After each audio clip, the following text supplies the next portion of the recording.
Get ready, Tobago, as the House will reignite for the 27th sitting of the 2021 to 2025 session of the Tobago House of Assembly. The recent oil spill and increased criminal activity on the island take precedence as Chief Secretary Fali Augustine will lay a motion seeking support to establish a standing committee dedicated to creating and executing strategies to enable an atmosphere of environmental safety and security within Tobago's jurisdiction. Thursday from 1:30 p.m. You know the drill. Whether you choose to come in or tune in, either way, don't miss it.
Get ready, Tobago, as the House will reignite for the 27th sitting of the 2021 to 2025 session of the Tobago House of Assembly.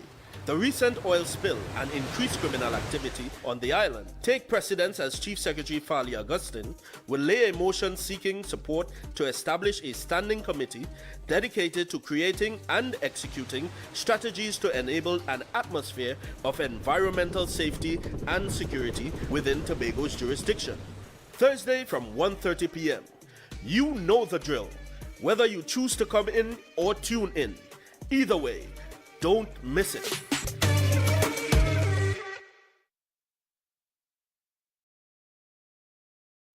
Get ready, Tobago, as the House will reignite for the 27th sitting of the 2021 to 2025 session of the Tobago House of Assembly.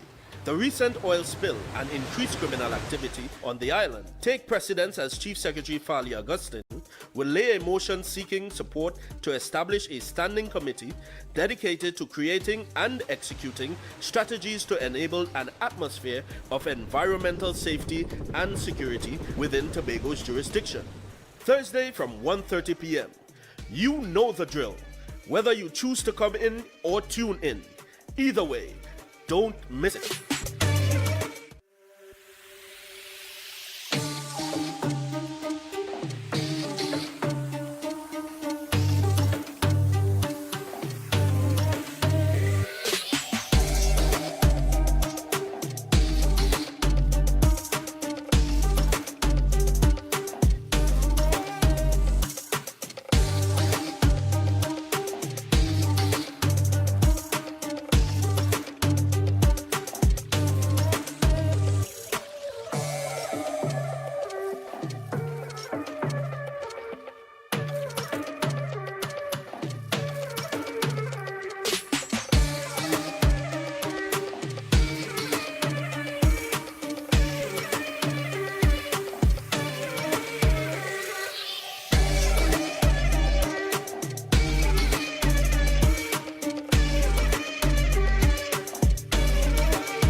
Get ready, Tobago, as the House will reignite for the 27th sitting of the 2021 to 2025 session of the Tobago House of Assembly. The recent oil spill and increased criminal activity on the island take precedence as Chief Secretary Farley Augustine will lay a motion seeking support to establish a standing committee dedicated to creating and executing strategies to enable an atmosphere of environmental safety and security within Tobago's jurisdiction. Thursday from 1:30 p.m. You know the drill. Whether you choose to come in or tune in, either way, don't miss it.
Let us now pray. O Almighty God, as we have come together to begin our meeting of the Assembly, we humbly beseech you to grant to all our members the light and guidance of your Holy Spirit, that we may wisely take counsel together and come to such decisions as shall promote your glory and the well-being of all our citizens in this our land, so that peace and happiness, truth and justice may be enjoyed by all people. Grant this for the sake of Jesus Christ our Lord. Amen. Members, you may be seated. Vote of allegiance of a new member. Announcements by the presiding officer. Honorable members, I receive leave of absence from today's sitting from Councillor Tashira Boris, Assemblyman Zorisha Hackett, Assemblyman Terence Baines, and Assemblyman Megan Morrison. The leave is granted.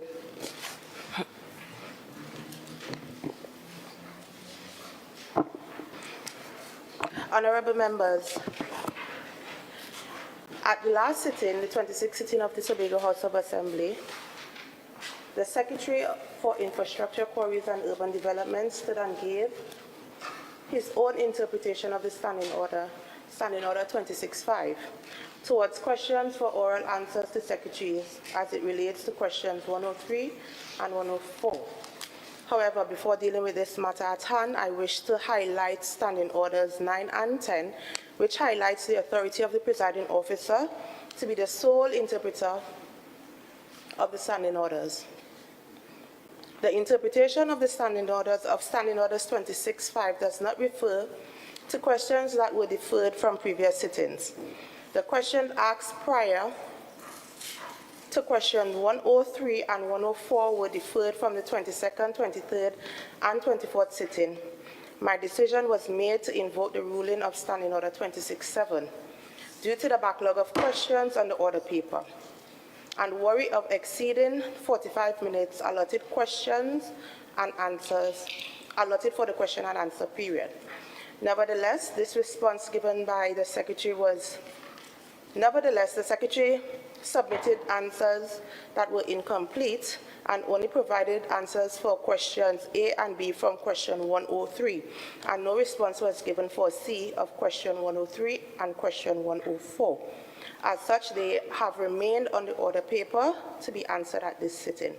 I have directed the Clerk of the Assembly to circulate what was submitted to the Secretary to all members of this House.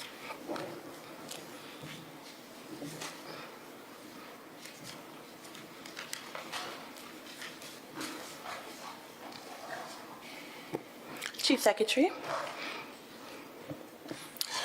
Thank you very much, Madam Presiding Officer. I rise to appoint Assemblyman Dr. Faith B. Israel, member for Belgarden Glamorgan, to act as leader of Assembly business at today's sitting.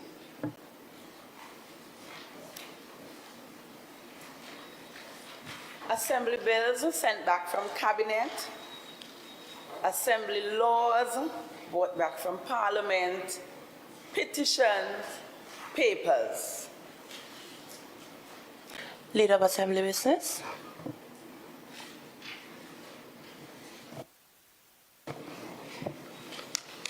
Madam Presiding Officer, I stand to lay the following: the Tobago House of Assembly monthly budget report at the end of October 2023. Presentation of reports from Dispute Resolution Commissions, Select Committees, Chief Secretary's questions for oral answers to the Chief Secretary. Minority Leader. Thank you, Madam Presiding Officer. Question number 5 to the Chief Secretary. What is the Chief Secretary's intention to deal with the declining state of Tobago's economy? Chief Secretary. Thank you, Madam Presiding Officer. Having inherited an economy that was already in decline, owing to several factors, one of which is the COVID-19 pandemic, the other of which is a significantly large and unsustainable debt of the THA amounting to well over $900 million in debt. This administration has since, over the last 2 years, has sought to develop new startups in the economy on an average of 80 per year out of the Division of Finance.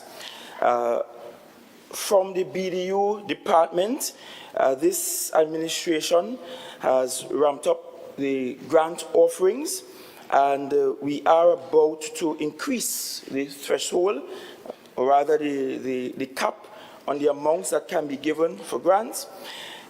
This administration has also saved one cooperative from absolute collapse in the space, and that's in addition to the social programs which have all increased. The Tobago House of Assembly increased salaries prior to the increase in the minimum wage for URP and CPEP. The Tobago House of Assembly also took on new cadres in the daily rated program. The Tobago House of Assembly also developed the 10-on, 10-off program at the Division of Infrastructure, Quarries and Urban Development, all in efforts to ensure that persons suffering the impact of a declining economy will, in fact, find some relief. Across in the Division of Social Department, rather, of Social Services, we have increased the threshold for the food cards, as in the value on food cards, and we have also increased our support for other social programs, the least of which is perhaps the funeral grant program. Minority Leader. Madam Presiding Officer, given that the Chief Secretary inherited, based on CSO data, an economy that grew by 4% in 2021 and then declined consecutively, resulting in a net decline of over 6% including the decline in construction, decline in the agriculture sector, decline in tourism. Can the Chief Secretary tell this House what are the specific measures to remedy this decline in construction, decline in tourism, and decline in agriculture? Chief Secretary. Madam Presiding Officer, that follow-up question is... I don't think that the Chief Secretary is allowed follow-up questions, Minority Leader, for Chief Secretary's question. Oh, sorry. But I just wanted to point out that that follow-up was laden with inaccuracies. According to the standing orders there and follow-up questions, so we'll go quickly to question 6, Minority Leader. Question number 6, can the Chief Secretary explain the circumstances which led to several Tobagonians being lost in the forest? And recently, because this question is quite old. Chief Secretary. Thank you, Madam Presiding Officer. The technical advisor in the Division of Infrastructure, Quarries and Urban Development has embarked on a mission to look at all informal road networks across the island. That means road networks that were once trotted by donkeys and carts and human foot, with the viewpoint of looking at whether or not some of these informal roads are feasible, and feasible in the sense that they will provide ease of traffic, ease of congestion, and ease with which people can reach and communicate with each other across the island.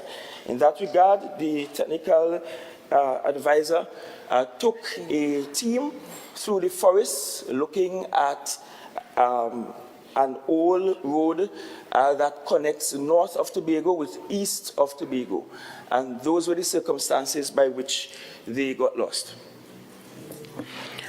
Question, Minority Leader. Question number 7. What is the process being used to hire persons in daily paid positions across the divisions of the Assembly? And how many persons have been hired in the various divisions thus far?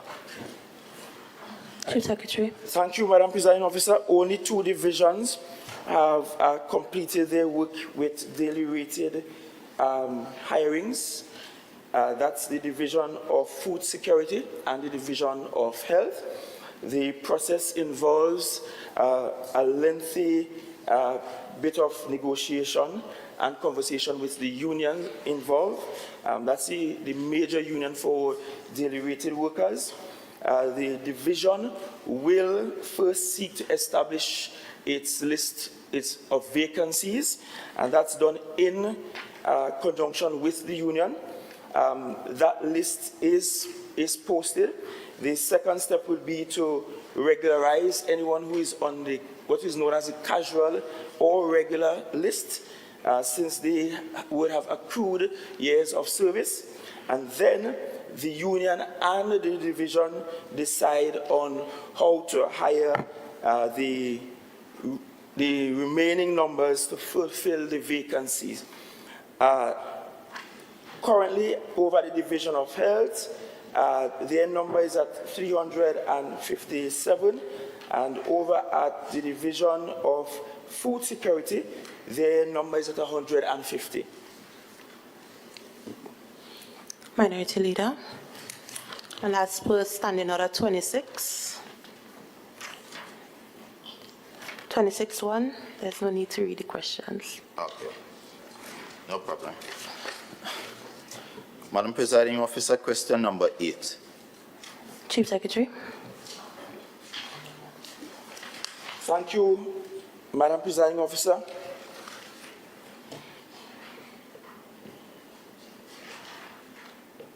The new Stolly Park Enterprise Limited Board was approved as at March 30th, 2023, and the letters of appointment were issued on April 3rd, 2023 for a period of 1 year. Minority Leader. Question number 9. Chief Secretary.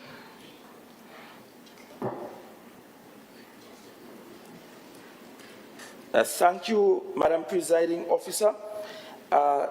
There is no new EID Court board. The EID Court board's tenure expired January 31, 2024 for a period of 21 months. And in this transitional period, as the executive prepares for a new board, the signatories, meaning the account signatories, are retained for the operations of EID Court until such time as a new board is installed. Minority Leader. Madam Presiding Officer, just on a point of clarity, as you are well aware, this question was posed for a period previous. So based on the questions, is the Chief Secretary in a position to provide us with at least the previous board, answer the question in terms of what existed during the previous board? Chief Secretary. I can, in fact, answer that question, but I wish to point out that the EID Court board was in place for 21 months. This question entered the order paper sometime late last year, well into the board tenure, and not necessarily on the cusp of or immediately after a new board. But I can, in fact, indicate the old board members and their positions. Chairman Ken Wright, Deputy Chairman Mr. Anselm Richards, Public Accounts and HR Mrs. Urina Noel Moore, Procurement, Construction, Mr. Shem Hercules, Construction Project Management, Mr. Stephen Martin, Project Management, Ms. Abena Richards, Civil Engineering, Mr. Ryan Melville, Occupational Safety, Project Management, Health and Safety, Ms. Rachel Wickham, Construction Management, Mr. Delma Sandy. Minority Leader. Thank you. Question number 10. Chief Secretary. The answer is no. Minority Councillor. Thank you, Madam Presiding Officer. Question number 1 to the Chief Secretary. Chief Secretary. Madam Presiding Officer, the outcomes of the last or the 2nd October Carnival for Tobago speak for themselves, and more than which the business community has publicly indicated an overwhelming increase in sales, occupation, and all other related matters. And given the numbers of visitors on the island, given the fact that most services, related services, were at 100% or more in terms of engagement, one must be satisfied that the second installation was indeed superior to the first installation. Minority Councillor. Thank you, Madam Presiding Officer. Question number 2. Chief Secretary. Thank you, Madam Presiding Officer. Madam Presiding Officer, I wish to ask that question number 2 be deferred, as the answers I am getting are inconclusive at the moment. We're still waiting on 2 divisions to provide their data.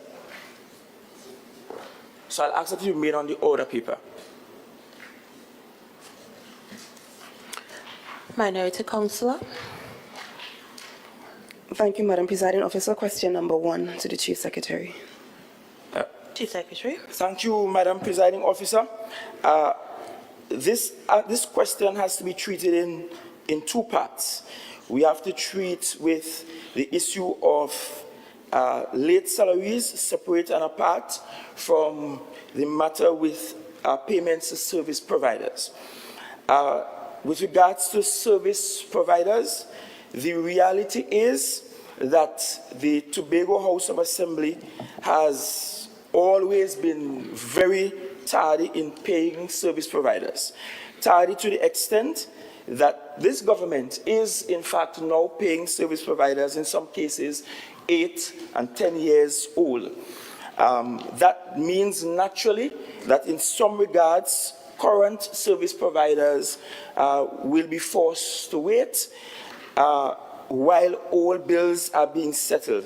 And notwithstanding that, we also acknowledge that there is a significant, perhaps competency gap within the accounts departments of the Tobago House of Assembly that sometimes account for tardy payment. With regards to delay in salaries, I agree that it is unacceptable, and I've said so publicly, that workers continue to receive their salaries late in several areas. As a matter of fact, Madam Presiding Officer, allow me to share the most recent example where over the Christmas holiday, when the Ministry of Finance had already given dates for salaries, for payment of salaries and pensions, there was a significant number of daily rated workers out of the Division of Community Development, Youth Development and Sport that did not receive their salaries until January.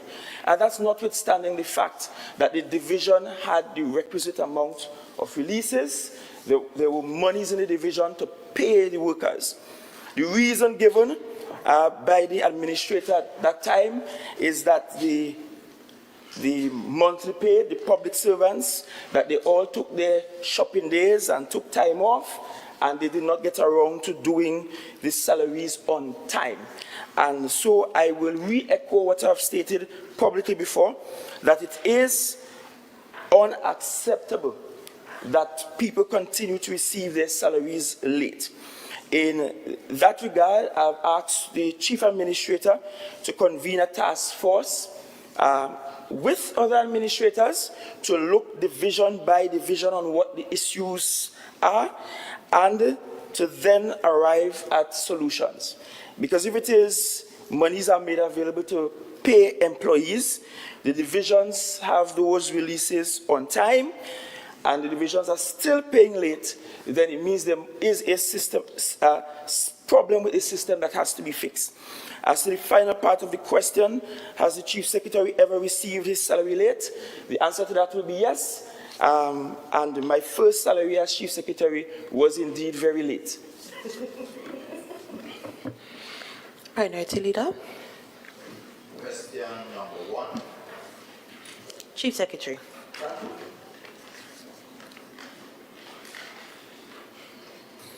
Thank you, Madam Presiding Officer. I met with the employees at TATCO at the end of September 2023. In this meeting, we had the chairman of TATCO board. We also had the CEO of TATCO and many of the workers, not all of the workers.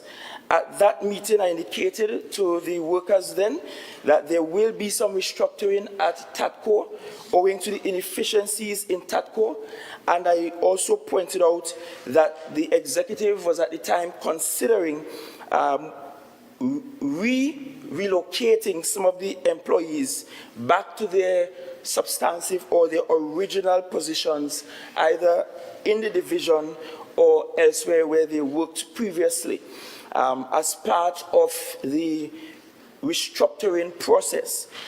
It was also made clear to the workers at that time that every effort will be made to save the employment status of the current employees, and it was also made clear at that time that everyone will be required to reapply as their contractual periods were coming to an end.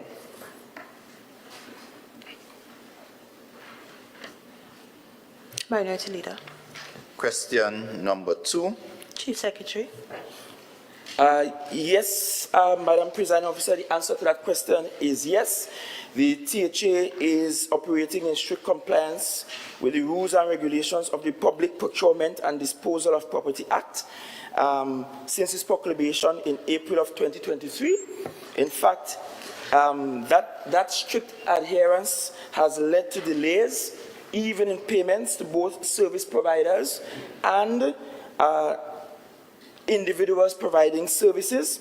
As you may be aware, just for the recently held February Carnival, it was made clear that payments would be made only to people with business accounts. And of course, that drew the ire of some members of the community.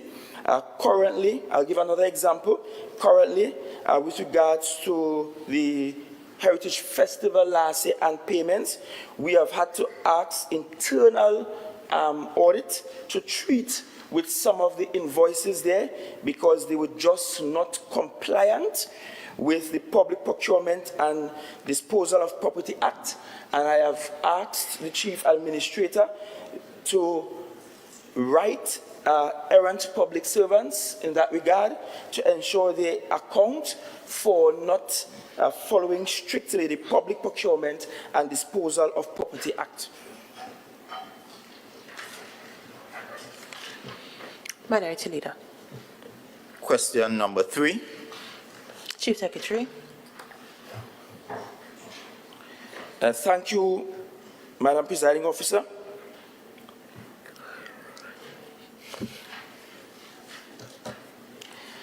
Question number 3.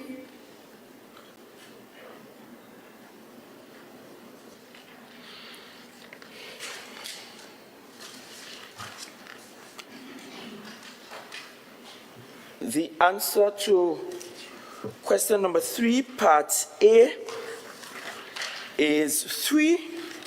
The answer to part B of the question, the respective appointment and termination dates are March 28, 2022 to August 29, 2023, August 30, 2022 to March 27, 2023, and April 3, 2023.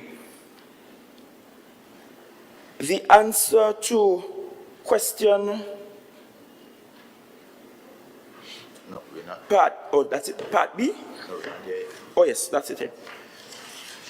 Just for clarity, if you may permit, Madam Presiding Officer, we asked for, so could the Chief Secretary kindly just differentiate at what point we appointed executive chairpersons and at what point we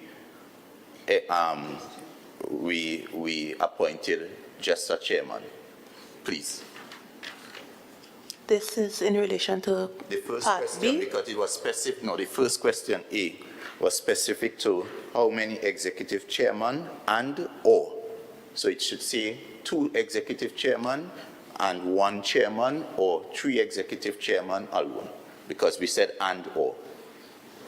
Chief Secretary. So it is 3 executive chairmanship. So 3 appointments to executive chairmanship, either substantively or in an acting capacity, and 2 appointments for chairman. So in that regard, can we also have the periods, if not verbal, can we have it in writing in terms of the period served as executive chairman? If you would accede, if not, the Chief Secretary, I will remind you that you have 5 minutes to Chief Secretary's question. We'll take it in writing, Madam Presiding Officer. All members are free to ask for written responses to questions. You would submit it to his office? No, let the member make a submission for a response in writing, a question for written response, and then I'll treat it thereafter. Thank you. Minority Leader. Question number 4. Chief Secretary. Thank you, Madam Presiding Officer. Right. This is with regards to the total expenditure for the 2023 Tobago Day celebrations, including all the various activities held across divisions. From the Office of the Chief Secretary, which did the Tobago Day Awards, the Tobago Day Thanksgiving, and hosted most of the events, $584,748.63. The Office of the Deputy Chief Secretary, $22,967.52. Health, Wellness, and Social Protection, $53,786.08. Division of Infrastructure, Quarries, and Urban Development, $67,763.76. Division of Education, Research, and Technology, $53,562. Division of Community Development, Youth Development, and Sport, $281,675.40. Division of Finance, Trade, and the Economy, $38,645.62. Division of Food Security, Natural Resources, the Environment, and Sustainable Development, $96,498.99. Division of Tourism, Culture, Antiquities, and Transportation, $70,728.21. Division of Settlements, Public Utilities, and Rural Development, $23,400. The Assembly Legislature, $66,280 for a total of $1,360,056.21. Minority Leader. Question number 5. Chief Secretary. Thank you very much. Christmas activity. Office of the Chief Secretary,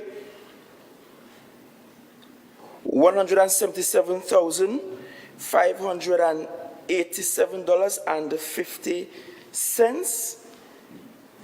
Office of the Deputy Chief Secretary, $33,375.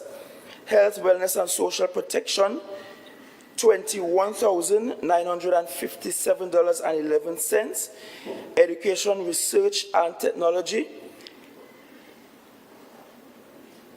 $347,649.19. Oh, apologies. Division of Education, Research, and Technology, no expenditure, zero. Division of Community Development, Youth Development, and Sport, $347,649.19. Division of Finance, Trade, and Economy, $196,572.57. Division of Food Security, Natural Resources, and the Environment, $175,898.34. Division of Tourism, Culture, Antiquities, and Transportation, $19,100. Division of Settlements, Public Utilities, and Rural Development, $37,830. The Assembly Legislature co-shared the experience with the Office of the Chief Secretary at $177,587.50. Minority Leader. Question number 6.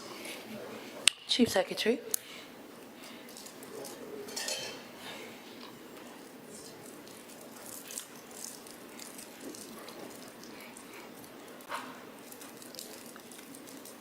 Question number 6.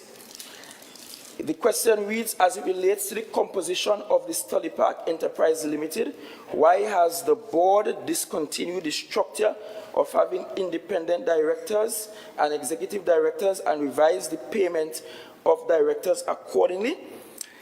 The board has neither discontinued the structure of having independent and executive directors, nor revised the payments of directors accordingly. The board, in fact, no board has any such authority. Honorable members, the time for Chief Secretary's question has since elapsed. Clerk. Questions to secretaries.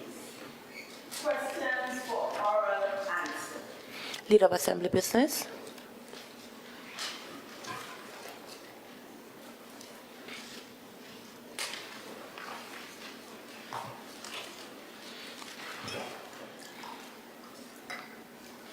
Mike? Yes. Thank you, Madam Presiding Officer. As far as I'm aware, the executive is prepared to answer all of the questions laid in the House where the secretary is present at the sitting. Are you then asking for a deferral for questions for secretaries who aren't here? Yes, Madam Presiding Officer. Deferrals granted. Minority Leader. Madam Presiding Officer, question number 103 to the Secretary of Infrastructure. Assemblyman James. Madam Presiding Officer, as always, it's a pleasure to stand in this House, and I stand on the support of the good people of Scarborough, Mount Grace. Question number 103A.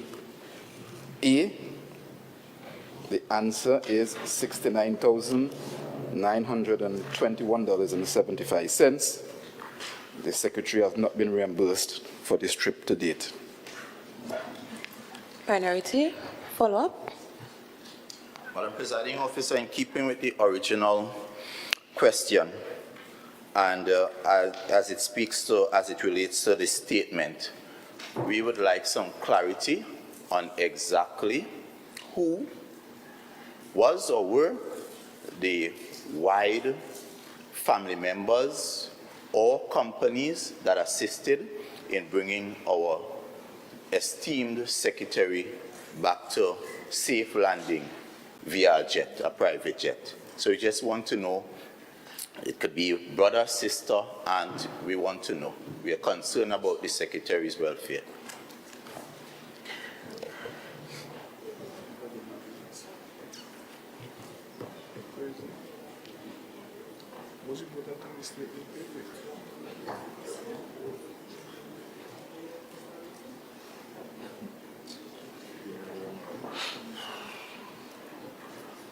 Assemblyman James. Madam Presiding Officer, I submitted a written response as advised, instructed by you to this question, and I stand strongly by that response. Minority Leader. So I just want to confirm the secretary isn't prepared. Is the secretary prepared to tell us who? Simple question. Is he prepared to tell the people of Tobago who paid for the trip?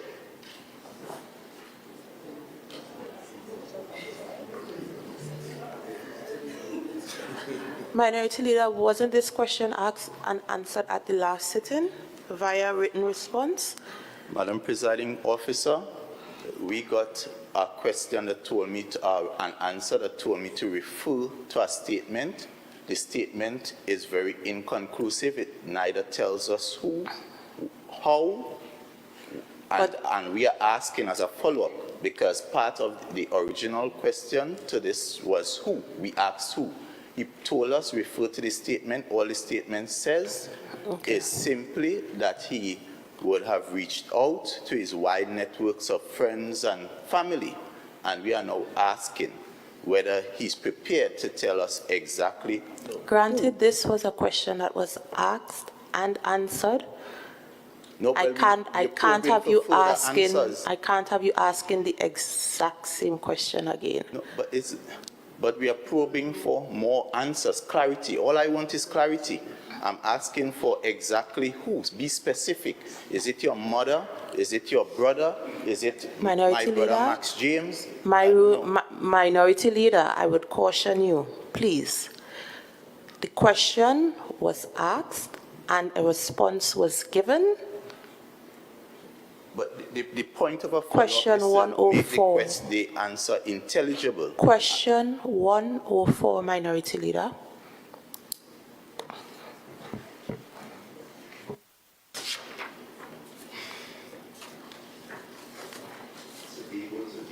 Question 104 to the Secretary of Infrastructure. Assemblyman James. Thank you, Madam Presiding Officer. Part A of the question, the answer is $1,031,086.25. Wow.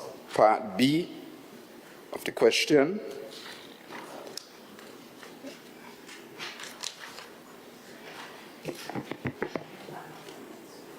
we believe, Madam Presiding Officer, very strongly that the actions of the EMA with regard to this matter is not in keeping with the precedents between the EMA and the THA in years past. And I want to preface my answer with the following facts. Castara Housing Development, start date the 6th of January 2003. The date of application, the 2nd of the 4th month, 2004. The date of award of a CEC, 29th of the 6th, 2004. 18 months after the project started, the EMA, Madam Presiding Officer, took no action. Assemblyman James, I am failing to see the relevance to the question asked. Madam Presiding Officer, the question is alluding to actions of the EMA in the matter of the Friendship Road, and therefore the actions of the EMA in relation to the THA becomes relevant.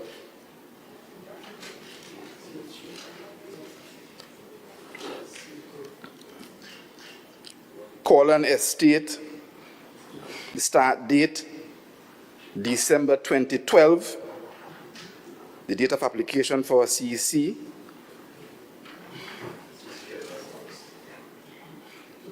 the 2nd of the 10th month, 2012, the date of award, the 13th of the 11th month, 2013.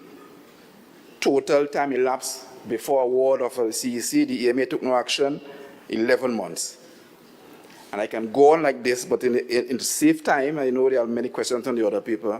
The point of the matter is, Madam Presiding Officer, that the EMA, in relation to the Friendship Road, in our opinion,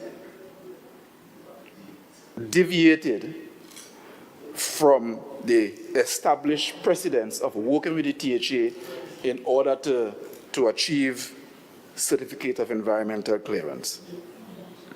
The project at Friendship started May 8 by letter dated the 22nd of April, a few weeks. The EMA wrote the division about its purported failure to apply for a CEC before the work had commenced. 2 weeks. In the cases when the PNM was in office, 11 and 18 months. Before receiving a response, the EMA sought and received an ex parte injunction on May 26th to halt the project. The EMA visited the site with the TTPS to ensure that the work was in fact stopped. All of this in the month of May, 3 weeks after the project started.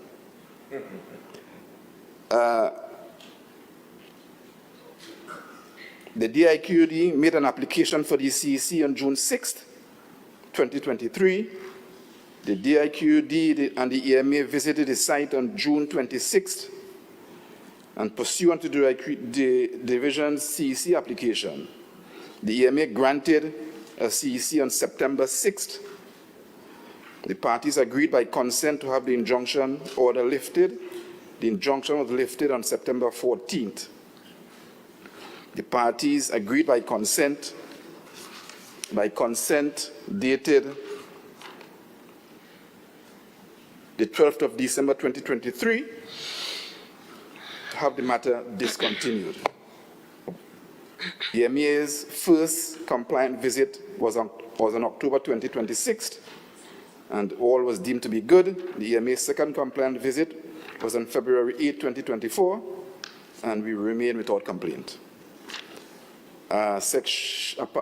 Question C. What are the terms of the CEC?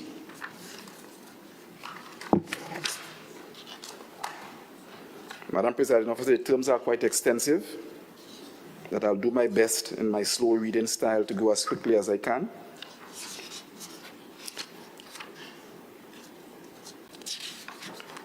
The general conditions under general terms and conditions.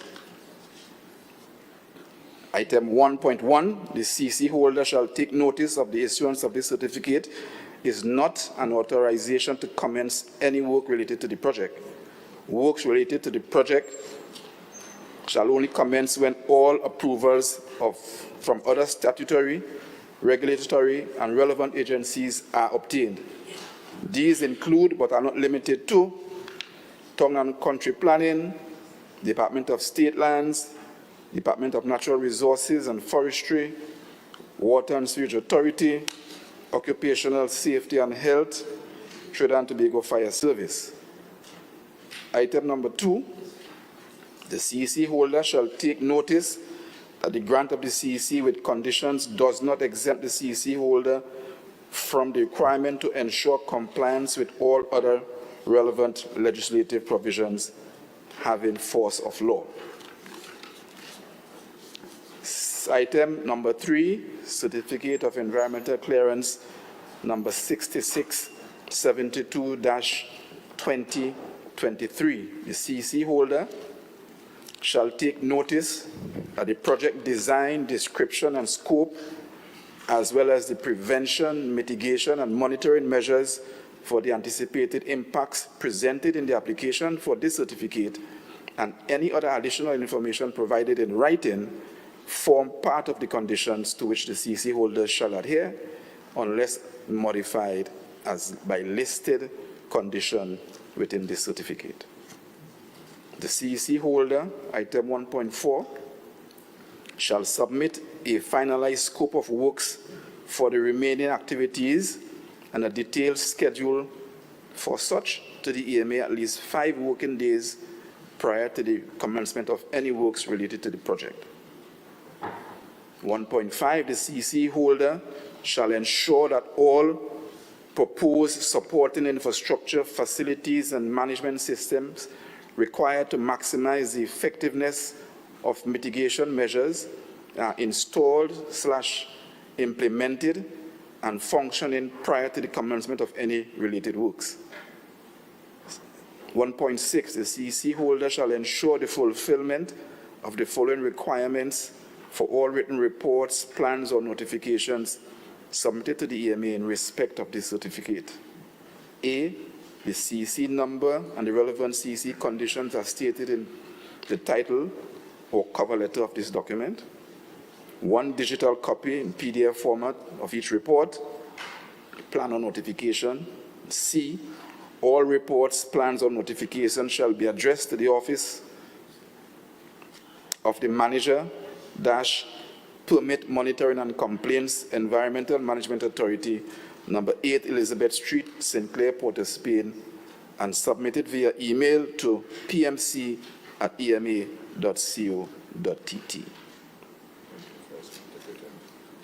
Item number 7, Madam Presiding Officer. Assemblyman James. Assemblyman James, is there more to the terms and conditions? Madam Presiding Officer, If there is more, yes, there is more.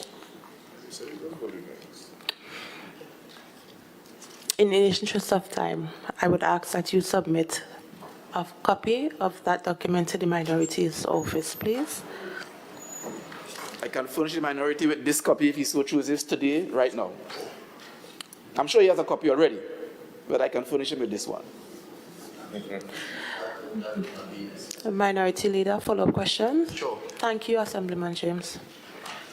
Given that the Secretary have paid such close detail to the terms and conditions, and one of the very first conditions is ensuring that there's tongue and country approval, can the Secretary confirm to this Honorable House whether tongue and country approval was sought to, as the conditions claim, no work should be started until all these statutory approvals are applied for and had? Can he confirm whether this project, they did make an application to tongue and country and it was approved? Assemblyman James? I would repeat, the EMA's first compliant visit to the site post CEC was on October 26th, 2023, and there were no complaints. The EMA's second compliance visit to the site was on February 8th, during the oil spill. There was no complaint from the EMA. I want to note, however, Madam Presiding Officer, that there seems to be a lack of appreciation of how things are done. The airport project today has not submitted drawings to the Division of Infrastructure for approval. The project is going on 3 years. Yes. Maybe we should take an injunction against it. Yes. Minority, follow-up. Madam Presiding Officer, so I have in my hand an FOI request to tongue and country. And in that request, inquiry under Section 13 of the Freedom of Information Act, request for access to official documents. And one of the main questions asked in that FOI was whether tongue and country received an application for that road. And in this response from tongue and country, I am advised, based on the copy of the document I have in my hands, that there was no tongue and country application received Question, from the division. Minority Leader. So the question is, can the Secretary confirm whether this information received from tongue and country is indeed accurate or inaccurate? They are saying you have made absolutely no application to them, which is a breach of the terms of conditions of the CC. Can you confirm whether this is in fact Assemblyman James? or untrue? Madam Presiding Officer, I'll have to check my records at the division to confirm or deny, and I will present that answer in the future if the question is asked again. Minority Leader.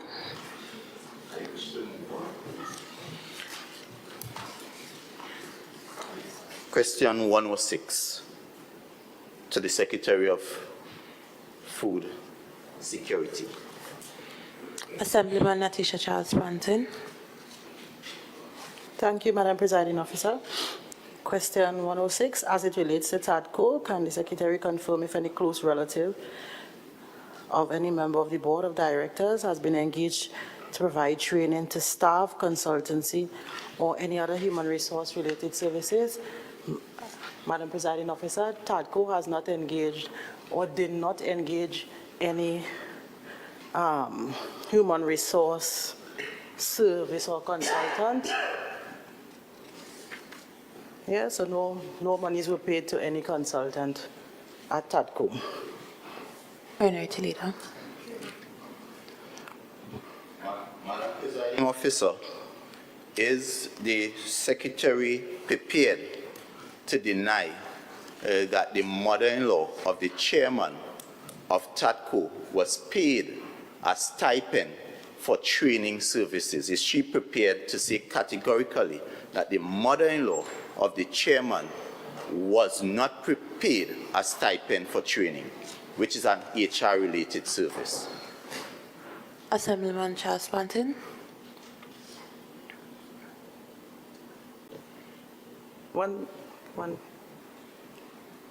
Just 1 second.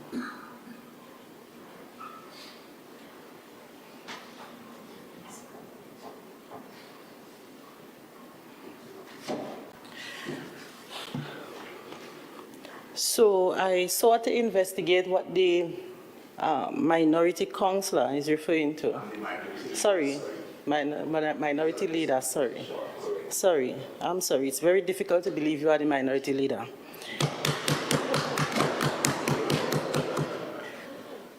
And the chairman submitted a report which states Dr. Gloria Edwards Joseph was hired by the previous administration to review and make recommendations as it relates to TADCO's organizational structure. She was actually hired by the previous administration.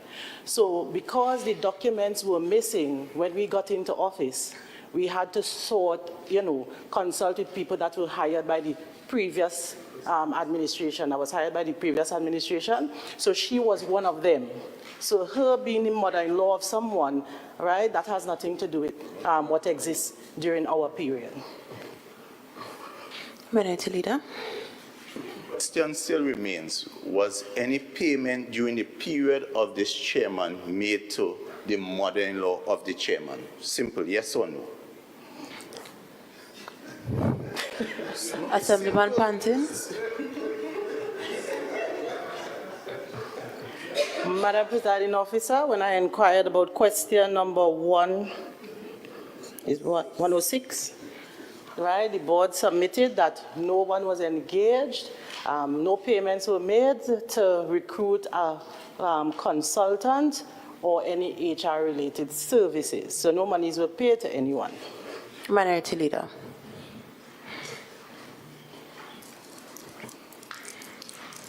Question 107.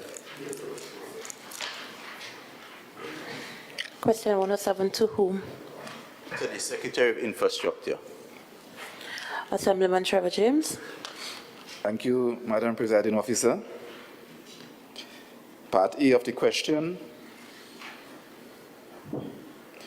This project was an in-house project executed by teams of the development program, utilizing equipment through the rent and lease program. I don't know where this question is leading to go, but that's the answer. And part B, therefore, is not relevant. Minority Leader, sorry. Madam Presiding Officer, this road, as far as I recall, was the subject of an Auditor General's report, where the Auditor General is on record as having concern that the chosen contractor, and I don't know if the Division of Infrastructure would refer to itself as a contractor, but the chosen contractor sent in the claim specific to the Secretary at the time. I am advised that this road was paved by a company that is located in West Tobago. So I just want the Secretary to confirm whether this road is not the same road that was paved by that company in West Tobago. That is for the Boko Easter period around that time. Assemblyman James. Madam Presiding Officer, I am not responsible for the Auditor General and the pronouncements of the Auditor General. However, I can say categorically that this road was paved through the division in-house using equipment from several service providers, and whether the Auditor General believes otherwise, I don't know what to say. Minority Leader. Is the Secretary satisfied with the current condition of the road having been paved just about a year or so ago? Assemblyman James. Madam Officer, this is the presiding officer. This is a follow-up question to this question that is in the order paper. It speaks to the paving of said road. Yeah. So yes. I will have to drive down to Boku. What's the name of the road? Boku Bay Road. I don't know where that road exists, but I'll drive down to Boku Bay Road tonight, and I'll be able to make a personal assessment tonight, and I will come to the next sitting and give my personal assessment of the quality of the road from tonight. Minority Leader. Minority Councillor.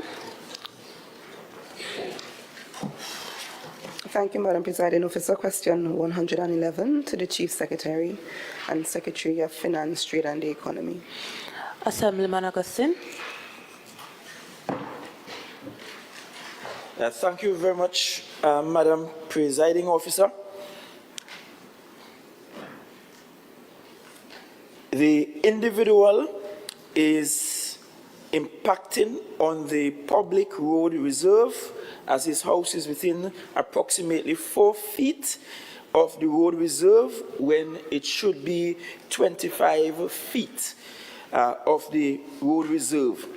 The Executive Council did in fact authorize the Secretary and the engineers in the Division of Infrastructure, Quarries and Urban Development to have prior consultation with and to propose offers to one Mr. Walters in hopes that we can ensure that he does not remain within the road reserve zone, the public road reserve zone.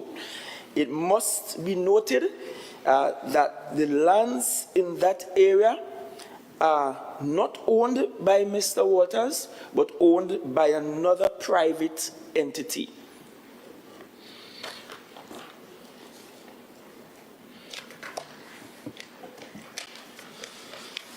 Madam Presiding Officer, C, is the Secretary convinced that he had the authority to make the offer, and D, does the Secretary consider that these actions appropriate? Assemblyman Augustine. Well, Madam Presiding Officer, the authority for such actions comes only from the Executive Council.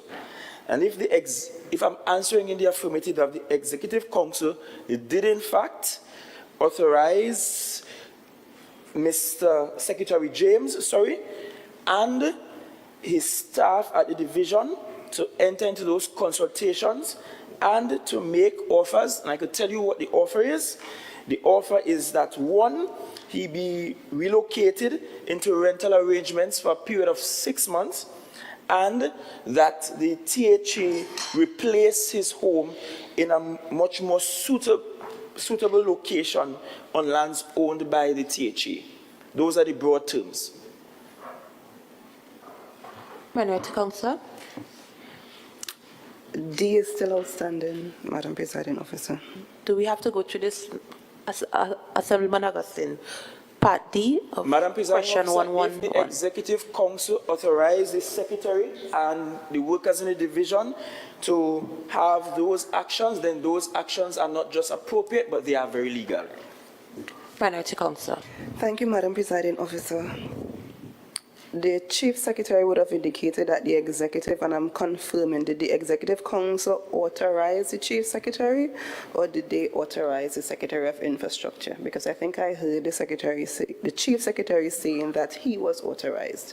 And then in response to C and D, he said Secretary James. So I want to confirm, did the Executive Council authorize the Chief Secretary, or did they authorize the Secretary of Infrastructure and the technocrats in the Division of Infrastructure?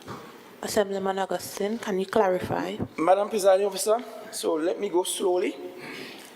The Executive Council authorized Secretary James and the technocrats in the Division of Infrastructure, Quarries and Urban Development to have prior consultation with one Mr. Walters, who is currently living within 4 feet of the road reserve when the statutory requirement is 25 feet. Part of that instruction from the Executive Council to Secretary James and the technocrats at the Division of Infrastructure, Quarries and Urban Development is that the Executive Council of the Tobago House of Assembly is prepared to relocate Mr. Waters and his family for a period of 6 months, where the rent will be paid by the THA, for which an appropriate vote was identified in the Department of Social Protection. And secondly, that we will replace his home completely consistent with his current living standards.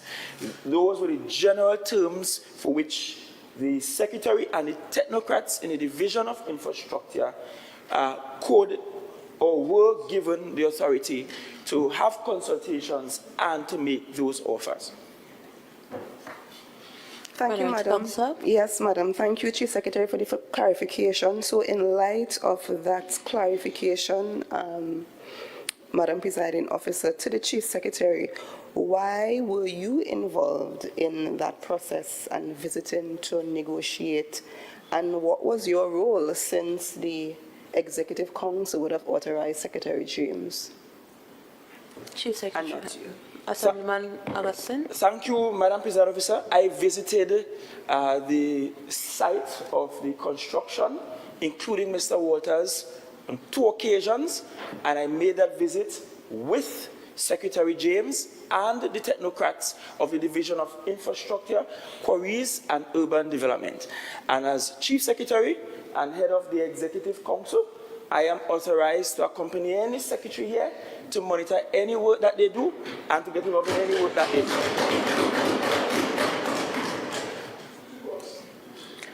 Minority Councillor. Thank you, Madam Presiding Officer. Another follow-up to the Chief Secretary. Can the Chief Secretary indicate what is the cost? Because you would have identified some of the things, actions that will be negotiated, but can you tell us what is the associated cost with the actions? Assemblyman Augustine. Madam Presiding Officer, there is no associated cost at this time because the gentleman has not agreed to anything that was offered. Therefore, no place was rented, although in the last conversation which I was a part of that included Secretary James, he identified a possible area. Mr. Waters himself identified a location for rent, but he has not followed through on it thereafter. And therefore, at this time, there is zero associated cost. The only thing that is regrettable is that Mr. Waters will happen to live within 4 feet of a road reserve. That poses natural endangerment to his life, that of his family, quality of living, but that is also his call, right? And as I pointed out, he is on the public road reserve within 4 feet of it, when the statutory requirement, the standard requirement is 25 feet. Thank you, Madam Clerk.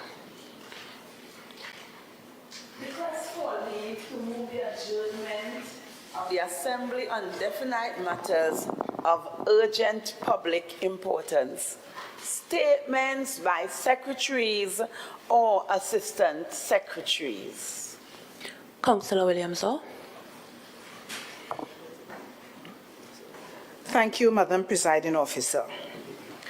Madam Presiding Officer, I rise to make this statement in accordance with Standing Order 29 of the Standing Orders of the Tobago House of Assembly. Madam Presiding Officer, on January 24th, 2024, the Minority Leader, Assemblyman Kelvin Morris, tabled a motion in this House for debate. Paragraph 2 of the aforementioned motion read, And whereas TADCO became the successor company to the 3 companies named above, retained the services of all of their employees and who were put to function in positions laid out in a new organizational structure, approved for the operations of this new company with assumption of duties effective October 1st, 2020. Additionally, the minority leader stressed, here it is the administration onboarded a Tobago son with experience in that field, not caring for his politics of the day. And one of the persons who gave support to this transition was Mr. Gladstone Solomon, who I see is being utilized in the Division of Community Development as an advisor. So it tells us that he does have some level of capacity. This proud Tobago son would have been part of the process from beginning to the very end, including the engagement of staff. Madam Presiding Officer, I have been able to obtain a copy of a report titled Final Report on the Organizational Structuring of the Tobago Agribusiness Development Company Limited, TADCO. This report was authored by Mr. Gladstone Solomon and was submitted to the Chairman of the Board of Directors, Tobago Agribusiness Development Company, on November 13th, 2020. A perusal of this report revealed that at a meeting with the chairman, deputy chairman, and 2 directors of the Board of Directors of the Tobago Agribusiness Development Company Limited, TADCO, on September 3rd, 2020, the services of Mr. Solomon were engaged for the following: design and organizational structure for TADCO, develop job descriptions for each position proposed for the company, Councillor recommend... Minority Leader, I know by now you know she has to give way for you to stand on anything. Yeah? Continue. Recommend a base salary for each of the proposed positions. Madam Presiding Officer, the dates of the engagement of the services of Mr. Solomon, September 3rd, 2020, and the delivery of the final report, November 13th, 2020, are to be carefully noted. This House must recall that during the debate on the motion, as brought by the minority leader, it was pointed out that letters of offer for employment with this newly incorporated company, TADCO, as signed and issued by the chairman of the then Board of Directors, were dated August 28th, 2020. Wow. The individuals so offered were required to respond in writing within 7 days of receipt of the offer. It is very evident that the letters of offer for employment were made before Mr. Solomon was engaged. Employees were hired with effect from October 1st, 2020, more than a month prior to the submission of a report by Mr. Solomon. Therefore, Madam Presiding Officer, as was done during the debate on January 24, 2024, these facts stand to debunk the notion presented by the minority leader in this House that as at October 1st, 2020, there existed a new organizational structure approved for the operations of this new company with assumptions of duty effective October 1st, 2020. Madam Presiding Officer, if the recommendations submitted by Mr. Solomon were accepted and approved,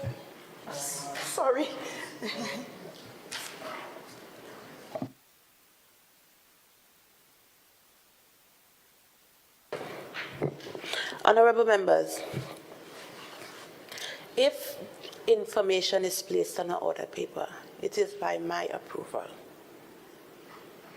The statement was submitted to be read in the House by the member, and it was approved by myself.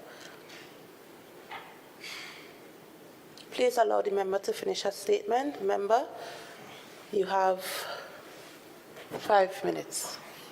Thank you, Madam Presiding Officer. Madam Presiding Officer, if the recommendations submitted by Mr. Solomon were accepted and approved by the then Board of Directors, then it is reasonable to believe that this action was facilitated after November 13, 2020. The proud Tobago son, Gladstone Solomon, was clearly not a part of the process from beginning to the very end, including the engagement of staff. I thank you, Madam Presiding Officer.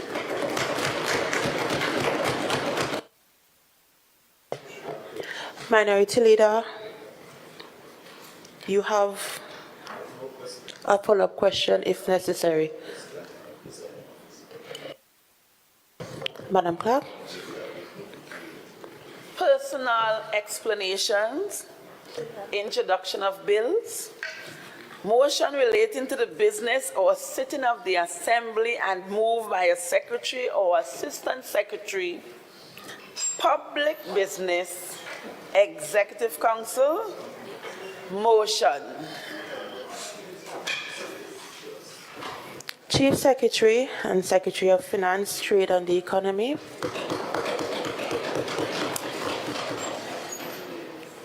Thank you very much, Madam Presiding Officer. I rise to present the motion standing in my name, and the motion reads as follows. Whereas the increase in criminal activity, the recent oil spill and other burgeoning social ills have forced Tobagonians to critically analyze our overall safety.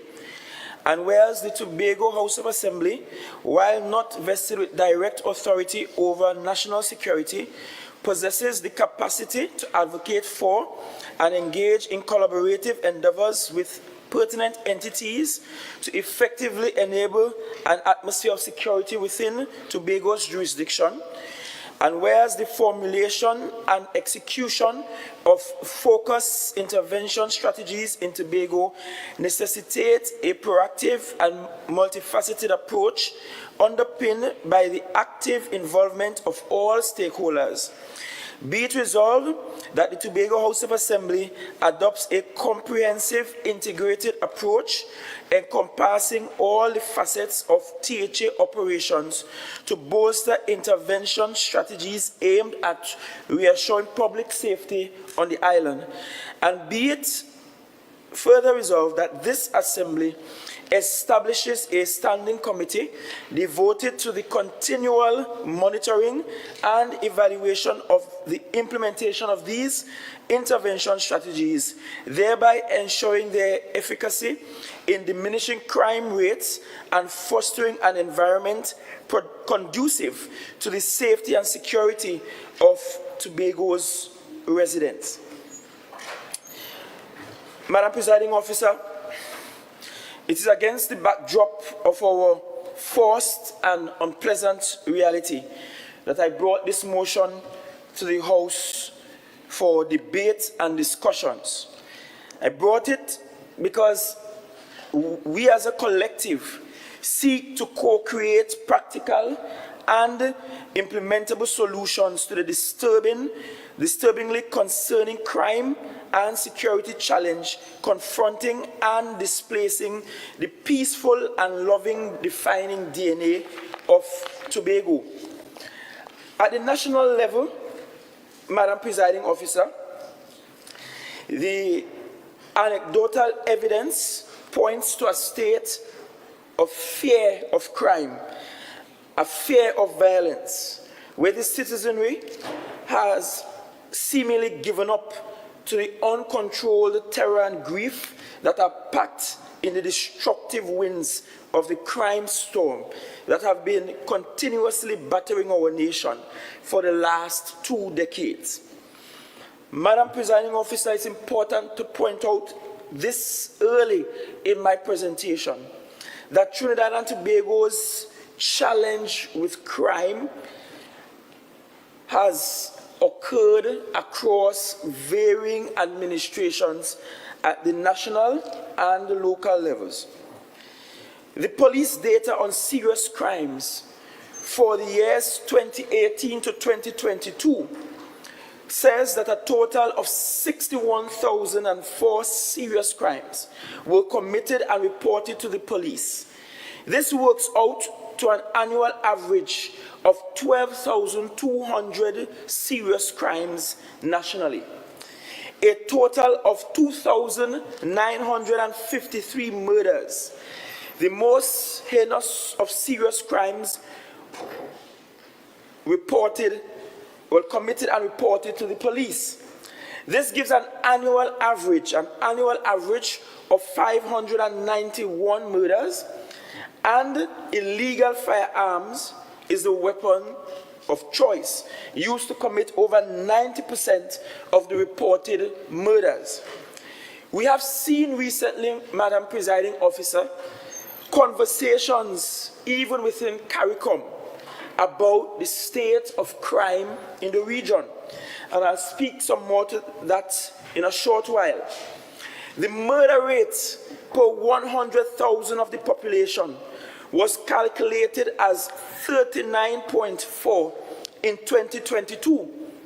In 2023, a total of 576 murders were reported and committed and recorded compared to 605 murders for 2022.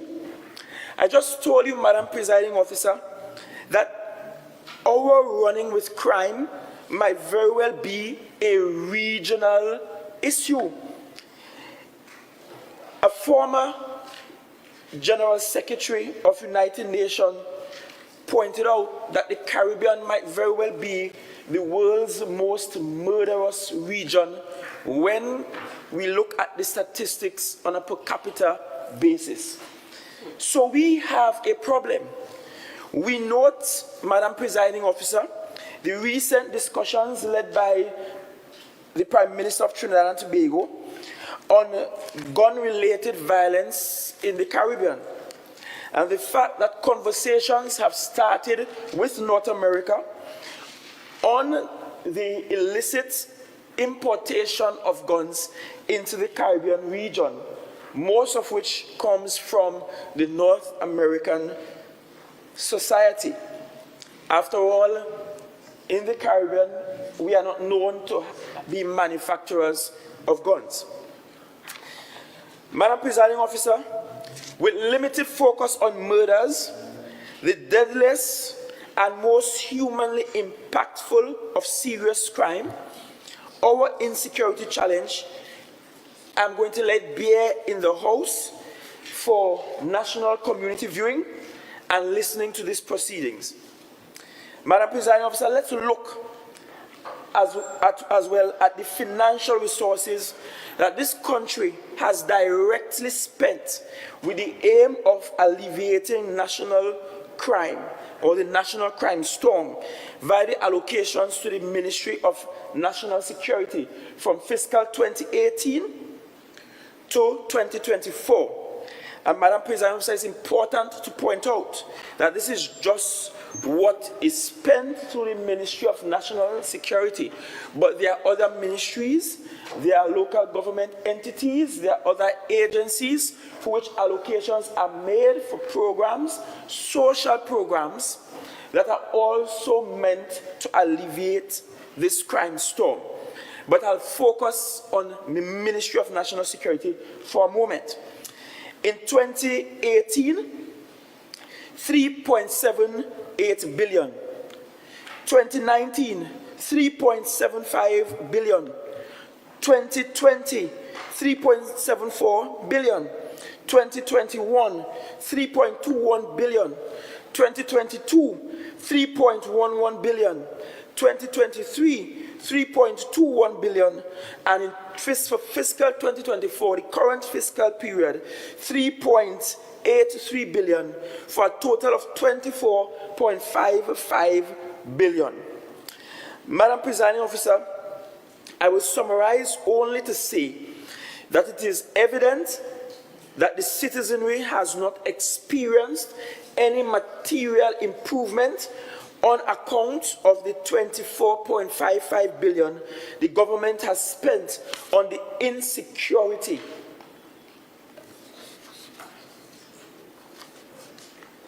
challenge over the period under review.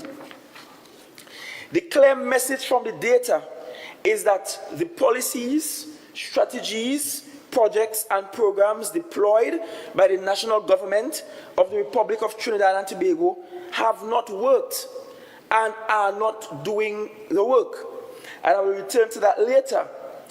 Madam Presiding Officer, looking at the Tobago component of the national insecurity challenge from the perspective of the police records of reported serious crimes committed on the island of Tobago for the years 2018 to 2023 and January 1 to February 2024 has revealed the following. In 2018, a total of 845 serious crimes, inclusive of 9 murders, were reported and recorded in Tobago. In 2019, a total of 804 serious crimes, inclusive of 10 murders, reported in Tobago. In 2021, a total of 722 serious crimes, inclusive of 7 murders, were reported and recorded in Tobago.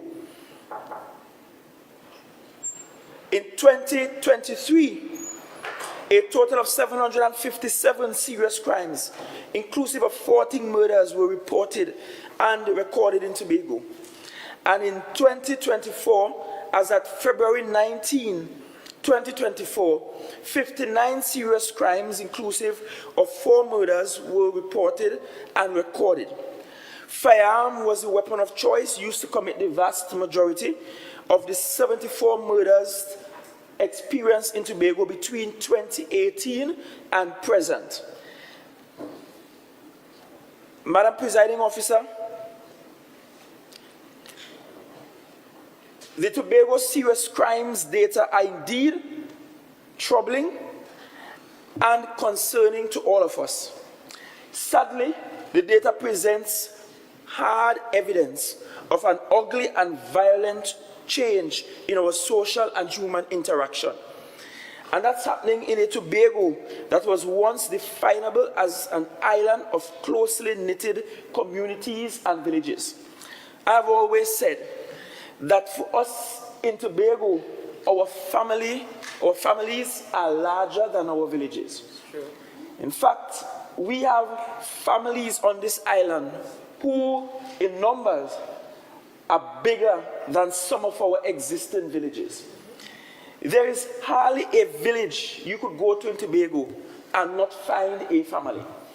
It is why whenever we meet a Tobagonian, the first question we ask, where's your surname? Where from? Because we're trying to draw connection. But Madam Presiding Officer, it's troubling that that closely knitted community, village, island vibes that we have had, that's changing.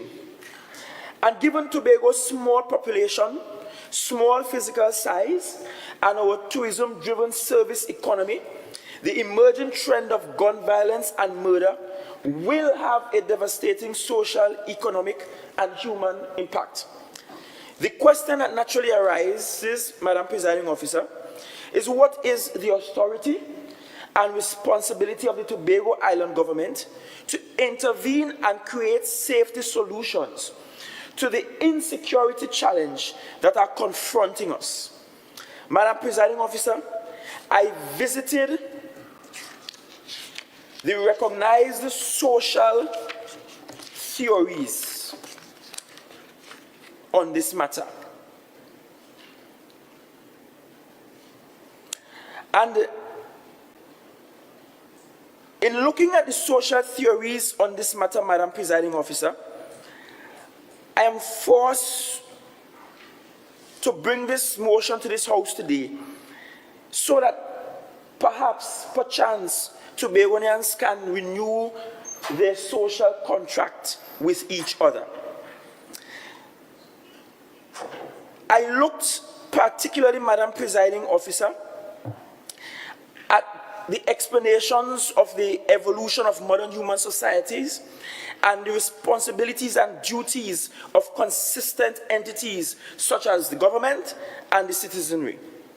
Madam Presiding Officer, if I look at John Locke's social contract theory, that posits the idea of life, liberty, and property as given to us by nature, and that should not be taken away. This speaks to the well-known concept that all men are born free and equal. And Locke went further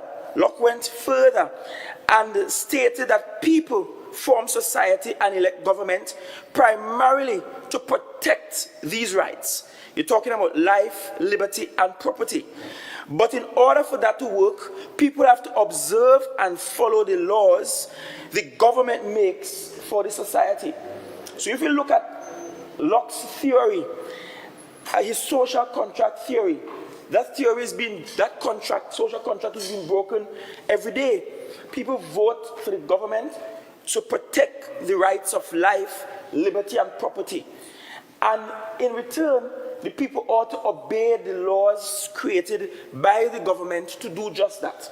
So it's evident that that social contract is being broken even as we speak. Madam Presiding Officer, we could go to Rousseau, who posited that government must in all circumstances ensure the freedom and liberty of the citizenry. Rousseau also holds that a society is free when it is governed by its own laws. This is achievable by the right of a people to self-determination, which is manifested by the right to elect a representative government of their choice. And Rousseau's theory is quite instructive, because Rousseau is essentially tying every human being's right to self-determination to the matter of safety and security. And we have to ask ourselves, if the Tobago House of Assembly had greater control over its security apparatus, would we be a safer island than the one where we are right now? Madam Presiding Officer, it is easy to see the above-mentioned feature of Rousseau's social contract in the contract of America as a modern human society. The manifestation of this is the fact that peoples of each of the 50 states that constitute America are governed by their own state laws in that federal setup. Again, part of the conversation must include a conversation about Tobago's autonomy and our ability to pass laws for our own socio-economic well-being. Madam Presiding Officer, we in Tobago know too well that we are not governed by our own laws. It is therefore the denial of this fundamental human right that ignites our decades of struggle for internal self-government. Tobagonians also know that right is not something that anybody gives to us, but that which no one can take from us. And for this profound reason, our internal self-government struggle will live on until such time as we have our autonomy. Sure. With that said, Madam Presiding Officer, I understand and I accept the responsibility of a government toward the safety and security of the citizens, and I understand and accept that such a responsibility is multifaceted, and it includes some key aspects, such as 1, maintenance of law and order, 2, the provision of security, 3, social welfare services. One, in terms of the preservation of law and order, that's a fundamental duty. Governments must ensure that modern society remains peaceful and stable. This involves enforcing laws, preventing crime, and addressing civil disturbances. With regards to provision of security, the government is obligated to protect both individual lives and property. This includes safeguarding citizens from external threats, such as foreign invasion, and internal dangers, such as crime or natural disasters. And thirdly, there is a government responsibility when it comes to social welfare services. Governments have a social responsibility to promote the well-being of their citizens. This extends beyond physical security to include aspects like healthcare, education, and social support systems. Madam Presiding Officer, any responsible government will always be focused on and working towards creating a safe and prosperous environment, defending its citizens from violence, and ensuring their overall social and economic well-being. This is what informs everything an administration, as this Tobago Island government does and will continue to do, notwithstanding the unconstitutionality of our Republican Constitution that debars us from doing just so. Madam Presiding Officer, it is today and will not be tomorrow, but I can tell you now that Tobagonians will be governed by our laws and in the future, because we will not allow them to deny us such fundamental right forever.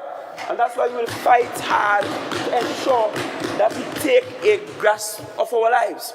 For many Tobagonians, they somehow think that all the THA should be good for: education, keep a nice heritage festival, keep a good carnival, healthcare, fix the fisher folk. But if we are to have a safe and secure society, then the extent of responsibilities for the THA has to extend beyond the social welfare issues. Because any government anywhere, including local governments, should have a right to treat with the provision of security and the maintenance of law and order. Sure. At this time, we have limited say.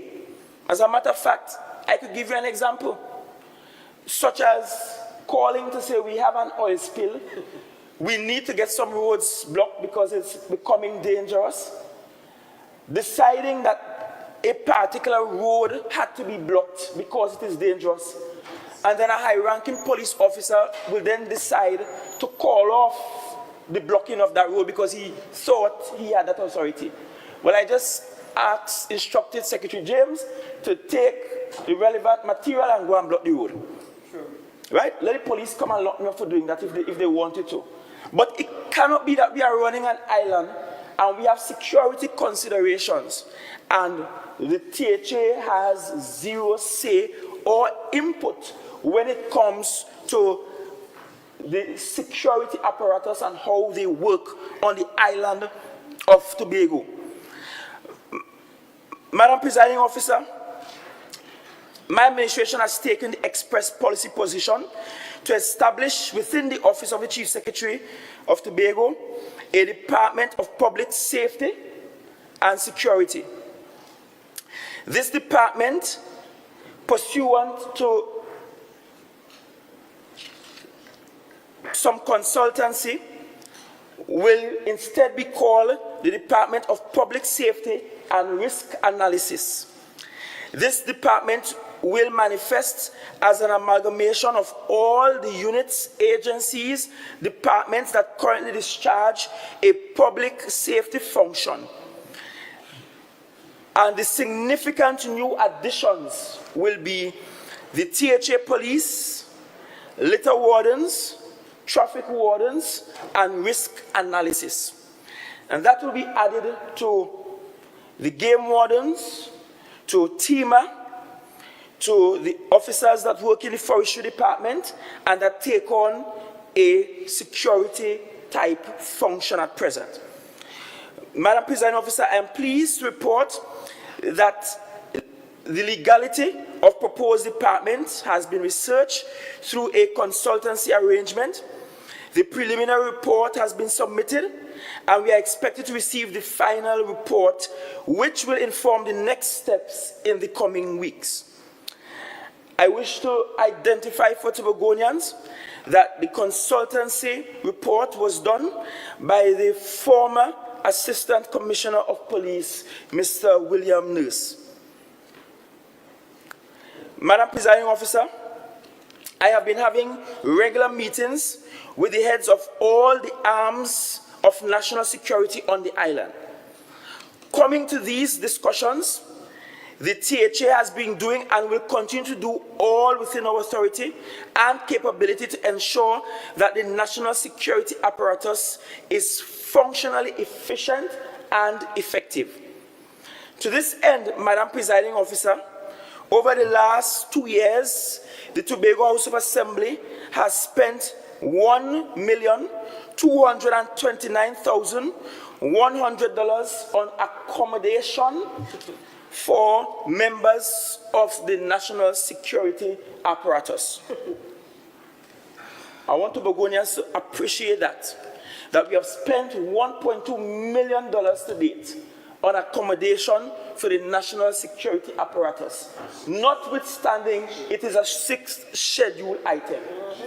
And notwithstanding the fact that an Auditor General has previously pointed out that it is not a matter of responsibility for the THA and that the THA should not so engage. But Madam Presiding Officer, this is the one Auditor General red flag I am prepared to accept, because I will do whatever is necessary to keep the people of Tobago safe. Further, Madam Presiding Officer, to date we have spent $1,410,000 for vehicles for the national security apparatus. 1.4 million. And I note, Madam Presiding Officer, that there was a recent boast of new vehicles purchased for the TTPS. And I can't help but wonder aloud, how much of that will come to Tobago? Or will they take the used and abused vehicles from down the road, put it on the boat, and send it up to Tobago? Madam Presiding Officer, this administration was also critical in the reopening of the only prison facility on the island. That prison was shut down. The prisoners transported to Trinidad without prior notice to their family members. And this THA took it upon itself, through the Department of Infrastructure, Quarries and Urban Development, to go into the prisons located in Scarborough and to upgrade the facility to allow for the prisoners to return to Tobago. Not a function of the THA, but executed by this THA. I also wanted to point out that some upgrade works were done prior to Independence Day celebrations last year at the Army camp in Signal Hill. Again, the Division of Infrastructure had to be sent in to fix roof and other issues. I also want to point out that this administration outfitted dorms at the police station in Scarborough to ensure that they have mattresses for the bed frames that they have, so that they can have officers staying there. And I want to point out something that is of importance to this house. I want to point out that for a while, police officers will show up for duty at Scarborough, male police officers especially, and could not use the dorm. They will have to sit around in the station, sit down in the car, lie down in our vehicle, because the dorm facilities were just not up to standard in Tobago. And I must also point out that while that is happening in Tobago, every single year at the end of the budget, we are told and reminded repeatedly of the hundreds of millions to be spent in Tobago by ministries in Trinidad. And if we check the records insofar as Tobago is concerned over the last, 25 to 30 years, over the last 25 to 30 years. So I'm not just focusing on the current government in Port of Spain. Over the last 25 to 30 years, we have only gotten from the Ministry of National Security insofar as upgrades to facility for police officers, 2 new police stations in 30 years, the one at Roxborough and Shervan, and 1 new fire station, the one at Roxborough, in 30 years. In 30 years. And I wish I had the data to compare how many new facilities were built in Trinidad and in districts in Trinidad during that same 30-year period. And then look at Tobago. And I feel it from members of our security apparatus. I feel it so much that when they call and say, oh gosh, we print out no ink, we have no paper, we have no stationery. I am sending written minutes to my administrators to say, take what we have, pack it up in a box, and send it for them to support. Those are basic things. How are they supposed to do their reports if they don't have that sort of access point? Madam Presiding Officer, our national response to gun violence has to be a 3-pronged approach. Our response to violence nationally has to be containment, it has to be recovery, and it has to be prosecution. Those are the 3 areas. With regards to containment, that speaks to primarily to preventing any additional inflows of illegal guns into the country. This calls for a new and dedicated multi-institutional capacity to deal with border security in the current global realities. I will recommend that the Department of Border Security and Control be established within the Ministry of National Security. The core lead agencies for this department will be the Coast Guard, the Air Guard, Customs, Immigration, and the adjacent tiers of port and airport security, and international support and collaboration. With regards to Tobago and containment, there is no secret, Madam Presiding Officer, that we can't even get help for a fisherman in danger out in the open seas. We can't even get that, Madam Presiding Officer, because there's never a boat available in Tobago. You always have to wait. And I heard some people in the public space, especially some people whose political relevance died on December 6, 2021, right? Trying to say, look, Tobago ain't move fast enough with the oil spill crisis. But imagine, Madam Presiding Officer, report of oil spill Wednesday, 7th February at 7:20 a.m.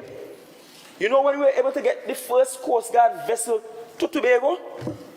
Between Thursday night and Friday morning in the middle of the night. And we heard the excuses, and I'm not blaming the Coast Guard men and women themselves, but we heard the excuses. The vessel breakdown, we couldn't leave right away.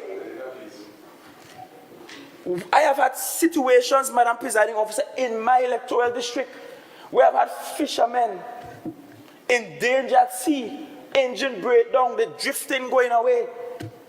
And we call Coast Guard, and we have a 0 response.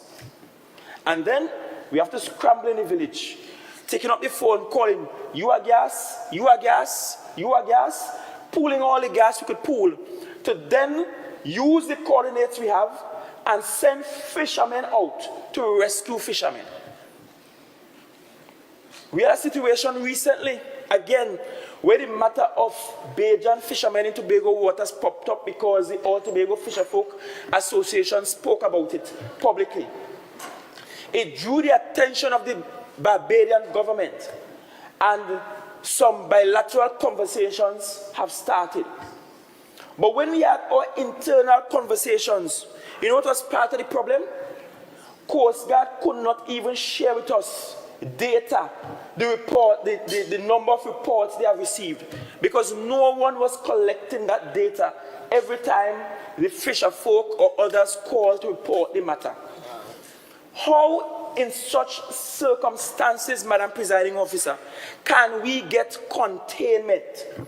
Can we prevent the inflows of illegal guns and drugs, which are the root of the problem? How? We don't manufacture cocaine in Tobago. We don't manufacture guns in Tobago. But they're coming in. And while we're talking about containment, Madam Presiding Officer, we have to talk about the Port Authority. I sat in a meeting with security heads in Tobago, and spoke about, listen, maybe the teacher just invest in vehicle scanners to be told, hold your hand. We aren't so sure you are the authority to buy them vehicle scanners. And if you buy them, you don't necessarily have the authority over the Port Authority, because the lands at the port are vested in the Port Authority and not the THA. We have had inter-island travel by boat in this country for way more years than I have had on this earth. In fact, probably before everybody in this house was born, from steamer ships to fast ferries and catamarans now. And after all these years, we do not have secure transfer between the both islands. After all these years, you could just jump in a car, a vehicle, and just drive across the both territories with limited security. So how is Tobago supposed to get containment in that regard? How much money do we need to spend in social protection, in grants out of BDU, in youth programs and sports to combat the fact that we have open borders? How much could we spend to combat that? And so containment is the first thing that we must pay attention to. The second thing is recovery. And recovery speaks to law enforcement locating and collecting the illegal firearms and ammunition from the communities. This necessitates an all of Trinidad and Tobago approach, with the police service performing the role of lead institution with technical and operational support from the other national intelligence outfits. I propose that a new Department of Internal Security and Public Safety be established within the Ministry of National Security, with its focal mandate on internal security and public safety. Tobago could pride itself in the fact that we have a very high solve rate or solution rate when it comes to apprehending persons who committed murders. When compared to other districts in the country, we tend to find our murderers faster and more efficiently than other parts of the country. That's a fact. And that might be owing to the fact that our community is small. Everybody knows everybody. And chances are somebody knows the person who committed the act. And then thirdly, there is prosecution, which speaks to the charging and taking those found in possession of firearms and ammunition coming out of the activities and actions in the containment and recovery phases. In this phase, justice must be predictable, it must be timely, and it must be definite in terms of punishment. And we know we have a problem there. We know it takes a mightily long time for these matters to go through the court system. We are very much aware that we have hundreds of people in remand yard for donkey years and cases incomplete. And so the prosecution of these matters are lapsing nationally, and that has to get some attention from us. For us in Tobago, there are some concerns I want to raise before I ask my colleagues to join the debate. And when my colleagues join, they will speak to what their individual divisions and departments will do, what their contributions are in this fight against the high levels of criminality on the island. One, I want Tobagonians to consider for a moment that on island, capacity to treat with certain levels of insecurity, that capacity is quite low. And it became evident with the oil spill. Yes, this is an oil and gas producing country, but a major oil spill in Tobago and almost every specialized equipment, including booms, had to be shipped from Trinidad to Tobago.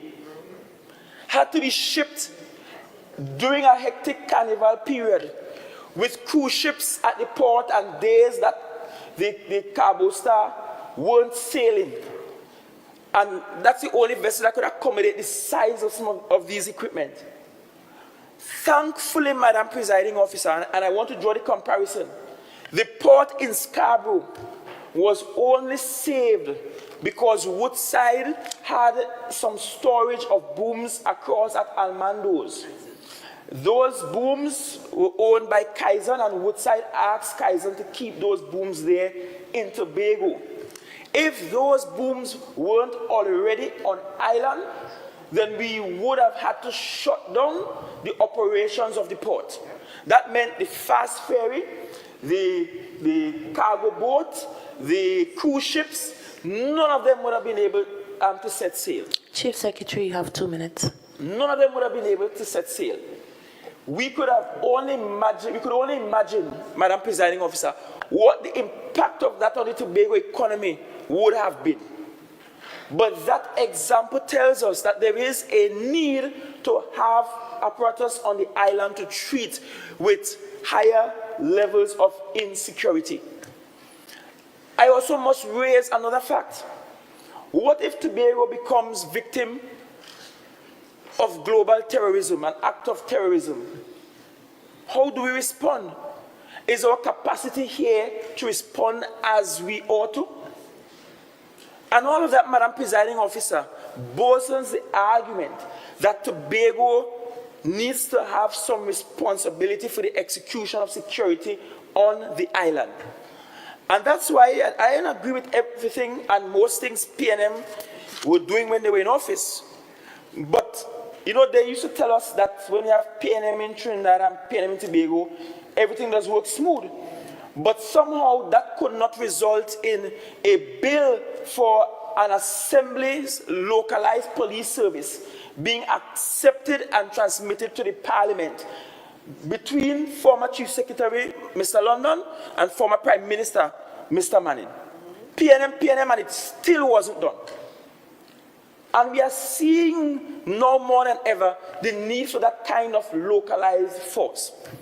And so, Madam Presiding Officer, the motion I brought to this House considers all of those things I spoke about, but most importantly, the motion seeks for us to establish a standing committee which will allow this House to continually monitor and evaluate all of the efforts across all divisions and departments of the THA and all agencies operating in Tobago, all of their efforts with regards to treating with fostering an environment conducive to safety and security in Tobago.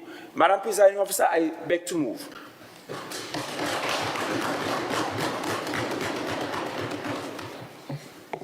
Honorable members, the question proposed is, whereas the increase in criminal activity, the recent oil spill and other burgeoning social ills have forced Tobagonians to critically analyze our overall safety And whereas the Tobago House of Assembly, while not vested with direct authority over national security, possesses the capacity to advocate for and engage in collaborative endeavors with pertinent entities to effectively enable an atmosphere of security within Tobago's jurisdiction. And whereas the formulation and execution for focused intervention strategies in Tobago necessitate a proactive and multifaceted approach underpinned by the active involvement of all stakeholders, be it resolved that the Tobago House of Assembly adopts a comprehensive, integrated approach encompassing all facets of THA operations to bolster intervention strategies aimed at reassuring public safety on the island. And be it resolved that this Assembly establishes a standing committee devoted to the continual monitoring and evaluation of implementation of these intervention strategies, thereby ensuring their efficacy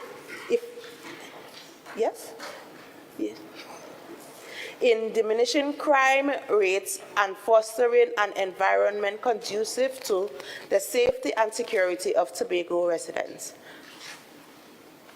Minority Leader, you may now join this debate. Thank you, Madam Presiding Officer. Madam Presiding Officer, I must admit that I'm really quite surprised that this motion gained the approval of the Chair, knowing your very discerning, very detailed approach to the motions. Madam Presiding Officer, I must say with the greatest of respect that this motion appears very convoluted. We have all kinds of things thrown into the mix. It appears misdirected. We are here to treat with interventions to crime, yet all I heard was why Tobago should be autonomous.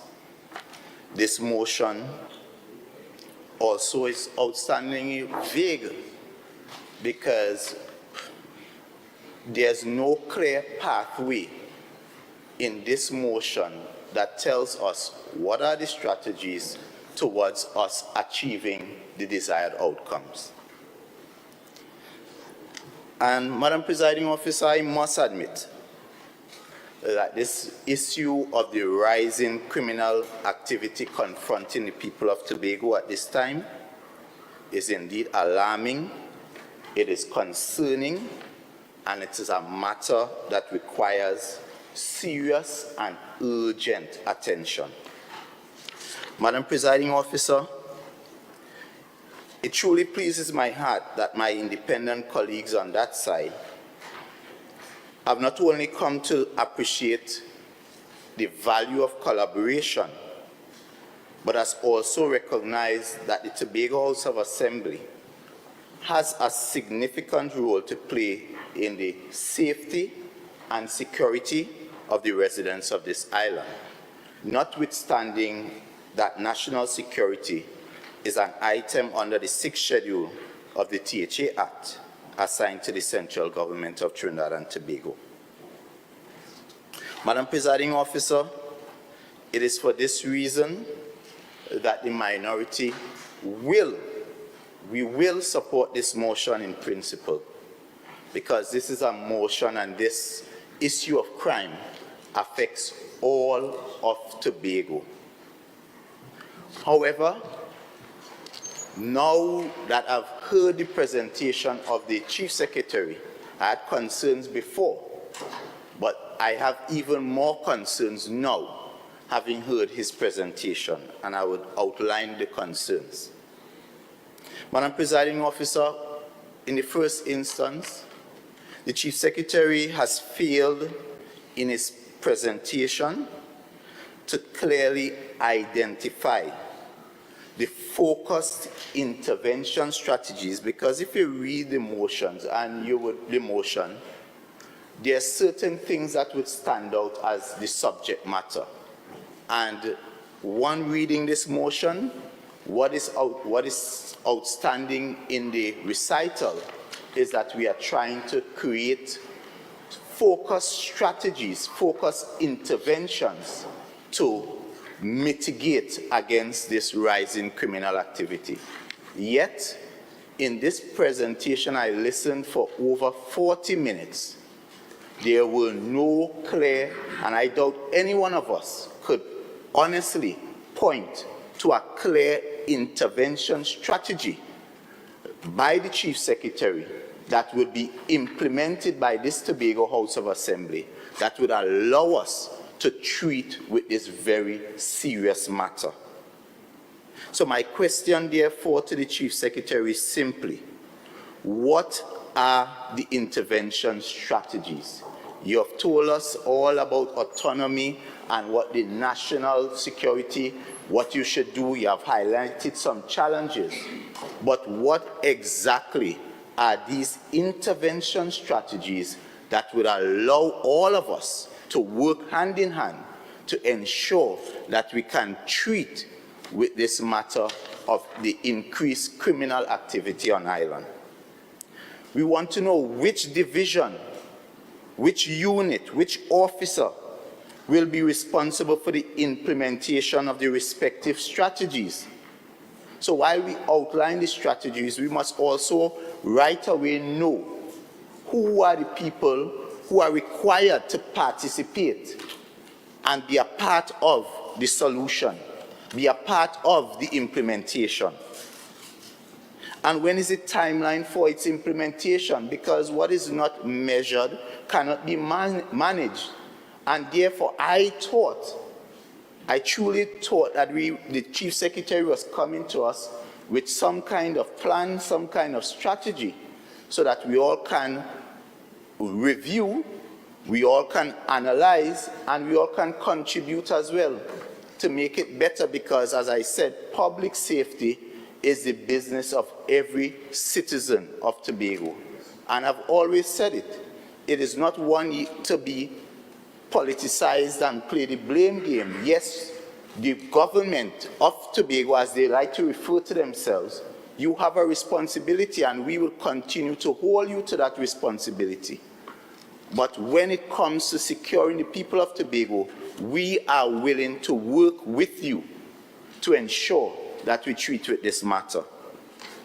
Madam Presiding Officer, my concern number 2 is that the Chief Secretary failed in his presentation to outline how the THA plans to engage in collaborative endeavors with pertinent entities who are those entities which he plans to collaborate. So we want to know, you speak about the various entities.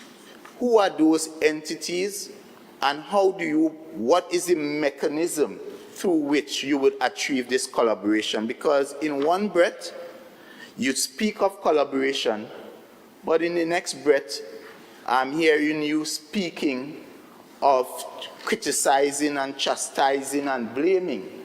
And in an environment like that, I do not know how successful you would be in having collaboration, because the example you made with respect to the blocking of roads, and I would think you, as a responsible Chief Secretary, will have the kind of discussion with the relevant authority, which in this case might be the police or the transport minister or transport division, so the Commissioner of Transport or whoever is the relevant authority. And even before you implement blocking the roads, that will be a conversation and agreement, because at the end of the day, it is for the public safety of Tobagonians, and I do not see any reasonable person denying the Chief Secretary the opportunity to protect the people of Tobago. But it is the manner in which you do things that people may have an issue with, because it is the same thing with what we are seeing here with the road at Friendship. You bypass the EMA, understanding the law. The law requires you, once you are going roads over a certain mileage, that you must apply. That is the law. And even if it was done in the past, and it probably was not treated with, but that doesn't give you the right to believe that you can continue to do it. And therefore, it is the manner in which we approach things that perhaps might not bring us the kind of results that we are seeking.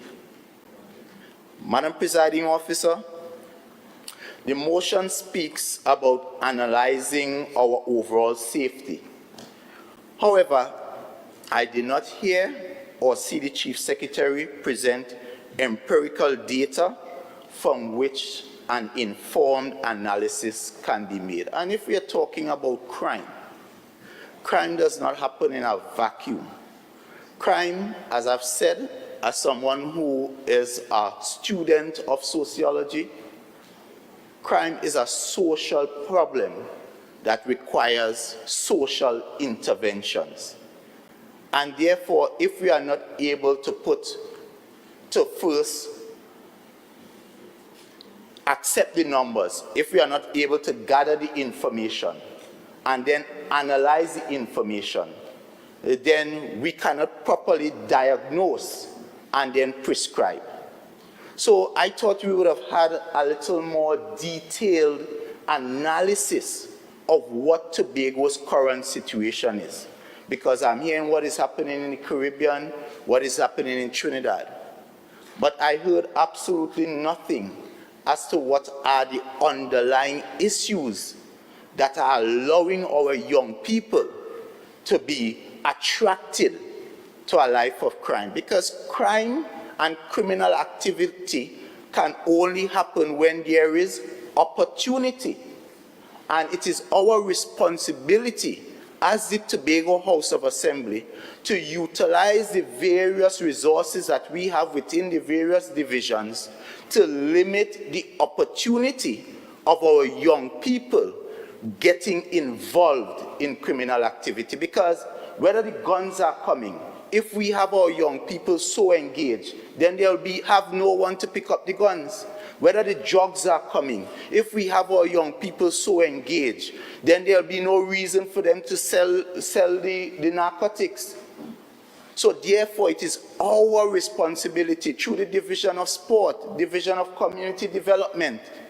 I could tell you firsthand, as a living example, in the community of Wim, when I returned and there seemed to be an emergence of violence, gun violence as a matter of fact, in the village.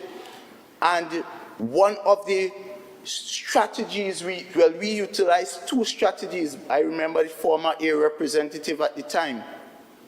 One was the issue, because one of the burgeoning issues at that time in Wim was employment.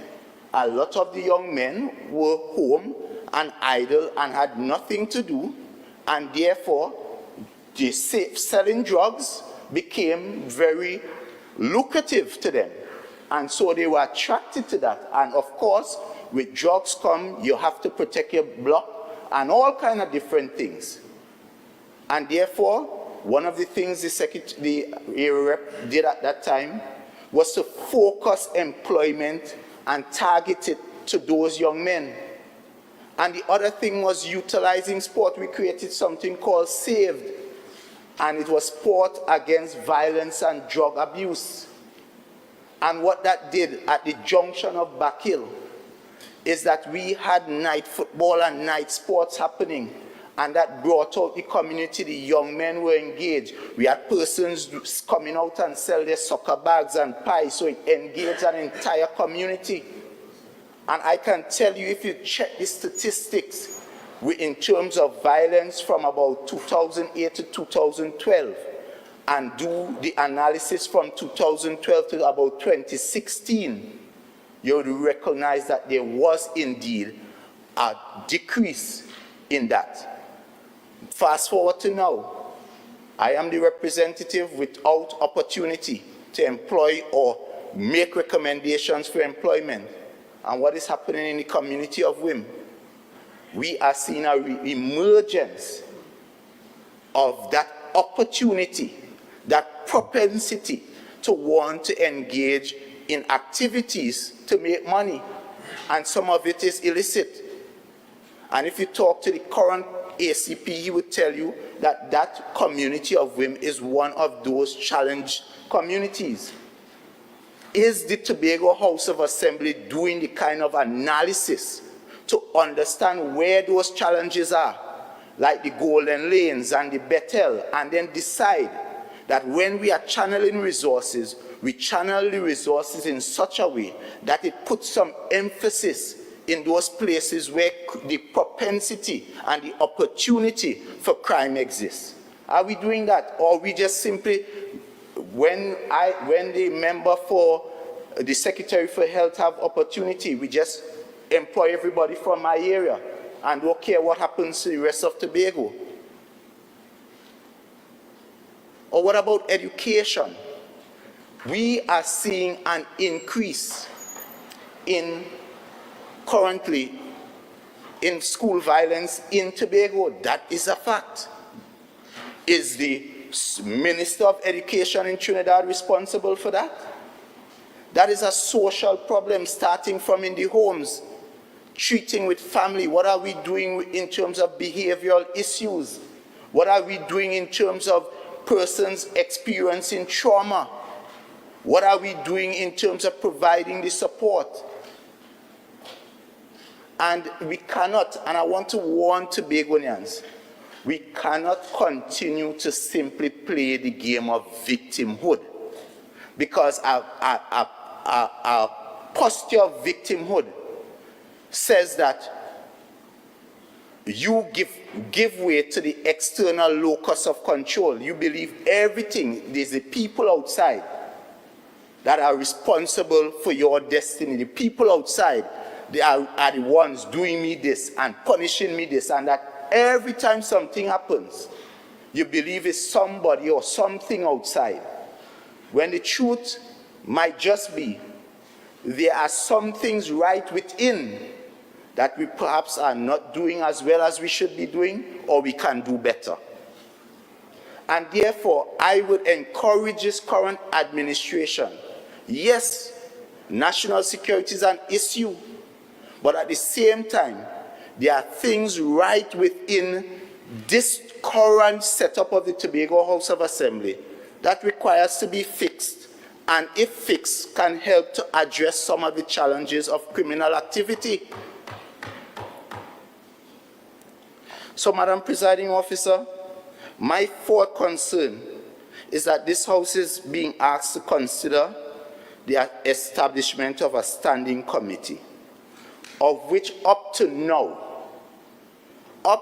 this Chief Secretary, imagine the main subject, one of the main resolutions is the establishment of a standing committee, yet we have heard absolutely not one word about the terms of reference of this standing committee. What are they really supposed to do? Yes, monitoring and evaluate, but monitor and evaluate what? If we do not already have the interventions properly identified and fleshed out, if we do not have the analysis, if we do not have the engagement of the stakeholders, of the communities, what then are they monitoring and evaluating? And therefore, I would like to posit that rather than they monitor and evaluate, this committee must first work with the communities and all of Tobago, all of THA approach, all the divisions. This committee must first work. The first point of reference must first be to develop the strategies, because clearly at this point in time, the strategies are not clearly developed and clearly defined. And my recommendation would be that rather than create this committee to monitor and evaluate things that have not yet been properly fleshed out and developed, perhaps we create this committee that can now go out and engage in the hard work. That is because there's no shortcut to this. This would take work. You have to do the analysis. You have to do problem identification. And when you do the problem identification, you have to also map that to who are the stakeholders. And when you understand who are the stakeholders, you have to understand what resources you require. It is work. You have to do the SWOT analysis. And I don't think we have properly done this SWOT analysis. I could have come here and posit all kind of theories. But sometimes life is about the practical. Life is a living thing. And we are living through this moment at this time in Tobago, where the Tobago we know today is not the Tobago we have grown accustomed to. And therefore, it is a problem that we here need to fix. We can't wait on nobody. We can't throw our hands up in the air. We'll never have enough Coast Guard. We'll never have enough police. But if we treat with the root issues at the individual level, then we'll be able to overcome the challenges at the institutional level. And it means that we need to fix the next generation of Tobagonians coming. And it starts with proper education. What are we doing with the curriculum? Just imagine, we have an important discussion on school violence. And where is the Secretary of Education? Important matter. We have a challenge, poverty. And I don't agree with Karen Ashe that what his song says, that poverty is, of course, is not an excuse, but it is proven there's a correlation. It may not be a causation, so it doesn't mean that poverty causes crime, but there's a correlation between poverty and the propensity to get involved in criminal activity. Because when a man's bread is not buttered, and some gang leader can provide that opportunity to butter the bread, and you look to the state, and the state is not able to provide opportunity for you, what then does that person do? And when you as an assembly take the decision to terminate units and send home people, when you as an assembly take your contractors, your Tobago-based contractors who are employing hundreds of Tobagonians, and instead of giving them those opportunities, you spirit away over $300 million out of the Tobago economy. That too contributes to criminal activity. So therefore, it's not fair to just simply come here, because when I listened, and I listened carefully, what I heard from the Chief Secretary in the main is that the central government is basically responsible for national security. In his words, they are failing, and so we are hopeless. And that cannot be it. That cannot be the response to a people who elected a government to treat with their issues. What about the responsibility of, you have other divisions such as health, wellness, and social services, and protection. Well, we know it is about the same, covers the same kind of intention. And as you use the word protection, gives it even more grit and more purpose. And therefore, how are you protecting the social welfare of the people of Tobago? How is that being achieved? Because when you listen to the cries on the ground, when you listen to the normal man, the man on the ground, he's saying, I am going to the division, and it is very difficult to get food. I get calls almost every day. People come even to the office of the minority just to get something to eat. That is the reality. What are the systems in place to identify these vulnerable people, these vulnerable families? How do we, how do we get to these people? Because it is in the homes of these people where you recognize there might be the opportunity. Because it starts in the homes, then it goes to the school, it comes out in the community, and then before you know it, we have challenges with young people getting involved in crime.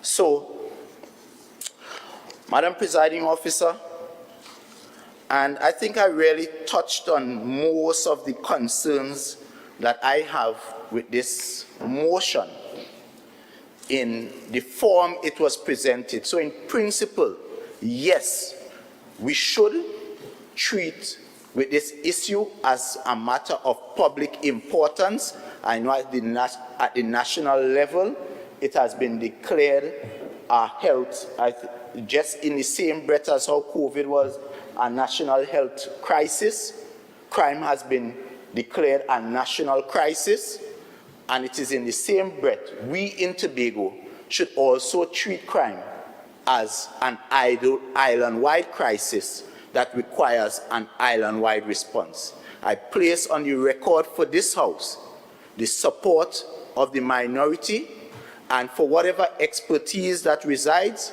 I hope that this standing committee would be a committee that involves a wide cross-section of Tobagonians, from professionals in legal, business, people who are involved, CBOs, faith-based organizations, NGOs, you name it, normal civil servant, public servant, because this issue is an issue Assemblyman Morris, you have 5 minutes. Thank you, I'm wrapping up. But this issue is indeed very important, and I don't think the Chief Secretary gave the importance or gave justice in his presentation to the importance of this issue. And Madam Presiding Officer, it is in this context that I would like to propose an amendment to the motion, whereby I beg to move that the motion be amended by proposing the words "at continual monitoring and evaluation," that be left out of the question, and to insert the words "development and" be added at the 5th recital of the motion. So the motion proposed will now read at the very end that in terms of the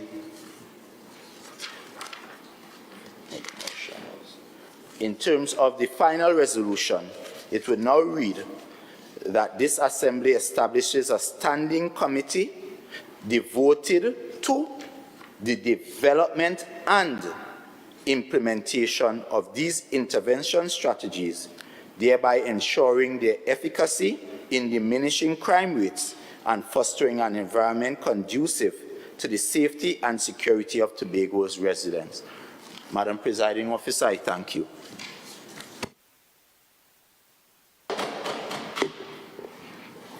This amendment needs a seconder. Thank you, Madam Presiding Officer. I beg to second the proposed amendment. The amendment to the motion has been seconded by the minority councillor. Honourable members, the question is that the motion be amended by leaving out the words continual monitoring and to insert the words development be added at the 5th recital in the motion. Members taking part in the debate hereafter may speak on the original motion and the proposed amendment. Secretary Kerr, Assistant Secretary Kerr, you may now join the debate.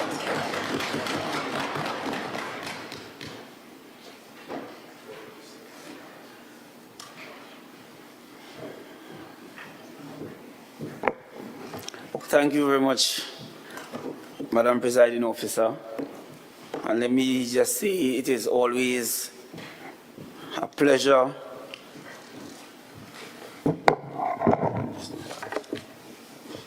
to be given the opportunity to contribute to any matter that comes to this House, because, of course, it impacts the people of Tobago.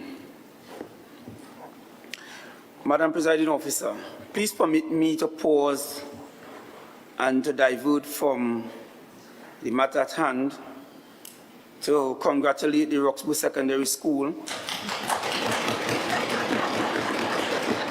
and the other secondary schools who performed extremely well at the just concluded secondary track and field national championship. I think that it is, as the Assistant Secretary of Education and as a proud former teacher of the Roxburgh Secondary School, I would not have been forgiven if I did not do the honors. And I want to also mention Scarborough Secondary, Signal Hill, and Bishop's High School as well, because they also did us very, very proud. So that congratulations go out to these Tobago schools.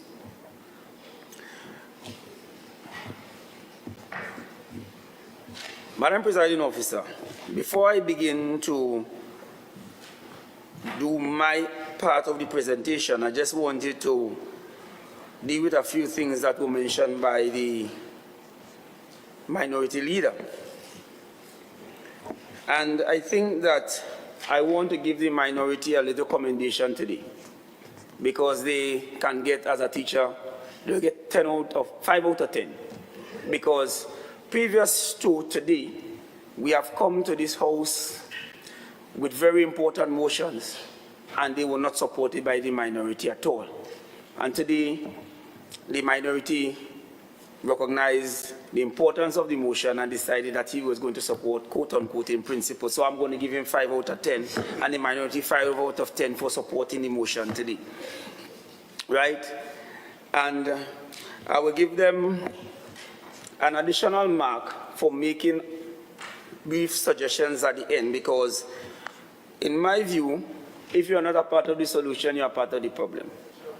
And you can sit there and you can talk about all the things that the Chief Secretary did not mention, which he did mention, but you did not propose any suggestion at all as to how to go forward. Because if you're going to support the motion, I would think that you are going to add to the motion rather than focus on what was not presented.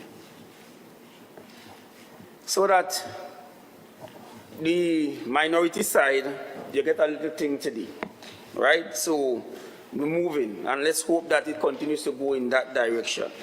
But the Chief Secretary did mention that the divisions would be the ones who will show how they are going to deal with the issue of crime and violence. And therefore, I think it was rather presumptuous to see that there were no measures or there were no suggestions as to how we are going to go about treating with the crime, the business of crime and violence and so on. And that to suggest that the autonomy issue really is out of place, I think it is very much in focus. Because if we, as a people on the island, cannot make decisions that regard our safety, and we have to wait on persons on the other side to make those decisions, then it is very difficult for us to progress in the manner that we are supposed to progress. I looked at the news, I think it was last night, and the chamber has been asking for a meeting with the Commissioner of Police since last year. And still to date, no response from the Commissioner of Police, no meeting. So while we in Tobago, and we are not throwing our hands up in the air, we are going to do as much as we can under the circumstances with whatever limited resources that we have. We are also saying that there are some other issues that must be treated with in order for us to arrest the crime situation on the island. Right? So the issue of containment, as the Chief Secretary mentioned, and all of that is important. We are saying that, we are not saying that that is the only issue, but we are saying that that is important. So we want to look at a multifaceted approach to treating with crime and criminality on the island. And I guess when the minority was passing, he looked at my script and he saw me mentioning the issue of the Calypso. Poverty is no excuse for crime, because in my view, that is my Calypso monarch. No offense to the person who supported Marshal Montano, but that is my Calypso monarch, right?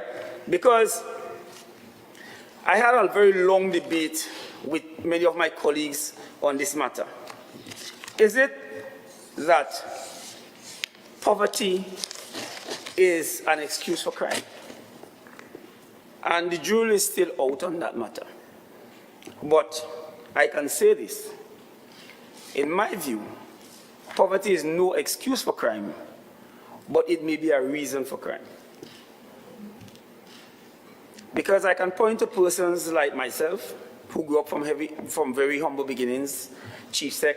Many of us in here grew up in poverty, for wanting of a better word. Maybe it might not be abject poverty, but we didn't have. And many of us did not turn to crime. And therefore, I don't know that poverty is an excuse, but as I said, it may be a reason. And I could stay maybe on the line with that, right? So that a person's lack of education often increases the likelihood that he or she will become in crime. And the opposite can be said. If you are educated, then it might be less likely. But then, again, the jury is out on that, because we have very prominent persons who are involved in crime, and very intelligent persons too, right? So that many of these things really are out. The jury is still out on many of them, right? But in order to combat crime and to eradicate poverty, we must educate our population. I think that education has to be one of the greater driving forces in Trinidad and Tobago to treat with this issue of crime that we are facing. If we don't do that, we're going to be in trouble. Because the reality is this. Giving additional resources to the protective services will be treating with the situation after the fact. After persons have perpetrated crime, then we are looking at arrest and conviction and maybe even jail time. But I think what we need to try to do as a country is to prevent crime in the first place. Try to have less persons being looking at committing crimes and so on. So in terms of that, we need to educate our population. But when we talk about education, quite often, most of us think about academic education. We think about going to school and getting our subjects and all of that. But education in a wider sense is about moving persons forward so that they will be able to have a sustainable life and further themselves. Madam Presiding Officer, if persons are given the opportunity to be able to sustain themselves, whether it's academically or otherwise, we are of the view that there will be a drastic reduction in crime. And therefore,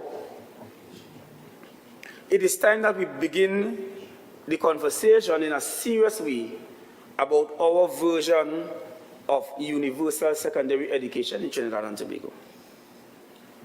Because I am of the view that our version of universal secondary education in Trinidad and Tobago creates opportunities for our younger students to be involved in crime, to be recruited by gang members. And let me explain why. Our version of universal secondary education is only academic education. If you are at primary school and you cannot master the basic competencies in mathematics and language, once you attain the age of 13, you are placed at a secondary school. You are placed at a secondary school and you are expected to carry out the curriculum of a secondary school student, even though you have not mastered primary school. And something has to be drastically wrong with that. It does not cater to the needs of individual learning styles. It does not cater to the needs of multiple intelligences. Students are simply placed at secondary school based on the fact that they would have attained the age of 13 and they do the exam, and even if they get 0, they are placed at secondary school with no specific intervention strategy to treat with those students who are at secondary school. So what happens when a student goes into secondary school and they cannot cope with the curriculum at secondary school? It means that very likely they will turn to a life of crime, because the gang members and the gang leaders will show them success. Will show them that they can take a gun and put it to your head, and that is a successful activity that they can do because they are having challenges in terms of dealing with the academics. And this is one of the other issues that we can put on the table in terms of autonomy, because this is a national policy.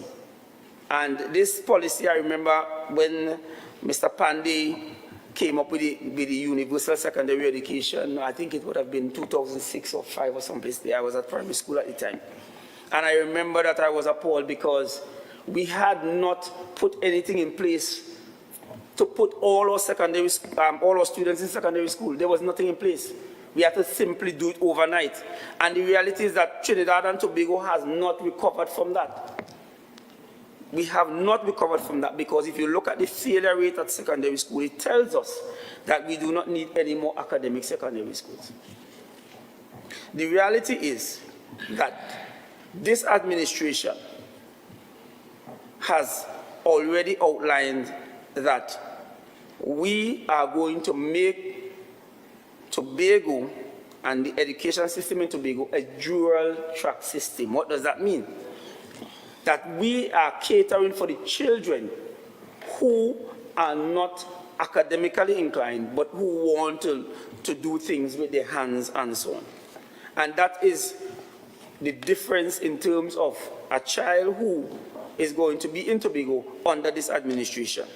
Because that child now is going to be given an opportunity to excel in other areas. Madam Presiding Officer, we, at the level of the Division of Education, have embarked on many policies, but there are two that I would want to bring to the House, and the minority might be enlightened. One of them is a proposed TVET policy, because when we came into office, we recognized that the TVET program in Tobago was limping along. As a matter of fact, there are students who are at the Roxborough Trade Center who would have been at the Roxborough Trade Center for an extended period and were not even able to do an exam. They were just simply going to the Trade Center with no end game, no ending in sight, and nothing to work towards. So that we have embarked on fixing those issues, and we intend to try to expand on the TVET program in Tobago.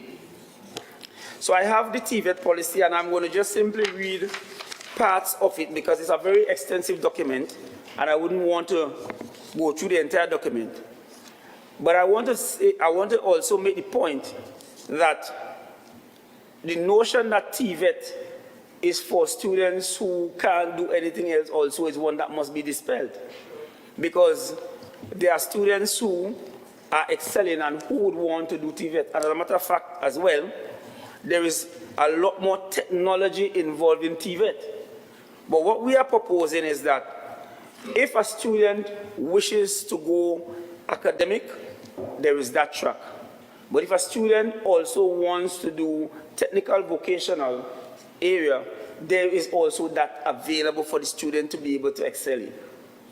And I would want to even propose that in the future, we look at the arts and the creatives as well. Because there are students who would want to go in that direction and must also be given the opportunity to go in that direction. What is TVET?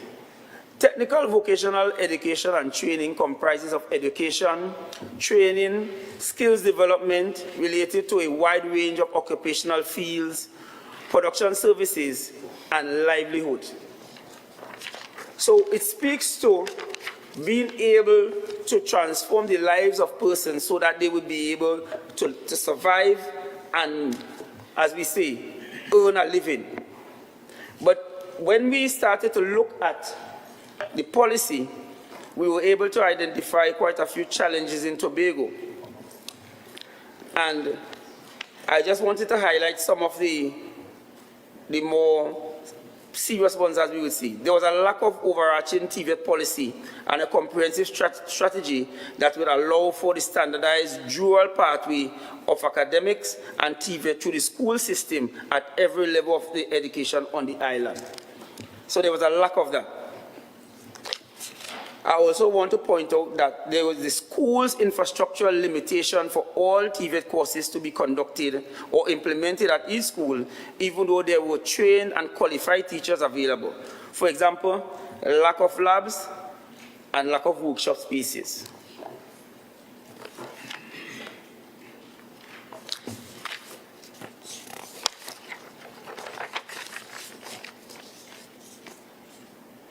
One of the things that we found as well was there were tradesmen who are skilled and successful in business but not officially qualified or certified in the Tobago space.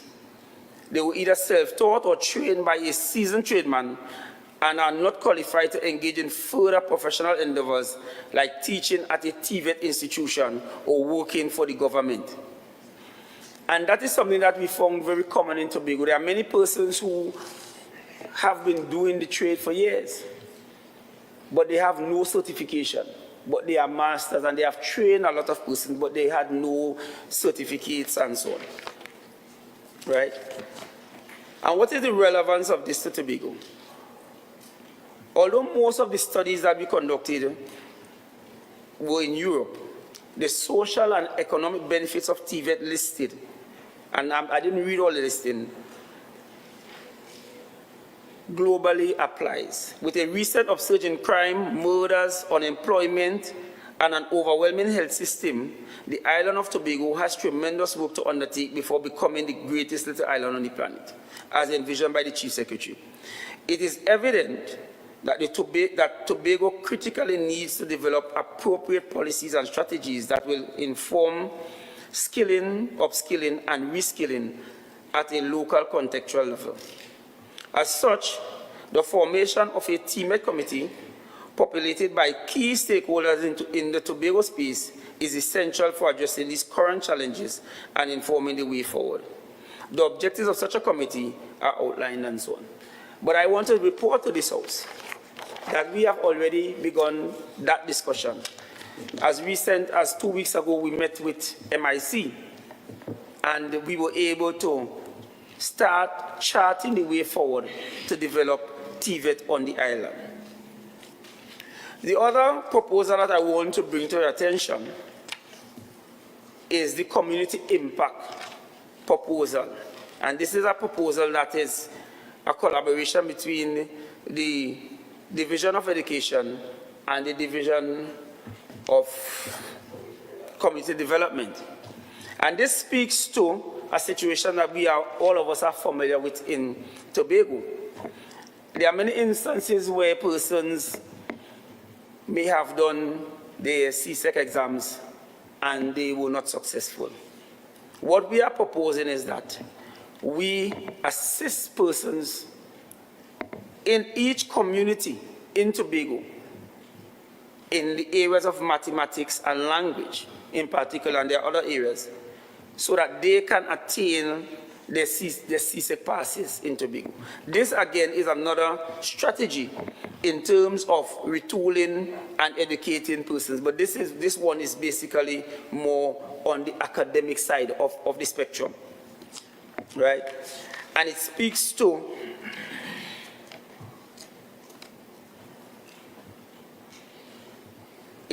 to us giving Tobagonians the opportunity, those who may have done their CSEC and were not successful, giving them the opportunity to do it again, but at no cost to them, so that these community centers throughout all the electoral districts, throughout all the communities in Tobago, will be having tutors free of charge to persons in Tobago so that they can do mathematics and language.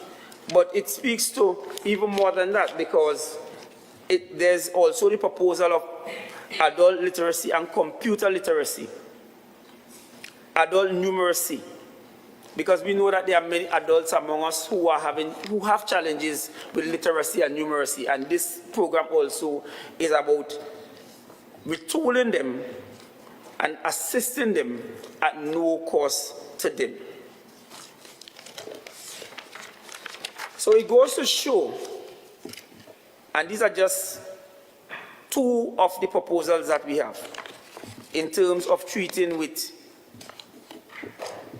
giving persons those tools necessary so that they can rebrand themselves and they can earn a living, as we say in Tobago. Additionally, we have seen the scourge of school violence, and I think the minority leader mentioned that there's an upsurge in violence in the schools in Tobago, and we are indeed very cognizant and we are taking note and we are very concerned about it. And again, I know that we recently had that meeting at Signal Hill, and there was the collaboration with Health, Wellness and Social Protection was there, and the stakeholders. I want to commend the principal and the staff and the parents who were there, because the rationale of the meeting really was to look at ways in which we can start treating with school violence. And that is what I said earlier, that if you're not a part of the solution, you're part of the problem. And the parents came out and they were willing to give suggestions as to how we can go about dealing with some of the issues at Signal Hill. But the reality is that what happens at Signal Hill happens at many other schools. And that whatever strategies that work after we implement, we can implement them at other schools. But we at the division also came up with some intervention strategies that we would want to implement at our schools. And we said that we're going to implement evidence-based prevention programs within the schools to educate students about the consequences of crime, develop conflict resolution skills, and promote positive behaviors. One of the misconceptions that many persons have about crime at secondary school or at school is that the discipline is left up to the school.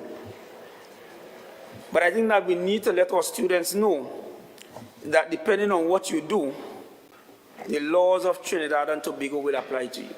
So notwithstanding that the school will do whatever they need to do based on the disciplinary matrix.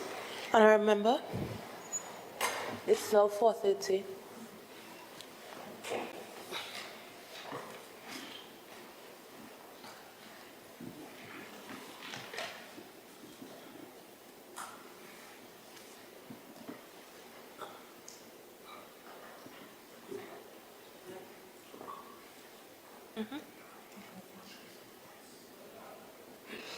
Thank you, Madam Presiding Officer.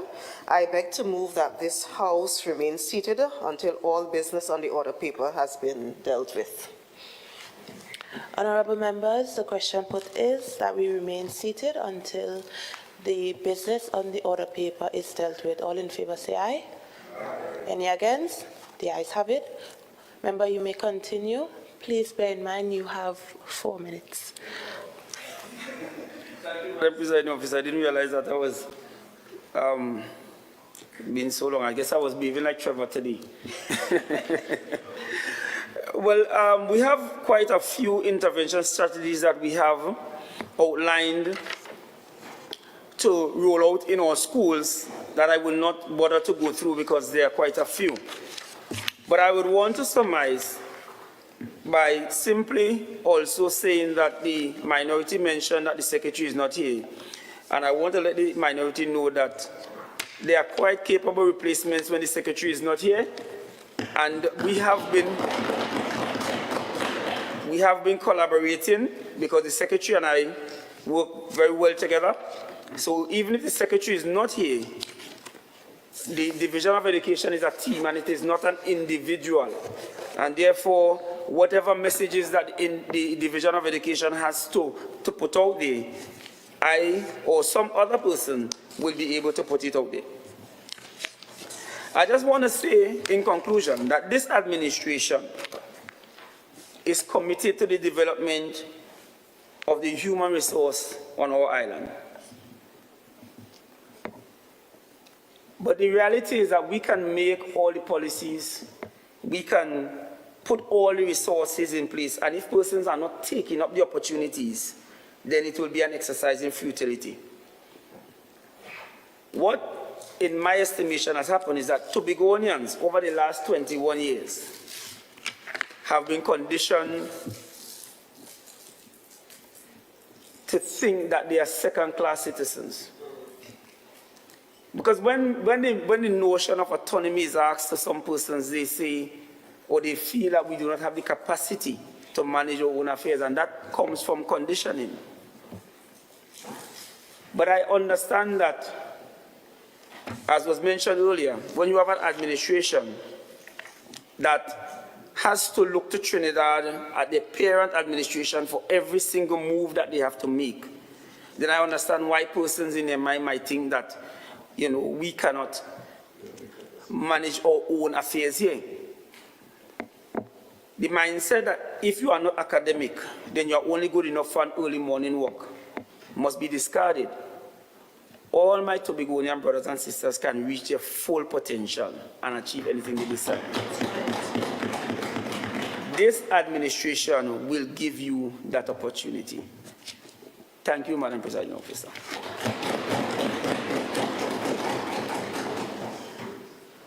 I want to indicate that two members mentioned via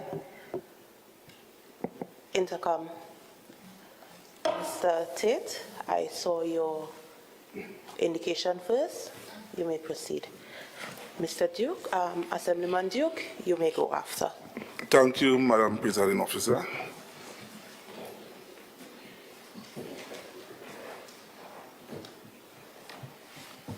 Yes.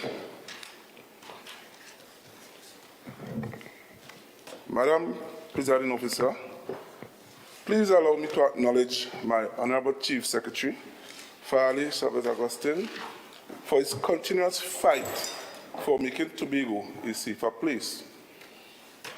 Also, my Deputy Chief Secretary, Dr. Faith B. Israel, for her continued support.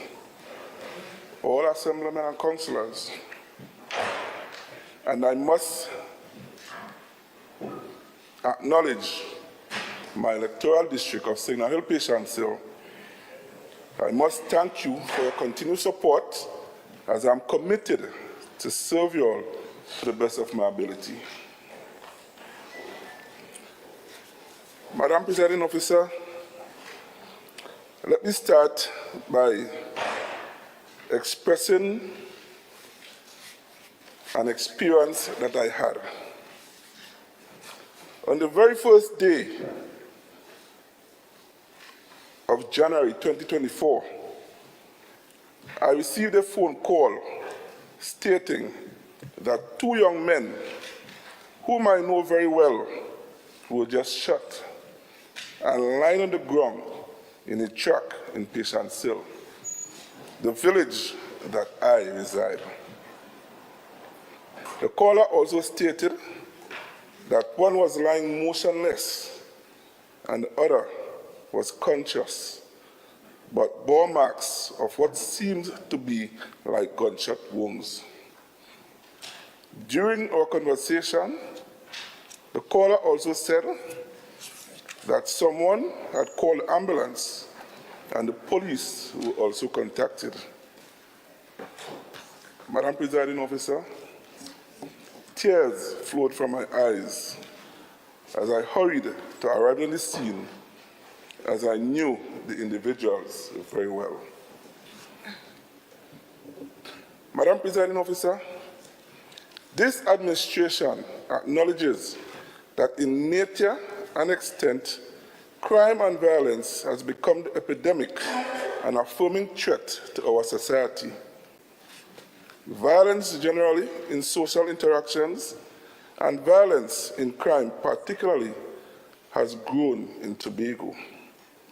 Over and above the existing capacity of our respective state of infrastructure, aside from the increase of the volume of violence and crime of which our law enforcement, justice system, education and social intervention programs are not fully equipped.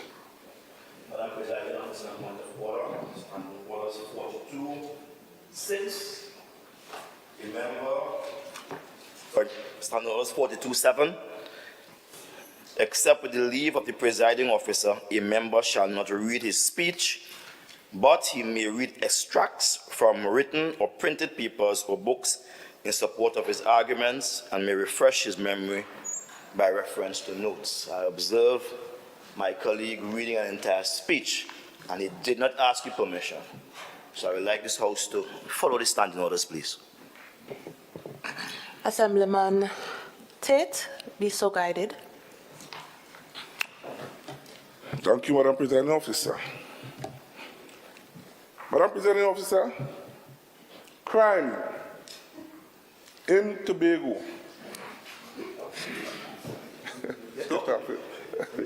Huh? Yeah, I could talk, man. Don't fret for me. I'm trained. Yes. Crime in Tobago, Madam Presiding Officer, is presently all of us concerned. It is getting over and beyond our control, where we are now seeking for assistance to help us all to solve the crimes that we are having right now in Tobago.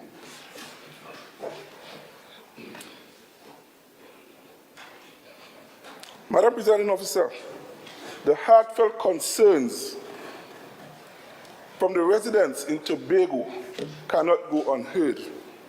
They are calling for comprehensive measures to stem the rising cause of crime. Honorable members.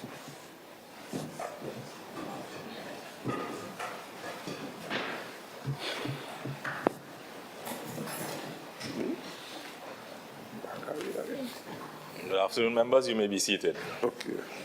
Member, continue. Thank you. As I continue, Deputy Presiding Officer, education and our outreach programs are also necessary. I rise on point of order. Prior to you coming here, I raise the matter with your sister, presiding officer, that under section 45, subsection 7, you ought not to be reading your speech except with the express permission of the presiding officer. He was so guided by the presiding officer and he continued to read his speech. This is a house of debate. Member, you may continue.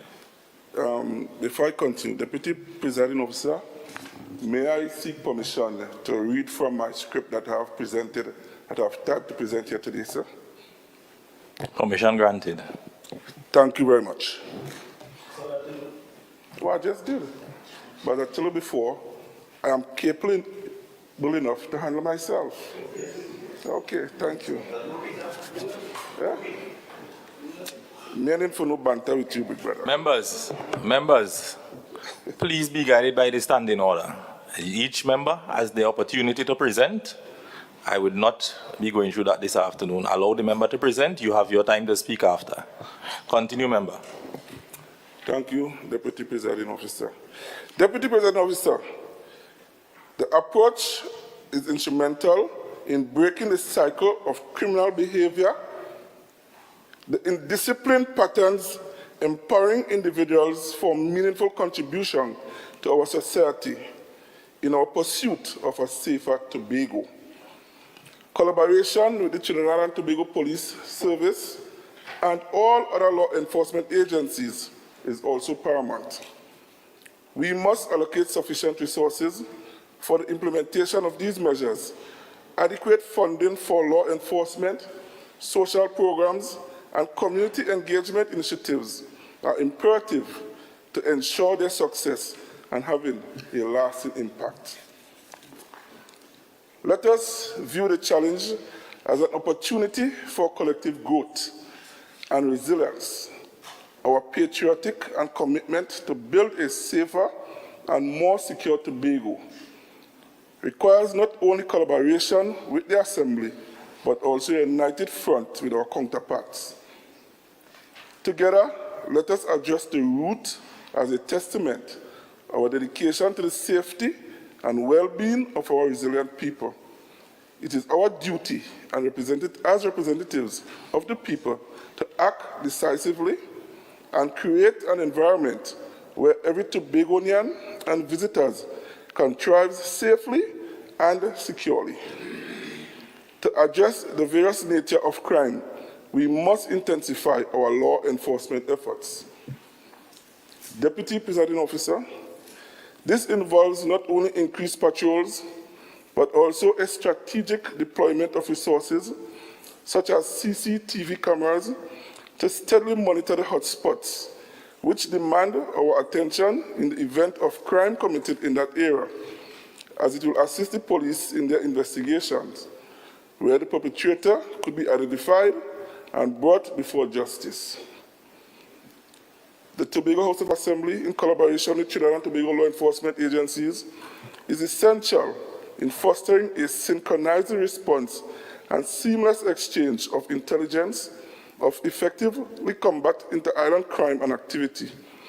In technology, our ability to stay ahead of criminal elements relies heavily on innovation, investigation, advanced technology to enhance our surveillance capability and improve communication between law enforcement agencies. Additionally, the establishment of community policing initiatives can bridge the gap between law enforcement and the communities, as recruitment can be done within our Police Youth Foundation with the continuation of police youth clubs, sporting and cultural clubs, and the churches in our communities. On Ash Wednesday, the 14th of February, I collaborated with the Patience Hill Primary Government School, where we walked from Patience Hill to Signal Hill, onto Tank Road, then back to Patience Hill Primary School grounds.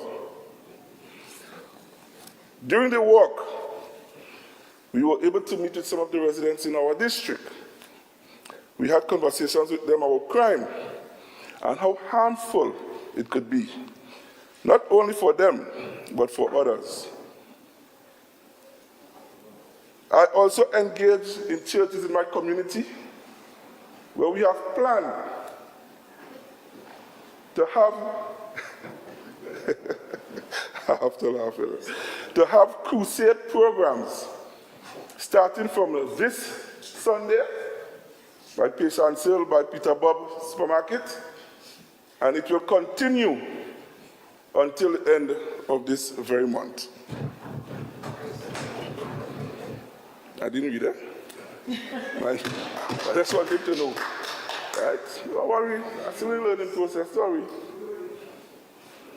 Deputy Presiding Officer, let us look at the horrendous media report, which are affecting Tobago and Trinidad also, and are malignant in its spread across the Caribbean, which also destroys our tourist industry. They appear to be telling us that across the region, territories are under siege. From the acts of crime and violence, from elements of our own society, who are today creating a larger atmosphere of fear, despondency, trauma, surrender, and hopelessness amongst us all. This is a battle in which we must all engage. This is a war we cannot afford to lose. When such a situation arises at our doors, it indicates that the problem of criminality and violence was not dealt with sufficiently in a much earlier time frame. in the homes, in the schools, in the prisons, in the courts, and even in our parliaments now. It also hints of the possible problems of finding solutions.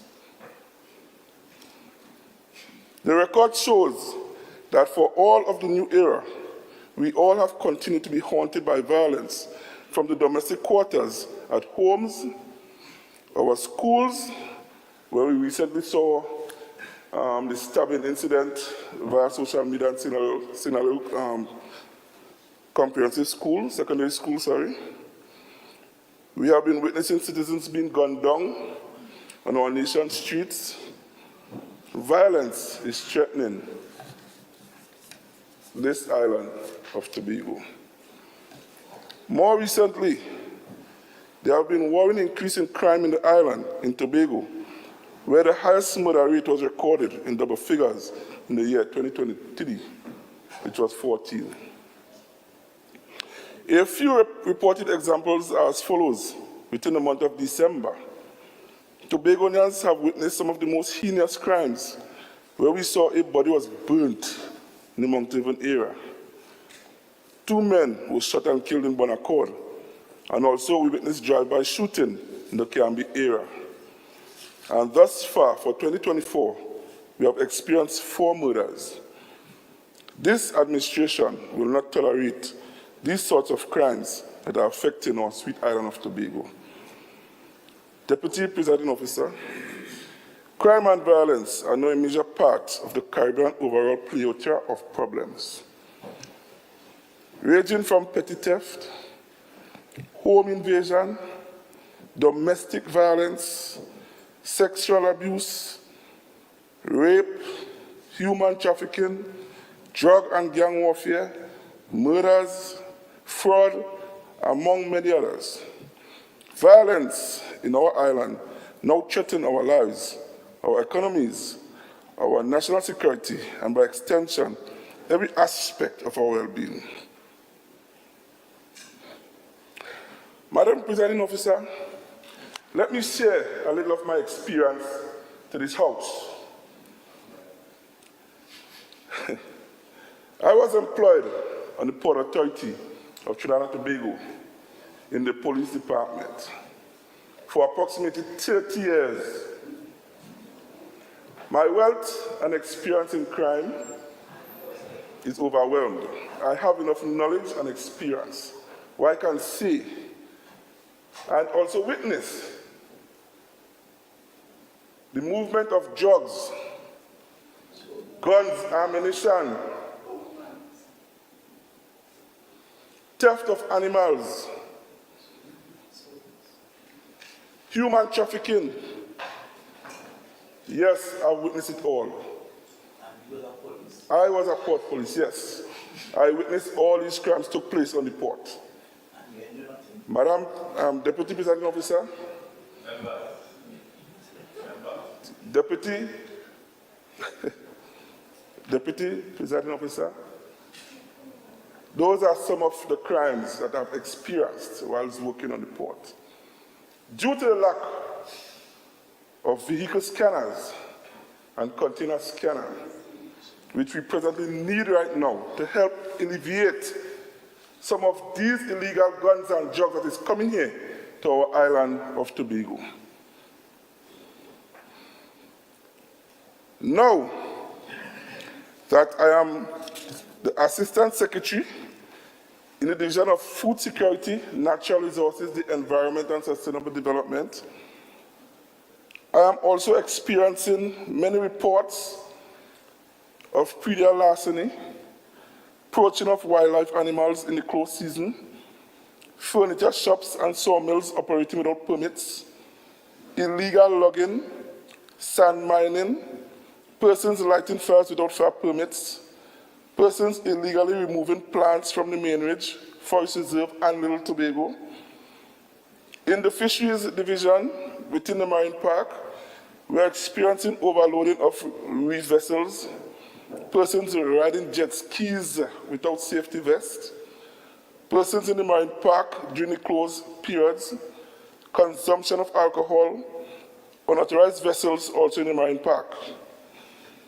I also want to inform the public that Safari 3, which is the division's reef patrol vessel, was relaunched on the 19th of February 2024, where patrols of the Marine Park and environs commenced immediately. These are some of the issues that Secretary Panton and myself met in the division, and we are now fixing all these problems. We also have reports from our fisher folks where illegal vessels are fishing within our territorial waters. It shows that our borders are widely open. Yep, it shows where our borders are widely open. I myself made a report to the Trinidad and Tobago Coast Guard after receiving such reports from a member from the fisher folk of Tobago. Madam Presiding Officer, we also witnessing where an incident took place with a ghost ship that was found overturned in Canube area, resulting in an oil-like substance which is causing a problem to our ecosystem. However, investigations with that ghost ship vessel is continuing, and I know that all authorities involved in this investigation will leave no stone unturned in this matter. Deputy Presiding Officer, some persons may believe that crime is a business. Some persons may believe that crime is a way of life. But let me tell everyone this. Being involved in crime only brings about two things. One, jail. Let me say jail again. I'm pointing my finger to nobody else. Jail. And two, death. One life lost to crime in Tobago is too much, because Tobago, as we all know, Lord Nelson said, all are we are one family. However, I pray that we recognize the Almighty presence throughout all our deliberations in our quest to move forward in combating crime, and for us to work together and put politics aside for making Tobago the greatest island on this planet. Deputy Presiding Officer, I thank you.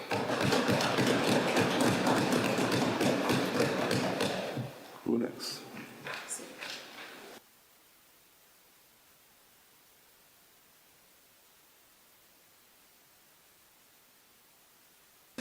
Thank you, Mr. Deputy Presiding Officer. I stand here this evening on behalf of the constituents, the electorate of Roxborough Argyle, including Dallaford, Ruido, Betsy Hope, Kendall, etc. The motion placed before us this evening is a simple one, this afternoon. It's a simple one. One that has to do with the setting up of a committee, utilizing various stakeholders throughout the rank and file of Tobago so as to create a level of safety and security for the people of Tobago. I listened to the debate led by the Chief Secretary, and I also observed that the minority leader supported the idea to a few amendments. Beyond that, what I've been hearing is unnecessary talk, Mr. Deputy Presiding Officer. Let me just pause to commend my colleague, Assemblyman Tate. He has done well on his maiden voyage. He didn't crash. I want to say, you have done well. Keep it up. Apart from that, a committee that has to be formed needs to be properly delineated. We need to know who will comprise these committees, or this committee, what role and function they will play. We need to know in terms of reference for this committee, and I was expecting to have the debate focus more on that. But instead, we have a debate focusing on crime and schooling and poverty and autonomy and unnecessary issues. Unnecessary issues. Unnecessary issues. Are our borders secure? And when I say our borders, people are sometimes confused by our borders. The borders that the ward, Tobago is a ward, has is 6 nautical mile radius around the island. That is our borders. I'm not sure if any of us here know where the border is and where Trinidad and Tobago water begins. But there is something called Tobago border, 6 nautical miles from the low water level point out to the sea. And we are responsible for that administratively. That is not a national security issue. It is insofar as Tobago is a subset of Trinidad. And I believe people in this house would have done well in maths. And we have a set and we have a subset. We have a big circle and a smaller circle inside that is called a subset of that big circle is a set. Trinidad and Tobago is the big circle. That's the name of the country, formerly called Trinidad. It is now called Trinidad and Tobago. That one country is called Trinidad and Tobago. Tobago is excised and is in the middle of that, a subset, and it's called Tobago. I thought I had to explain that, and I should go it over one more time again. Tobago finds itself surrounded by Trinidad waters. That's legally speaking. Legally speaking. So national security, so far as border patrol is concerned, is firstly Trinidad's responsibility. Because before you get to Tobago, you have to pass through Trinidad and Tobago waters. And we have Coast Guard responsible for that.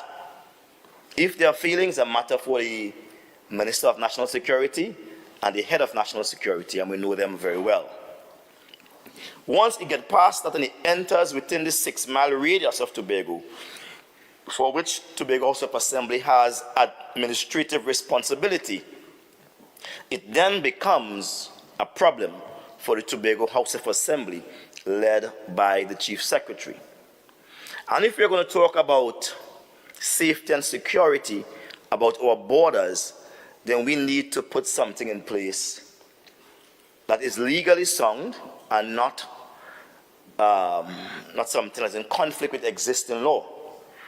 How do we patrol that 6-mile radius so as to prevent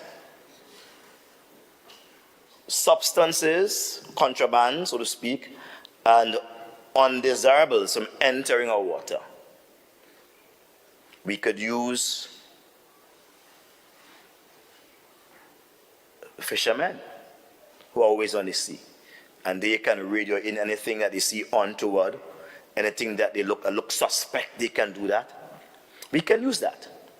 These are some of the things I want to hear, how we are going to police that 6-mile radius. I didn't hear that.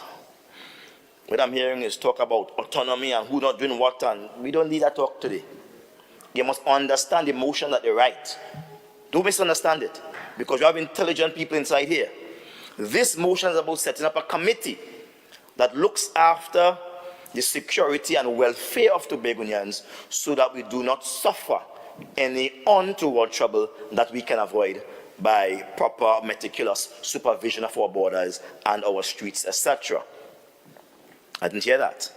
I heard a reference made to the Tobago police, and the PNM would have done that, would have attempted to do that, and they blocked by central government. I've heard that. But I did not hear the construct of how this committee is going to work and create a similar quasi-policing kind of force so as to protect our streets without conflicting with the existing laws of the land. Because we need to understand that Trinidad and Tobago is one country, but Tobago is a ward of that country.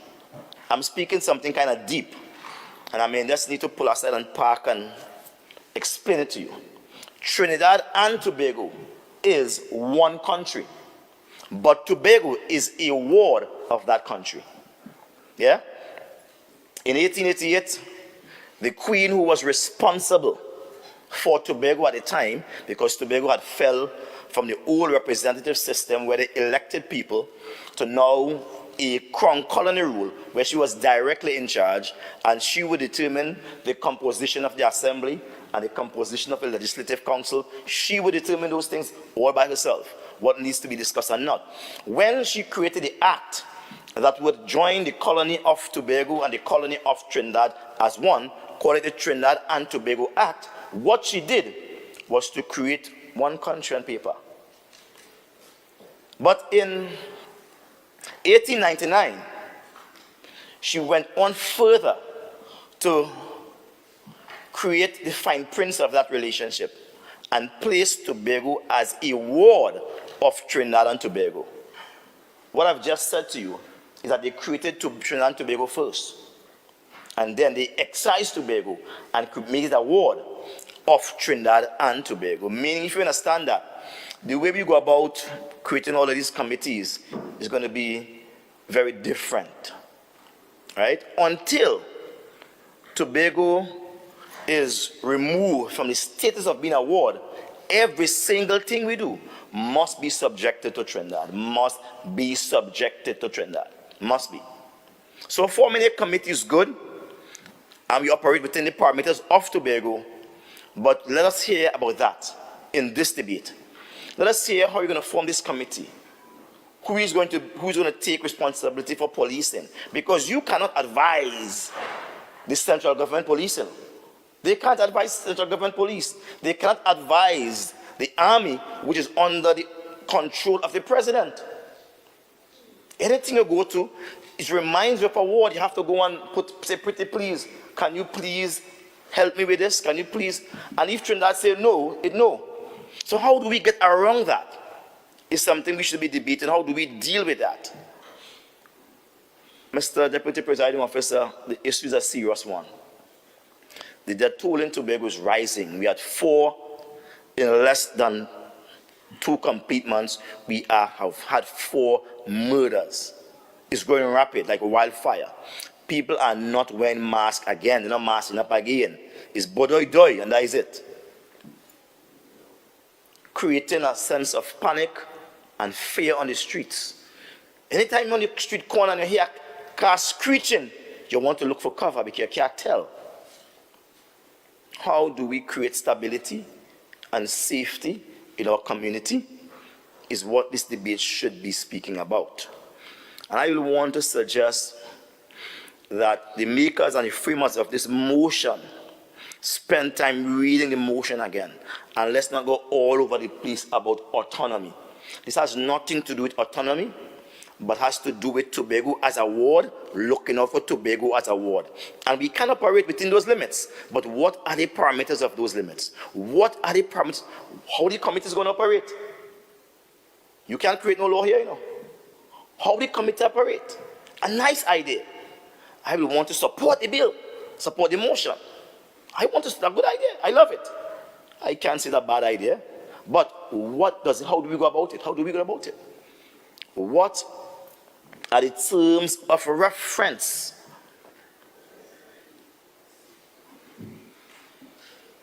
People are concerned about all kind of things happening on high seas out there. All kind of things happening on high seas out there. Men tell me they could buy guns, buy grenades, buy anything out there on the high seas. It seems as if it's time of the pirates. Anything could happen out there. How do we deal with that? I will want to suggest that those who think they're an authority in Tobago understand what humility is, understand what governance is, and sit down with the National Security Minister, seek a meeting with the Prime Minister, who is the head of national security. At that level down there, that's where the meeting ought to take place, not at this level up here with these junior officers, and no disrespect to that. There are junior officers here.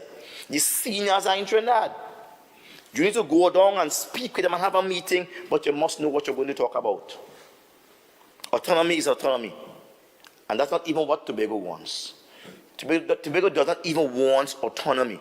What Tobago wants is self-determination, which is the right of Tobago to decide within Tobago, among itself, without any external influence, its political status, and to develop its economic, social, and cultural systems on the island.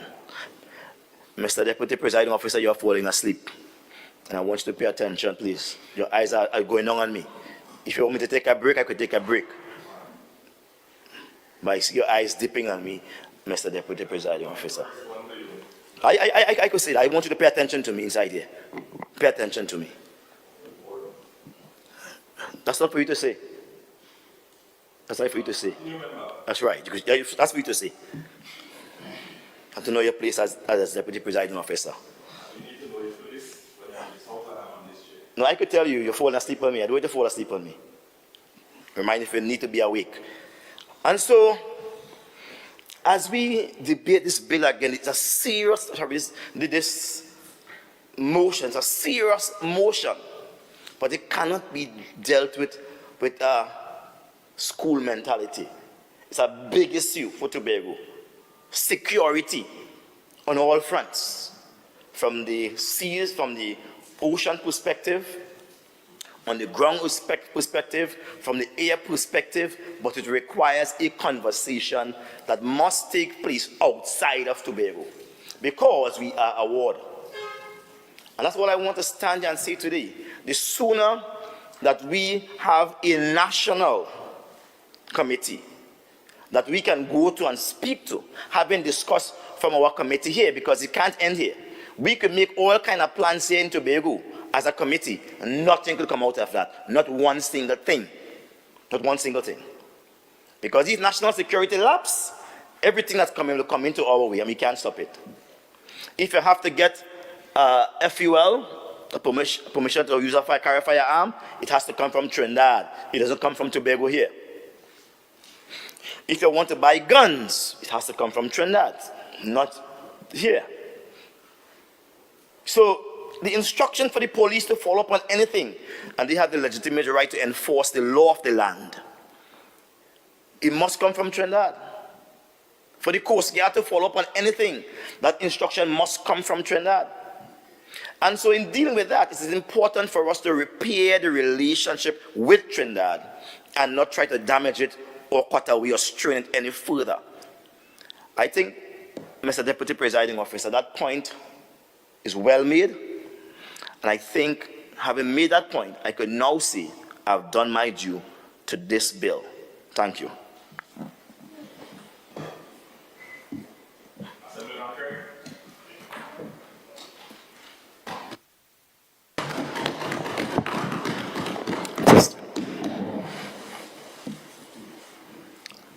A pleasant good afternoon to everyone in the House. Let me first thank the people of Bucumon Pleasant and Canaan for allowing me this privilege to address this august body. That's quite all right, is that right? Thank you for the offer. Yeah? Mr. Deputy Presiding Officer, I was saddened to hear the contribution of the member from Roxborough and his misguiding the youth of Tobago. I must admit that my understanding of and the definition of Tobago doesn't allow me to support his definition of who we are in relation to Trinidad. And I'm of the view that some of my colleagues coming after me are going to fix that, because we are the fix-it crew. Mr. Deputy Presiding Officer, I am compelled to go to one of the greatest writers that I've ever read. He wrote a book called Ecclesiastes. And in that book, chapter 4, verses 9 to 11, he says, "Two are better than one, because they have a good reward for their labor. For if they fall, the one will lift up his fellow. But woe to him that is alone when he falleth, for he hath not another to help him up. Again, if two lie together, then they have heat. But can one be warm alone? When I read that the first time, I thought about Trinidad and Tobago. And I remember a question the late great Ho-Choi Charles asked me. He said, should Trinidad suffer a natural disaster, major natural disaster, how would we survive in Tobago? And that question always triggered something in me and forced me to look at my position in Tobago in relation to Trinidad. Now, the matter before us is about crime in Tobago. It's about oil spills on our shore. It's about our social structure and where we are heading as an island. My friends opposite would make us believe that this matter could be dealt with apart from the autonomy conversation. But I cannot see the island progressing in any meaningful way without us discussing the autonomy concern at every possible turn. You see, as crime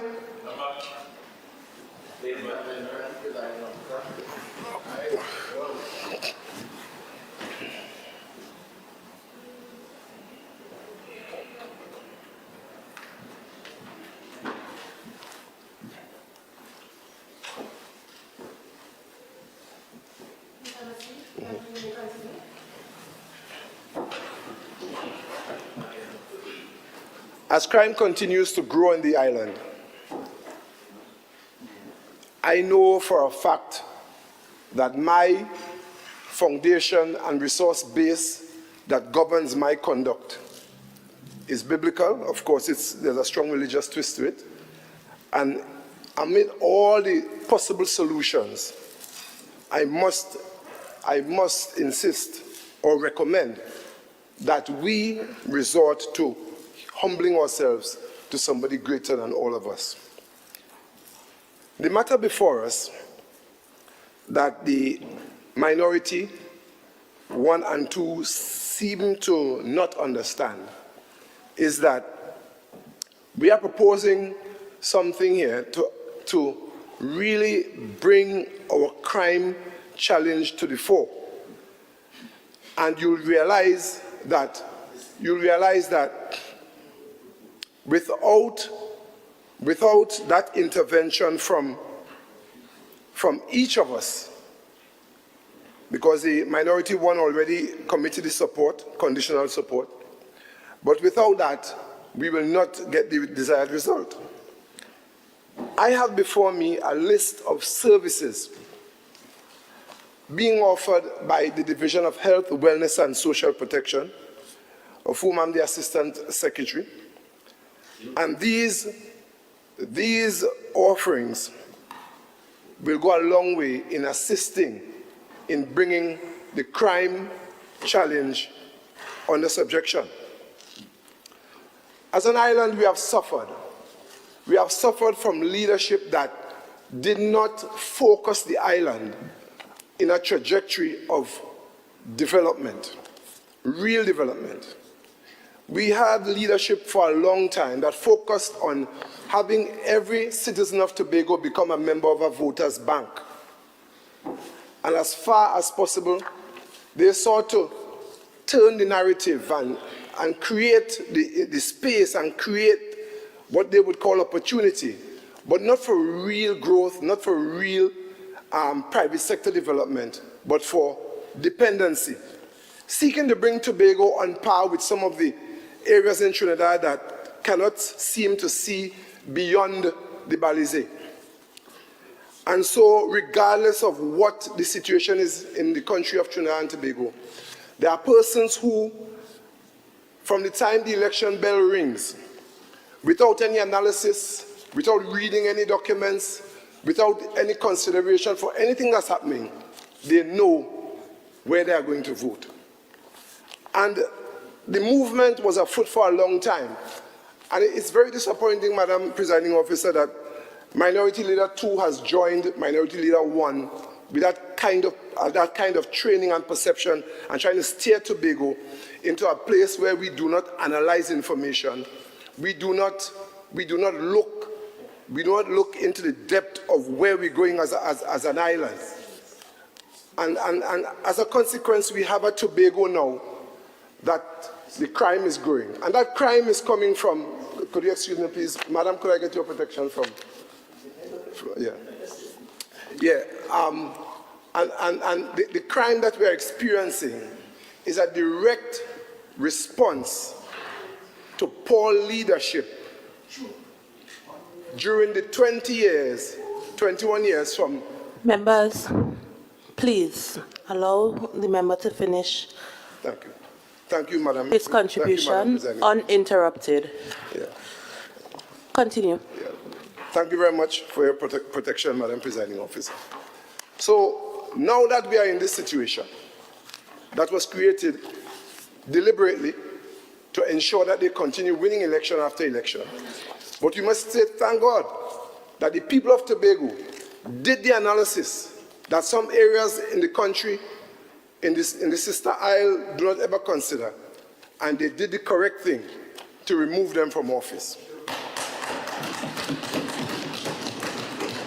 Madam Presiding Officer, if there are persons within our public space, within our island, who are concerned and frustrated, I am here in my capacity as Assistant Secretary in the Division of Health. And in that capacity, I'm going to share, with your permission, the services are many, and I have not memorized them all. Can I look at my script? Thank you very much, Madam Presiding Officer. I'll take it from the aging unit. We have services to deal with those who are old or the elderly who need the assistance. I'm not going to read them all, but I'm just going to glance at them just to get the covering title, yeah? Those who are immersed in alcohol and drug abuse, we have a program for you. I'm not going to read the entire thing as I've said. Those of us, we have children and families that are under stress. And mind you, as I speak, bear in mind, we have always had these challenges, but they have intensified at this moment because of the kind of groundwork that the previous regime put in place to ensure that these people keep voting for them. So that's why we have these challenges so extensive now. We have community mediation, where persons go to the court, and it's my experience on the job, I'm seeing persons who, instead of seeking to make things right with their family and siblings, they prefer to approach the state to be the ones to take care of them. And I would ask them, I say, are your parents alive? Yes. Are your brothers and sisters alive? Yes. Didn't you ask them for assistance? I don't speak to them. And so we have a Tobago where we were once so strongly knit as families. We are in a situation now where persons in families are warring, and because of that warring situation, they are coming to the state for assistance. Let me move on quickly. All right, we have community residence for children. We have for children under 12, and we have for children between 12 and 18. We have social services units, right? Provide supporting environment for clients who effectively resolve individual, group, and family challenges. And because of the pace at which I'm going, I must also let you know that the numbers 639, 3395, and extensions are available for persons who wish to follow up on the information I'm sharing. We have Disability Affairs Unit. There are persons who might be physically challenged, and we have facilities to cater for them also. Emergency Social Assistance Unit, short-term emergency assistance with food card and so on. There are people in the Tobago space who are not understanding the food card conversation, because at the time when we won the election, when we beat them 14-1 at the time, that there was a food card issued from Port of Spain, which was immediately withdrawn from the program. And it's part of the way how they operate.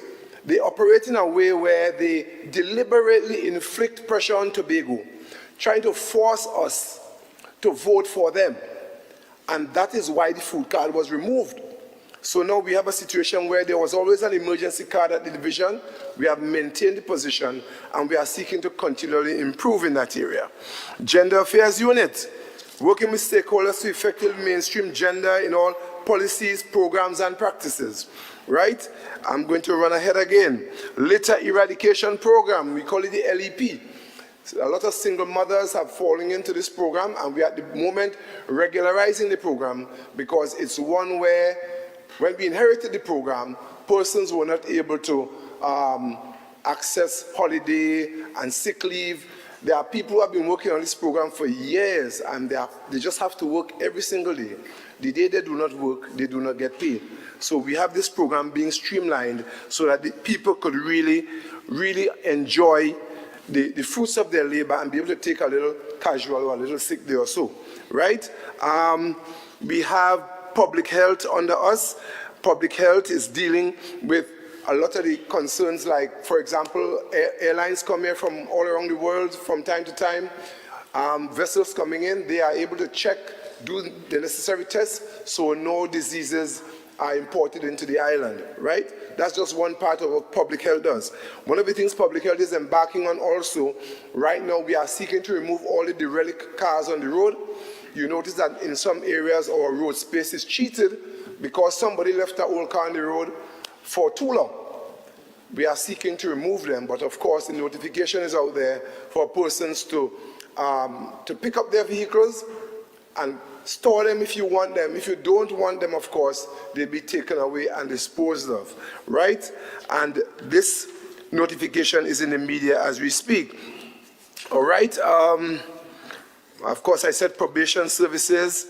We have the program for adolescent mothers, right? It's a biblical prediction that children will make children. And in many cases in Tobago, we have young mothers who are in need of help, advice, education. This program seeks to garner them and steer them in a direction for success. Right? The DMO office is there also, and the REACH program, which has been very successful. The REACH program, we offer persons who are interested in going into business. We give you loans up to 15,000. No, sorry, it's a grant up to 15,000, where you could purchase appliances and so on to go into your own business. Persons have bought refrigerators, hairdressing equipment, tools for trade, and so they have this option, right? Right, and the Technological Vocational Center for Persons with Disabilities, I might have heard in not bringing some samples of their work to the house today, but there are those who are physically challenged, and in our perception, they might not be able to hold a steady job. But based on this program, they are able to do things with their hands, or as best as their limbs could motor, they are able to do things and to be able to generate an income. So all these programs are in place. All these programs are in place to assist, and they work beautifully, because the reality of our society is we are being fragmented and we need to supplement as a division. Madam Presiding Officer, the current administration's approach to addressing the pressing issues of increased crime in the society, the recent oil spill and other social ills demonstrates a stark departure from the inaction of the previous regime. Unlike our predecessors, our administration has shown a proactive stance in acknowledging and tackling these challenges head-on. Firstly, by acknowledging the gravity of these issues and their impact on the safety and well-being of Tobagonians, our administration has signaled a willingness to confront uncomfortable realities and initiate necessary actions. This contrasts sharply with what the previous government has done. Secondly, the establishment of comprehensive approach within the THA in integrating all facets of the THA operations to bolster intervention strategies is a clear indication of the current administration's commitment to proactive governance. And finally, the decision to establish this standing committee dedicated to monitoring and evaluating the implementation of intervention strategies underscores our administration's commitment to accountability and transparency.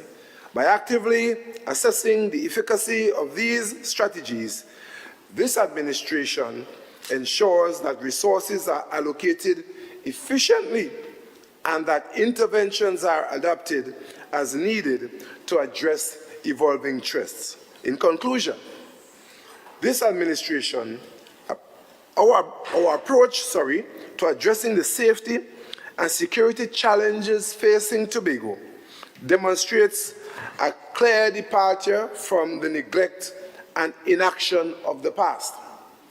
Through proactive measures, comprehensive strategies, and diligent oversight, we are working to reassure Tobagonians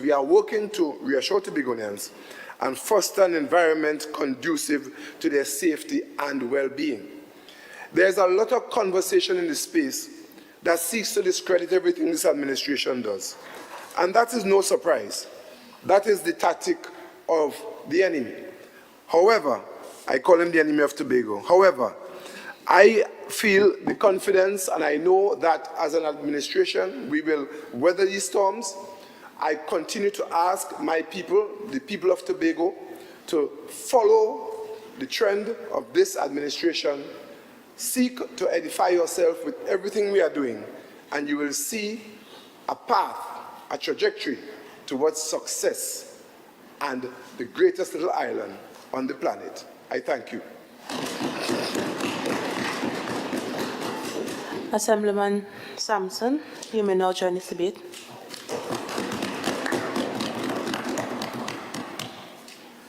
Firstly, let me express a hearty good afternoon to you, Madam Presiding Officer, members of this Honorable House, and to the people of Tobago. The opportunity to present in this House is a privilege that I continue to cherish and enjoy. Yes. Today we have convened to discuss an issue of great importance, and that is the safety and security of all Tobagonians. Madam Presiding Officer, I don't like to age myself about talking about the long time days, but I think that is essential for us to reminisce a bit on this matter. Decades ago, I remember having the luxury of leaving my house open and going out. All I had to say to my neighbor, I'm going out. And I could be assured that when I return, all my belongings, all my valuables were still in my house. You went on the field to have a sweat with the boys. You could leave all your valuables there sitting around, lying around, without even thinking twice. Nobody and even thinking about thieving your things. I also remember being able to send the youngest child to the village parlor without being concerned about their safety. Madam Presiding Officer, sadly, those days seem like a thing of the past. As a society, we have all been forced to implement proactive measures to ensure the safety of ourselves and our loved ones. Some, unfortunately, have fallen victim to criminal activity. This discussion, Madam Presiding Officer, leads me to a very important piece of legislation. It is in this fact, this very document that makes provision for the Tobago House of Assembly. The Tobago House of Assembly Act 40 of 1996 was created to, and I quote, provide for the membership, powers and functions of the Tobago House of Assembly and its Executive Council and matters incidental thereto. Within this said document also states the Assembly shall, in relation to Tobago, be responsible for the formulation and implementation of policy in respect of the matters set out in the 5th schedule. I looked through the 5th schedule and there was no mention of national security. The Act also further went on to say, the Assembly shall not have responsibility for the matters set out in the 6th schedule. Madam Presiding Officer, under the 6th schedule, the second matter for which is stated that the CHA has no responsibility for is national security. This is why I'm quite perplexed when the minority on numerous occasions has mounted platforms to try to blatantly mislead the population into thinking that this Assembly is somehow responsible for the proliferation in criminal activity on our beloved island. Madam Presiding Officer, I think he is better served taking that energy to his counterparts in Trinidad. Restway. There is a quote that I refer to ever so often, and it says, "The only thing necessary for the triumph of evil is for good men to do nothing." This, Madam Presiding Officer, is the underlying principle of this motion today. While the Tobago House of Assembly was granted direct authority, while the Tobago House of Assembly was not granted direct authority of national security, it will be foolhardy of us to sit by mute on this matter, a matter that deeply concerns and affects the safety and security of Tobagonians. It is also unwise to complain without any suggestions on addressing this issue. Crime is a multifaceted issue caused by the interaction of different risk factors. Some postulate that criminals are born and not made. Proponents of this school of thought believe that neurological conditions lead to one being more susceptible to a life of crime. Others believe that crime is a result of socialization and an individual's interaction with risk factors such as substance addiction, poverty, social isolation, and family dysfunction, to name a few. It is in this regard that the Division of Health, Wellness, and Social Protection, through Assemblymen Dr. Faith B. Israel and Sonny Craig, work tirelessly to promote good family values, provide avenues for conflict resolution, provide substance intervention and prevention to the public, and assist the most vulnerable among us to improve their socio-economic standards. We are actively doing our part to cut the tree at the root. We have also been working assiduously to improve programs aimed at reducing poverty. Let's look at URP, for example. Upon assuming office, we ensured that URP workers' terms and conditions were significantly improved. Workers now have some sense of dignity in carrying out their duties. Through the Division of Food Security, Natural Resources and Environment, farmers now have various avenues to improve their capacity and capabilities. Through the Division of Education, Research and Technology, programs for the holistic development of our people are being undertaken. Madam Presiding Officer, I can go on, yet still all we're hearing is, fairly this, fairly that, faith this, faith that. Give me a break.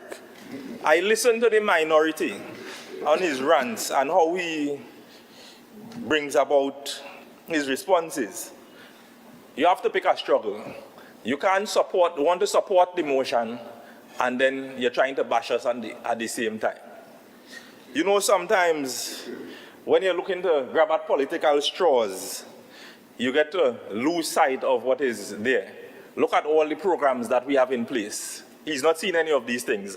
But you see the disease called red eye is a hell of a disease. And it's hard to get rid of. But we on this side, we have some nice blue water. So come on, let us sprinkle it into your eyes so that they can clear the cloudiness. Crime reduction strategies, however, call for meaningful collaboration with all stakeholders to decrease its occurrence. It cannot be effectively addressed in silos, which seems to be the current mode of operation. Each player must be allowed a seat at the table to collectively strategize on tactics to reduce crime on the island. Madam Presiding Officer, in ruminating on this motion, I wondered, can the root cause of crime be addressed without the intervention of stakeholders in education, health, tourism, community development and sports, to name a few. The youngest child can tell you that the answer to that question is no. So then how can crime strategy be created and implemented without the input of the Tobago House of Assembly responsible for these 5th schedule items? Contrary to the meaningless ramblings of my friends on the other side, this administration is not adverse to collaboration with the central government. In fact, we welcome it for the betterment of our island and its residents. This issue presents a golden opportunity for the central government to put political affiliations aside and see about the needs of our people. Madam Presiding Officer, I am no subject matter expert in the area of national security, but it is crystal clear that the crime fighting strategy needs serious bolstering. When you think about the Minister of National Security and his greatest achievement, one of his greatest achievements is to see the back of Gary Griffith. While crime continues to spiral out of control, these are the ramblings of those on the opposite side. There is a need for investment in the technology and human resources with the technical skills to effectively implement and respond to criminal activity in a timely fashion. Some arms of our protective services here on the island continue to clamor for the tools needed to do their job. Notwithstanding that we are notoriously underfunded, we still take some of the little pittance given to us in an effort to assist our protective agencies, because at the end of the day, crime is all our business. Yes, ma'am. Madam Presiding Officer, the recent oil spill is a great example of the central government's continued failure to provide our protective services with the tools needed to do their job. Up to now, we still confused on from whence this barge came, when exactly it came, and where it was headed. No one has been held accountable for this significant threat to our tourist product. But when asked about the possibility of earlier detection by the Coast Guard, if given the tools needed, the goodly Prime Minister said that was speculation. Madam Presiding Officer, we have a National Security Council charged with the responsibility of monitoring matters relating to defense and national security. There is not a single representative from the Tobago House of Assembly on the NSC. How can our needs be addressed if we do not have a seat at the table? How do they cater to the specific needs of Tobagonians? It is in this very regard that a standing committee specific to Tobago is being proposed to undertake the necessary monitoring and evaluation of intervention strategies for the reduction of crime.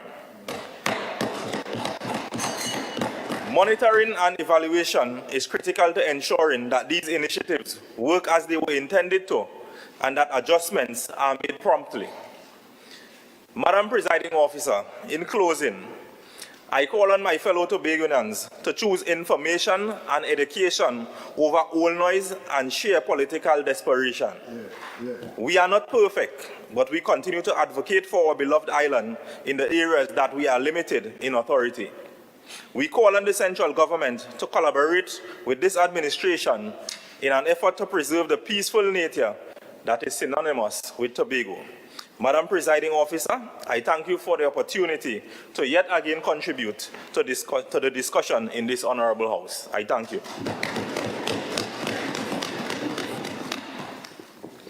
Minority Councillor, you may now join the debate.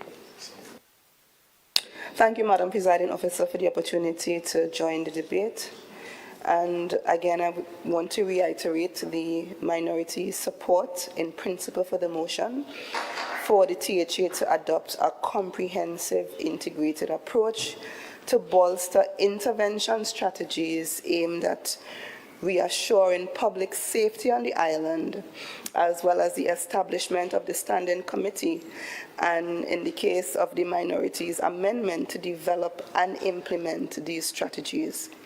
So we are committed on this side to supporting any policy that will down to the reduction in crime and criminal activity on the island, and of course improve the safety of our residents.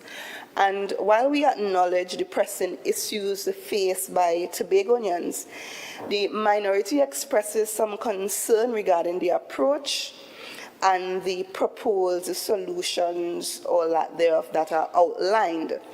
And there has been an undeniable increase in criminal activity on the island, and this is evidenced by the record high murder rate that we saw last year, and we have a similar trend occurring with 4 murders on record to date, and even today we heard of a shooting somewhere in the west side. And of course, we recognize that this is a serious matter that needs urgent intervention. And while it is unquestionable that the high murder rate coupled with the recent oil spill and other social ills has forced Tobagonians to critically analyze their overall safety, the motion fails to acknowledge the complex underlying causes of these problems. And the motion also fails to address the root causes of these problems. And yes, advocating for collaboration is needed. However, the intervention strategies without addressing the root causes are akin to treating the symptoms without curing the disease. And Madam Presiding Officer, we would have hoped to hear a little more about some of the things that we consider, a little bit more analysis into the causes of the increase in crime and criminal activity.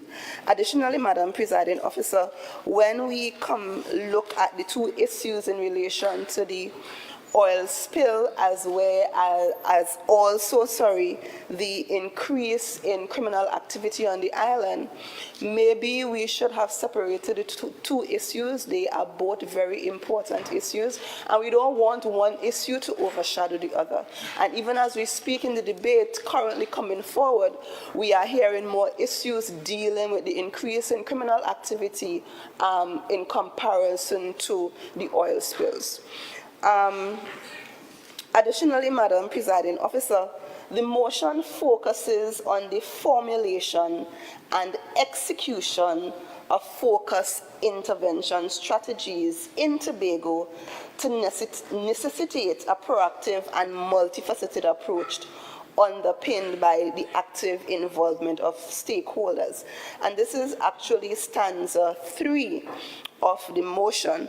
But what we have failed to hear coming out of the motion is what policies that were formulated that are focused towards this intervention.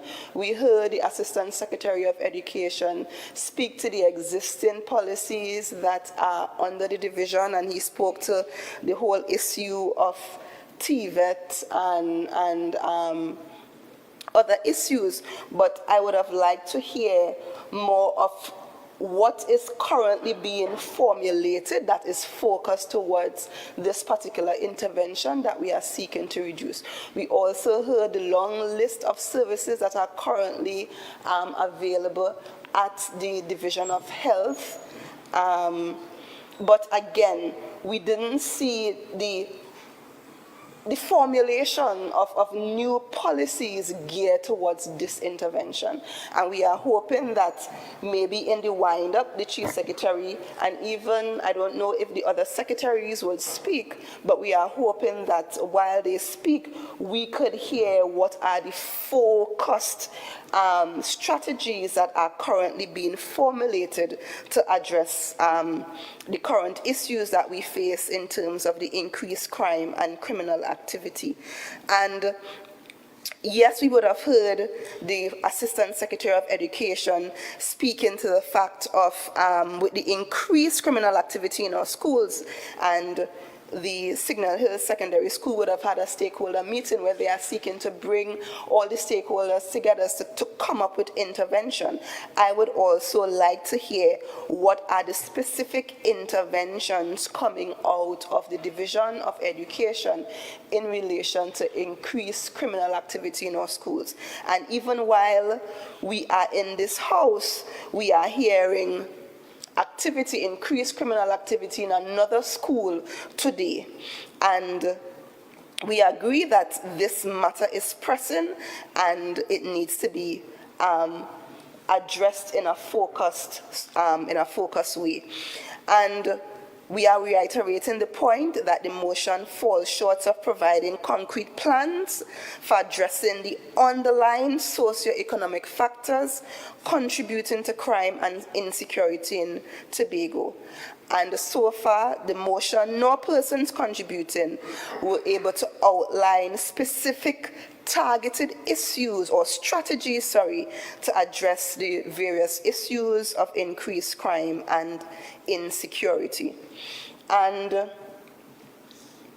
the motion also calls, Madam Presiding Officer, for a deeper collaboration with relevant entities, since the Tobago House of Assembly does not have direct responsibility for national security. And Madam Presiding Officer, of course, on this side, the minority, we always support and advocate for greater collaboration, which will benefit all of Tobago. And while we support that greater collaboration, what we are seeing in terms of the posture of this current THA administration, it doesn't augur well for meaningful collaboration.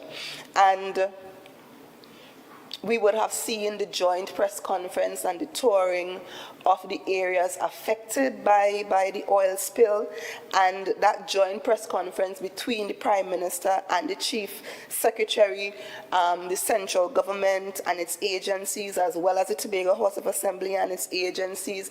I think for most Tobagonians seeing that collaboration, it was quite refreshing and it was reassuring, particularly in what we are facing at this time.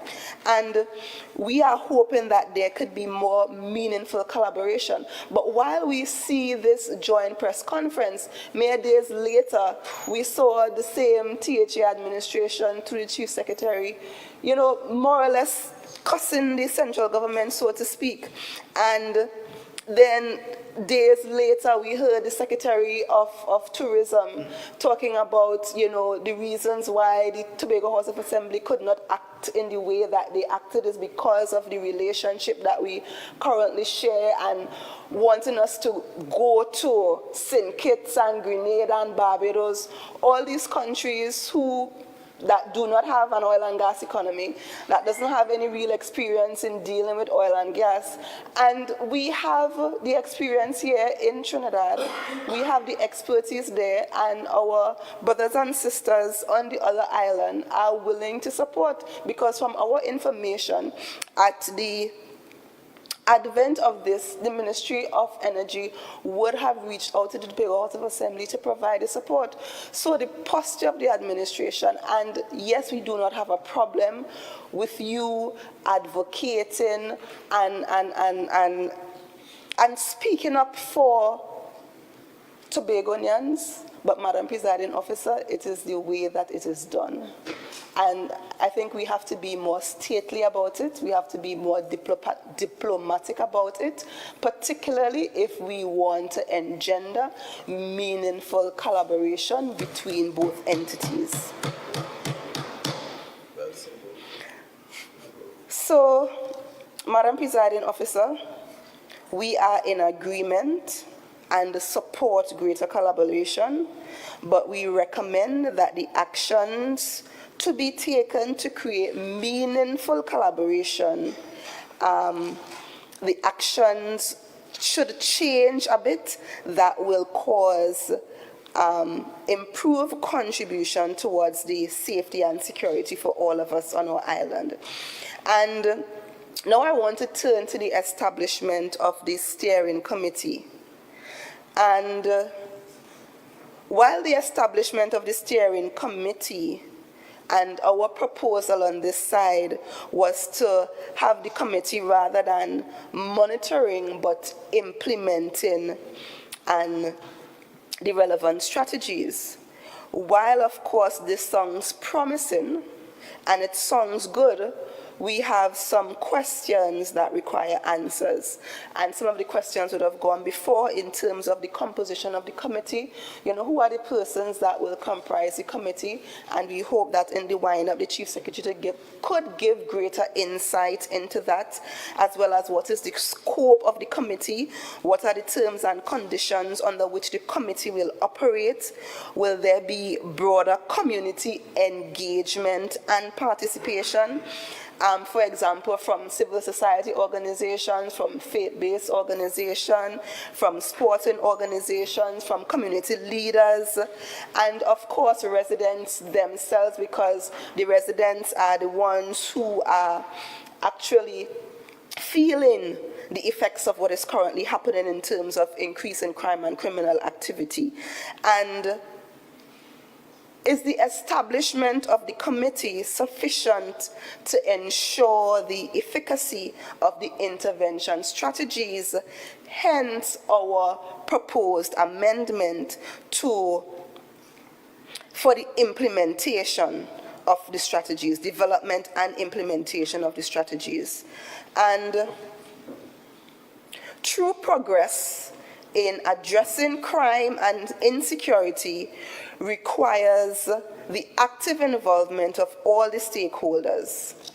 And therefore, we are asking that the recommendation on the side of the minority be accepted. The minority also has some additional recommendations and additional solutions, which involves a more holistic and inclusive approach. And we are thinking that that should be explored, and this will include greater partnerships with community organizations that I would have mentioned before, the faith-based organizations, and greater investment in education and youth development programs, and possibly looking at the existing programs and seeing where these programs could be adjusted and amended in light of the focus approach that we want to take. Because yes, we have existing programs, but we are also seeing with the existing programs increase in crime and criminal activity on our island as well as in our schools. And I want to look at one of the existing programs in relation to youth development, because one of the first promises, or the first quarter promise of this administration, was to assess and reopen the Y zones. And this promise was made sometime in January 2022. We have seen where some of the Y zones were refurbished, but the last I checked, particularly in my community, the Y zone remained closed. And maybe if we look at some reopening the Y zones as a start, as was promised, because of course due to COVID they were shut down and they needed to have those repairs done. If we could look at reopening the Y zones in the shortest possible time, that can allow our young people to be engaged in constructive and meaningful activities, this will also contribute towards the reduction in crime. Also, reconsider the current policy decisions that is currently being executed by this administration. And some of the policy decisions that we are speaking of, Madam Presiding Officer, is in direct relation to bread and butter issues, as we call it. The dismantling of departments, the firing of THA workers, placing individuals on the breadline. And they all contribute not being able to meaningfully sustain your family, can contribute to increased crime and insecurity. Additionally, late payments, Madam Presiding Officer, to employees also can have a similar impact, and so too the non-payment of contractors as well as the late payment of suppliers and service providers. And up to yesterday, we saw the press conference of the Chamber of Commerce Tobago chapter, and they were explaining the impact of the non-payment and what payment of contractors can do not only for the contractors, but the multiplier effect on other subcontractors and service providers, because they can be able to make good on their outstanding debt. So, additionally, Madam Presiding Officer, there were some initiatives in the PDP mandate. I am not sure if this is the same mandate that is currently being fulfilled by this current administration, since they are now quote-unquote independent TPP, sorry. But there were some initiatives in the 100-day plan. I am not sure if the administration and the Chief Secretary may want to look at those, and some of them included, or one of them included rather, the reintroduction of the community comfort patrols to work closely with the TTPS. So maybe some of those recommendations that, and some of those promises that were in that plan that we have not yet seen materialize, you know, what is happening with them, and maybe some of those things could be looked at to try to reduce what is happening in terms of increased crime and criminal activity on the island. And Madam Presiding Officer, the minority does acknowledge the intent behind the motion, and while we recognize the importance of addressing the safety and security concerns of Tobagonians, the motion falls short of providing meaningful solutions, and we must also go beyond the superficial measures that we would have heard, and also the existing measures, but look at the focus approach as indicated in the motion, identifying what are those focus strategies to address the issue. And before I wind up, Madam Presiding Officer, I want to address one of the points that the Assistant Secretary in the Division of Infrastructure would have highlighted, and that is in relation to the former administration and its response in dealing with crime and criminal activity. And it came to my attention a Facebook post from 2019, and the post reads, "On a serious note, how many more sympathies do we wish to extend to families of those murdered? At what point will we really treat with the root causes? When will Tobagonians start accepting that there are thieves and murderers among us? Time to stop believing that every crime that happens in Tobago is a trini that come up on the boat and do it. We must accept responsibility for our own nasty ways. Yes, we are raising criminals too. Let us deal with it." And Madam Presiding Officer, we are wondering what has changed since then. And of course, crime and criminal activity is of importance to all of us, and is a matter that requires urgent attention. And Madam Presiding Officer, these are the words from a Facebook post of our, I am seeing here, Farley Chavez Augustine. I am not sure if it's the same Farley Chavez Augustine that is our current Chief Secretary. And as I conclude, Madam Presiding Officer, we need concrete action addressing the root causes of crime and insecurity through comprehensive and inclusive strategies with genuine collaboration and engagement from all sectors of society.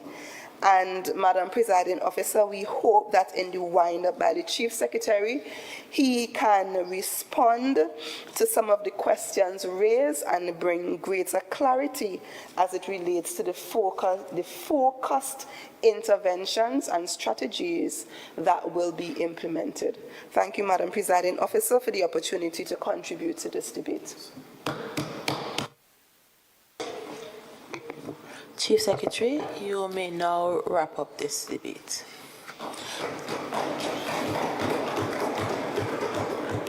Thank you very much, Madam Presiding Officer.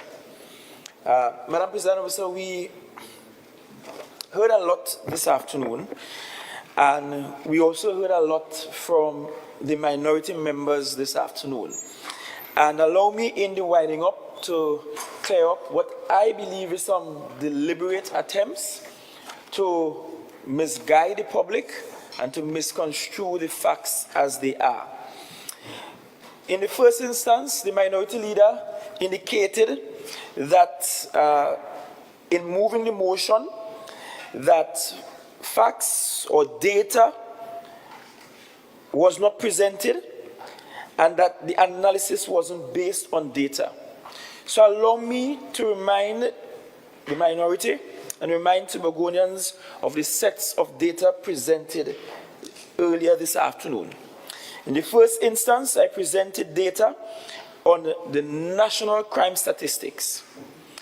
On the second instance, I provided data on the Tobago specific crime statistics. Thirdly, I presented data sets between the years 2018 and the 2024. Fourthly, I presented data that showed causation, or rather the use of firearm as the primary weapon of choice when it comes to the committing of serious crimes, both in Trinidad and in Tobago. So the data was in fact presented. If the minority would like to have further breakdown of the data in terms of understanding what constitutes serious crimes, allow me to list them for the minority.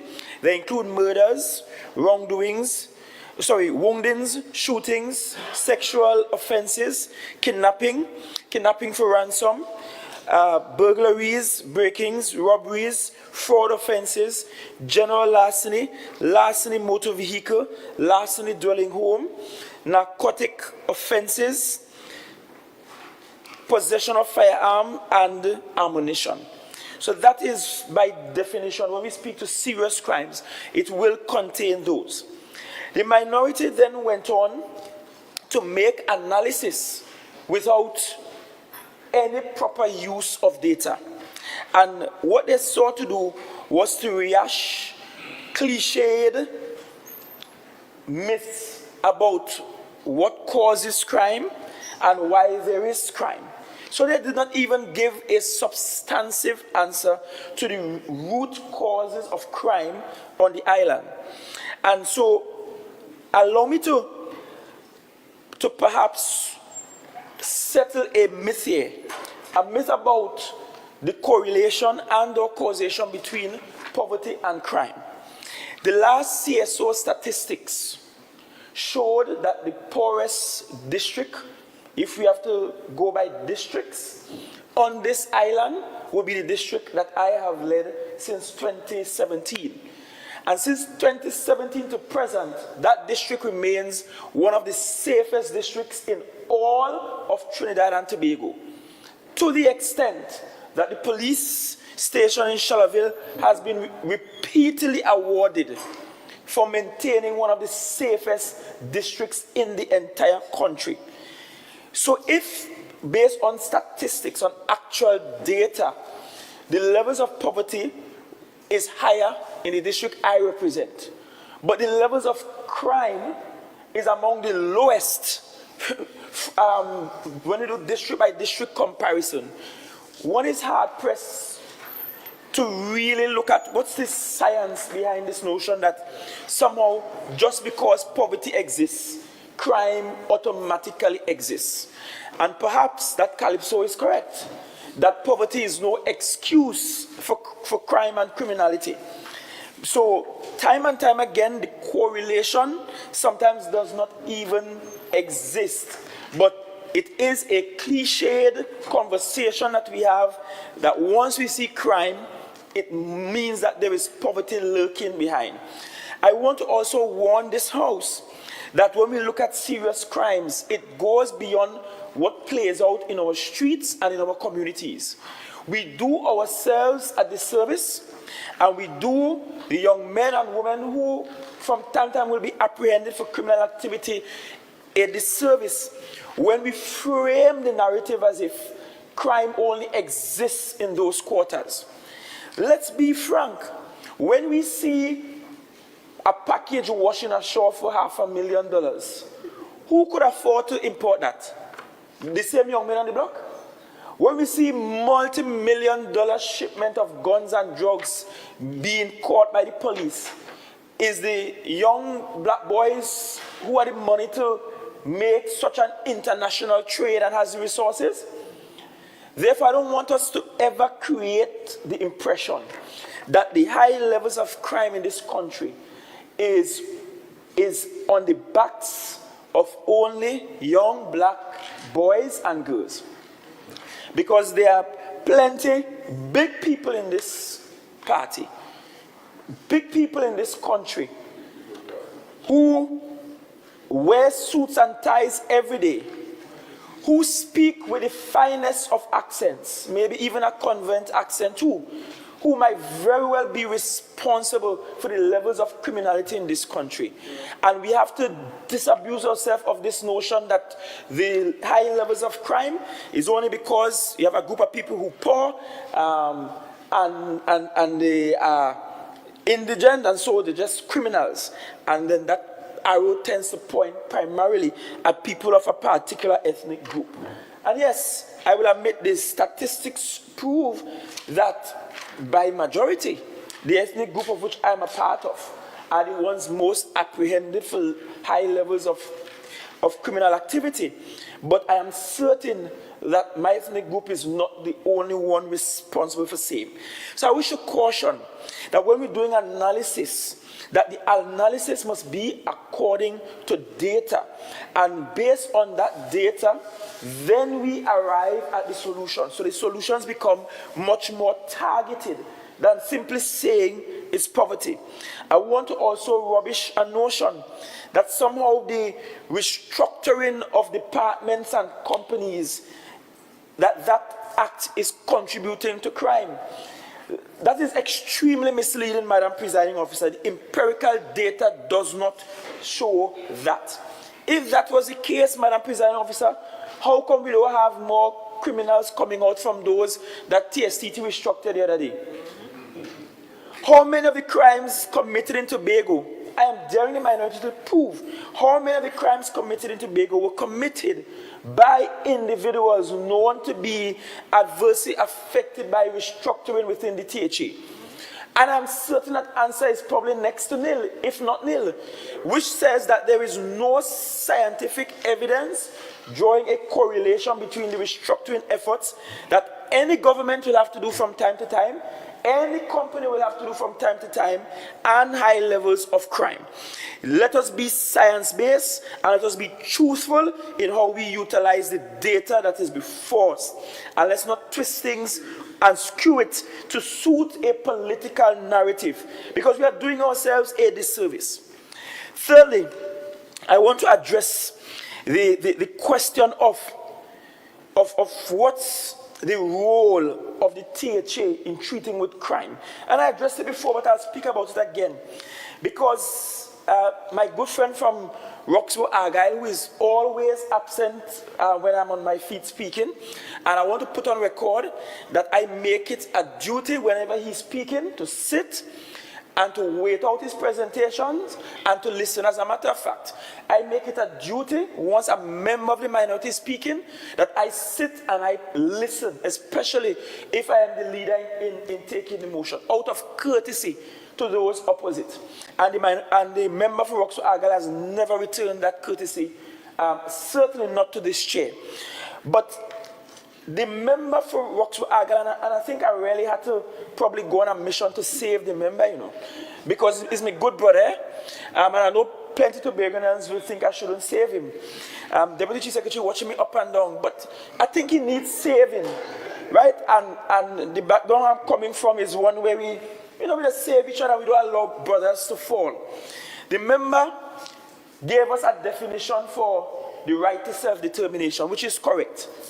But without realizing that that very definition for the right to self-determination speaks to the question of autonomy. Yes. The two concepts are not mutually exclusive. They are literally related. So this right to self-determination is at the heart of the autonomy question for Tobago. Secondly, the member says, well, look, you have responsibility for 6 nautical miles. Go out and police your 6 nautical miles. But again, if we are attempting to philosophize based on the law, let's read the law properly. The law gives the THA administrative responsibility for up to 6 nautical miles, inclusive of the island itself. And it is very specific in some 30+ areas for which we have those responsibility.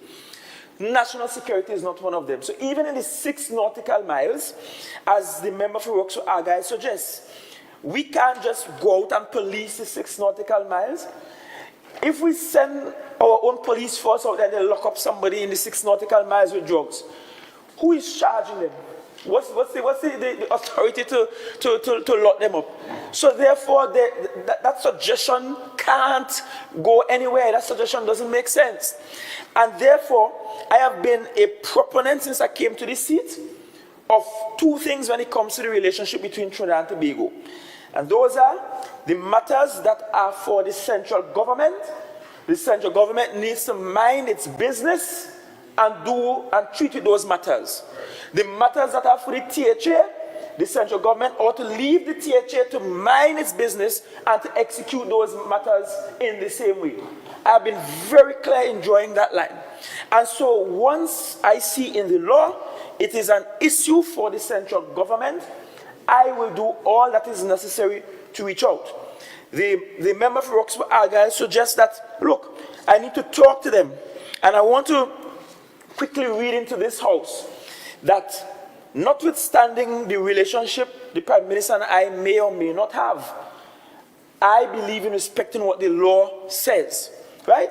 And the Prime Minister is at present the head of the National Security Council, the Minister of National Security, which I believe is less than successful, is under the remit and supervision of the Prime Minister.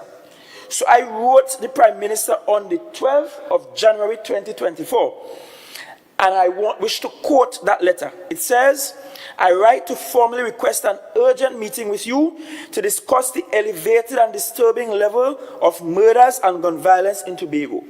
My request is made in keeping with the provisions of Section 31 of the Tobago House of Assembly Act 40 of 1996, which provides inter alia for the Prime Minister and the Chief Secretary to hold, and I quote, to hold regular discussions with a view to formulating administrative and legislative mechanisms for the promotion of harmony in the affairs of Trinidad and Tobago, close quote.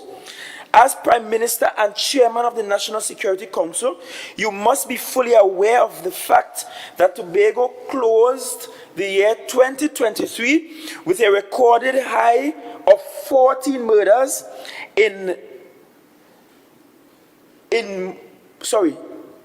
14 murders in which firearms were the weapon of choice.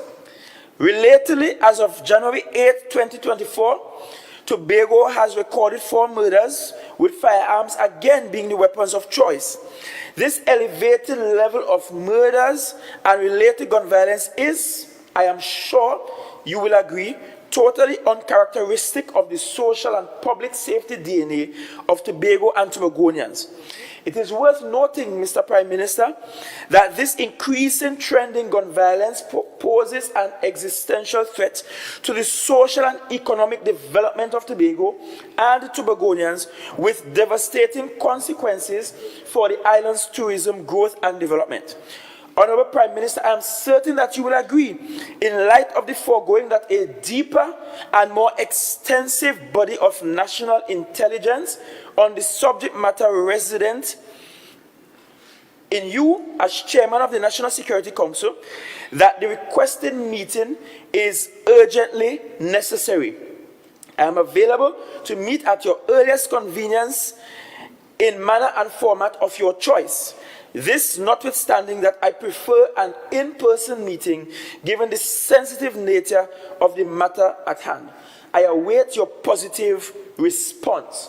Allow me, Madam Presiding Officer, to now share said response.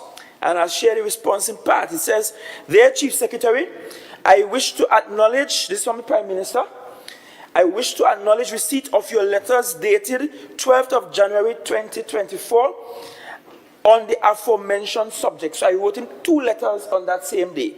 One was about the request for meeting to discuss elevating murders and gun violence in Tobago, and the second was a DRC complaint letter.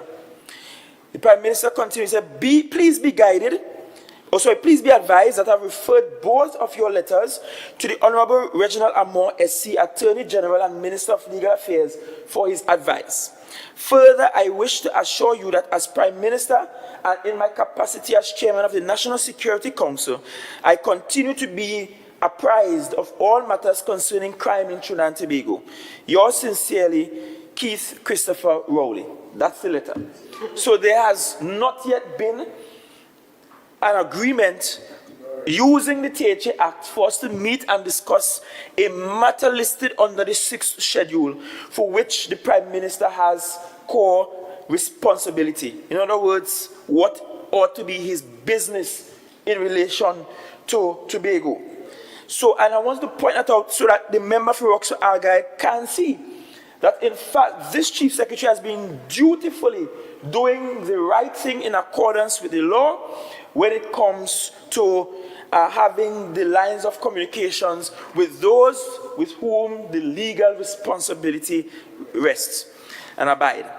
Further, Madam Presiding Officer, I wish to answer the question about how we plan to engage the entities in the space, entities such as TTPS, the Fire Service, Defense Force, etc. I want to say that one, as Chief Secretary, I hold regular meetings that I dub the Tobago Security Council meetings to sit down and discuss what's happening with crime and how we could be of assistance. Secondly, I wish to say, notwithstanding the rightful criticisms of the inefficiencies and the inadequacies of our national security apparatus, this Chief Secretary continues to enjoy a good relationship with those who lead varying arms of national security in Tobago. How else will they have, astonishingly, such significant increases in spend on accommodation and vehicles for them? That's because we have a relationship to the extent that sometimes they call and say, Chief, we are no mattresses and we have people coming up to march for independence and the officers have to sleep outside. What are we going to do? We fix the problem. Chief, the prisons closed down. That's telephone conversation, not even requiring a letter to make the request. Just call and I will find a way to engage the resources of the THA to assist. But I'm saying, without a shadow of a doubt, we should not sit here and pretend as if all is well with the national security apparatus in Tobago. Because all is not well. Look, 2 are standing in here today. They will tell you they're struggling. Ask them when last they get the overtime money. Ask them if they get a gratuity yet. Ask them if they're satisfied with the 4%. While those of us here, we should get how much percent? 30 and 40 and 50%. Ask them if they get all the resources that they need and the support that they need, and they get vehicles on time when they need it. They're afraid to talk. Look at fare service, look at the fare station down at the airport, and a challenging minority, go and visit them. See if they have what is required to maintain an international airport down at that fare station going down to the airport. And so when I say quite strongly that people ought to mind their business in this space, it's so that when you know you have a legal responsibility, mind it. Because that's your responsibility, and I will not hesitate to remind you of such legal responsibilities, one of which is the matter of national security. I wish to then move into, quite quickly, before I wrap up, look at the fact that the minority keeps trumpeting a statement that is not true. The minority has said that we have spirited away over $300 million out of Tobago. I stood in this house and responded to questions at the last Chief Secretary, questions led by the member for Roxborough Argyle, who asked me specifically to identify all of the non-Tobago or Trinidad contractors and how much they were being paid in this space. And I'm sure if you return to that response and you do the summation of how much was paid to any contractor from Trinidad in Tobago, the total sum has not passed 300, nor has it even reached 300. To the extent that the member was asking, so why are we not paying them all their monies? Why are we taking so long to pay them? And I had to explain what is defects liability period means. I had to explain that in the way the contracts are structured, is so that payments are stretched over a lengthy period of time, so that in no fiscal year, and certainly when I look at the 2 fiscal years added together, can we say that checks amounting to 300 million or over was spirited away from Tobago? And I need to make that very clear. Then the question was raised about the contractors being paid, and I wish to take the opportunity to clarify some things for the public. We instituted a series of audits in Tobago, and I made it clear that payments will be made only pursuant to those audit reports. The first audit report was completed, and payments were made pursuant to that. The second audit report was recently concluded, and I can assure you that the Division of Finance, where I now sit, already made the requisite warrant and sent the releases to the Division of Infrastructure to make those payments. So why is there a hold-up? You know why is there a hold-up? Let me tell you what is criminal. There is a hold-up because now that it's time to pay, there are no contracts on file, no completion certificate for these works.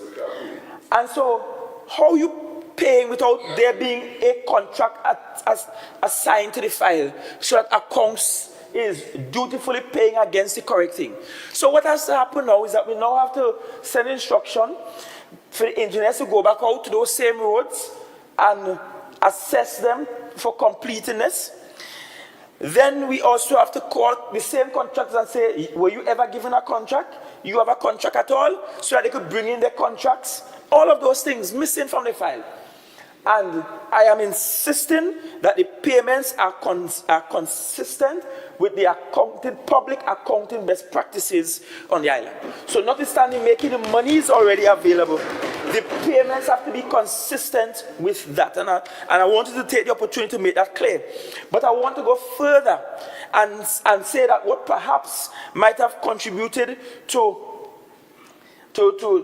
criminality and contributed to the economic situation we are in is that we had a preceding government knowingly giving out contracts, the total sum of which exceeds the budgetary allocation for capital development in any given year of the THA. And to simply see on the note, the Secretary of Finance will find the money. Right? That is criminally irresponsible. And so when they talk about paying people their money, the question is, should we shut down all new capital development work and seek to pay that out, and we still don't have enough to pay it out? No, they need to take responsibility for their actions, and their party was part and parcel of criminal actions. And I want to assure Tobagonians, I've been very quiet on this issue for a long time, right? Chief Secretary, you have 5 minutes. Sure, I've been very quiet on this issue for a long time, but I assure you the necessary legal steps are being taken, right? And the necessary legal actions will follow that will ensure that Tobago recoups what Tobago lost through that ordeal.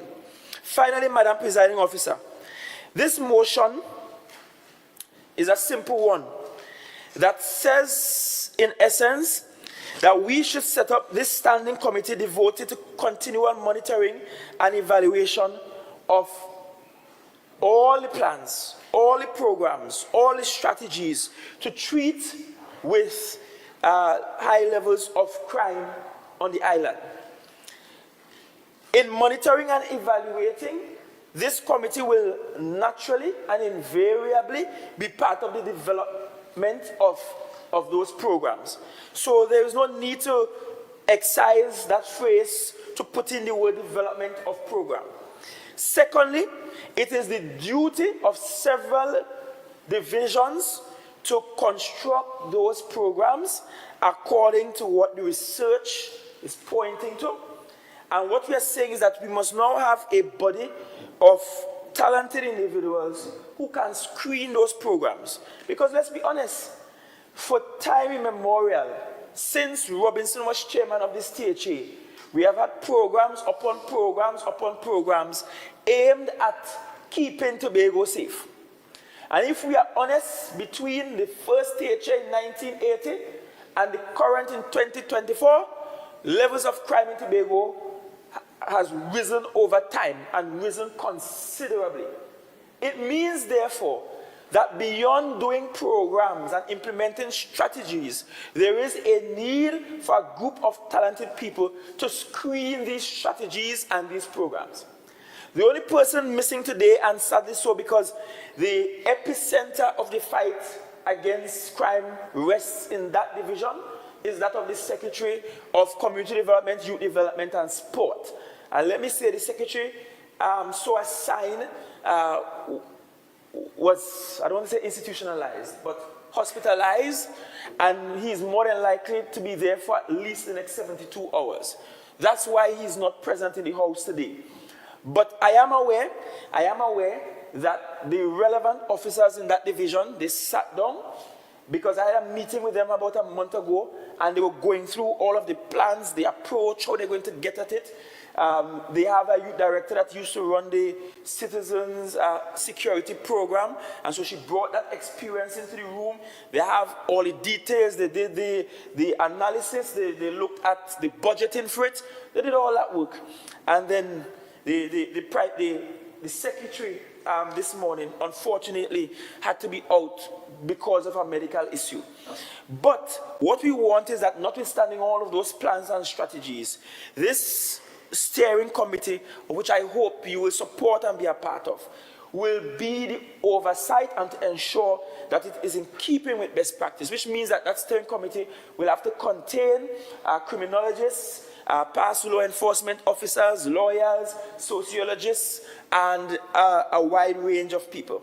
And finally, before the time runs out, I wish to put on record that I do feel the same way, that we must accept responsibility for our own nasty ways. And in nowhere this motion is saying that the reason that crime is high is just because the national security apparatus is failing. That might be part of it, because containment I spoke about in the opening of the motion is one of the strategies. However, as an island, I want you to know that the presentation of this motion is me as Chief Secretary saying we must accept responsibility for our own nasty ways, which in essence has led to some higher levels of criminality. And if we are honest with ourselves, the Tobago spirit, the Tobago culture has changed significantly over time. It has changed. We have had, in some instances, communities that have just changed the face, the behavior. Social groups have changed. And the same social groups we espouse in this house, the churches, the youth clubs, the sport clubs, they have to now compete with 6 and 7. That's the reality, and which is more attractive. And some of the people who are involved in criminal activities on the island are people who are currently fully employed by the THA. So let's all take responsibility, Madam Presiding Officer. Chief Secretary. And time is up. Last sentence, please. I thank you for the nod of approval. Let us all accept responsibility, because crime will affect every one of us, including the Chief Secretary, notwithstanding 16C of the Act that gives me security. Because I could tell you that this morning I was driving through a crime scene because gunshots happened outside the residence on that main road. That's where it happened this morning. The councillor mentioned it. And I was passing post the event as police was setting up its barricade and so on. And I'm just saying, every single Tobagonian is affected by this reality. And so I appreciate and I applaud the members opposite, who I expect to support this motion, now that they understand how we interpret the expression continual monitoring and evaluation, that they will support this motion unabated. Thank you, Madam Presiding Officer.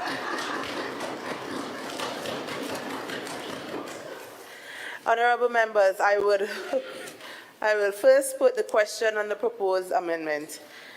The question is that the motion be amended by leaving out the words continual monitoring and evaluation to insert the words development and be added at the 5th recital of the motion. Those in favor, say aye. Aye. Any against, say no. No. Unfortunately, the amendment has been denied.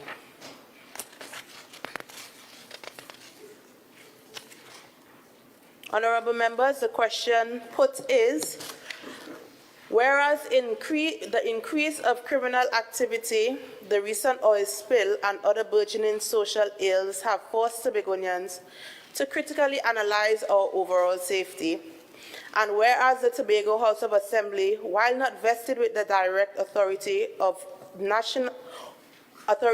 national security, possesses the capacity to advocate for and engage in collaborative endeavors with pertinent entities to effectively enable an atmosphere of security within Tobago's jurisdiction. And whereas the formulation and execution for focused intervention strategies in Tobago necessitate a proactive and multifaceted approach underpinned by the active involvement of all stakeholders, be it resolved that the Tobago House of Assembly adopts a comprehensive integrative approach encompassing all facets of the THA operation. I'll read again. Encompassing all facets of THA operations to bolster intervention strategies aimed at reassuring public safety on the island. Be it resolved that this Assembly establishes a standing committee devoted to the continual monitoring and evaluation of the implementation of these intervention strategies, thereby ensuring their efficacy in diminishing crime rates and fostering an environment conducive to the safety and security of Tobago's residents. Those in favor, say aye. Aye. Any against? The ayes have it. Motion carried. Motion for adjournment. Leader of Assembly Business.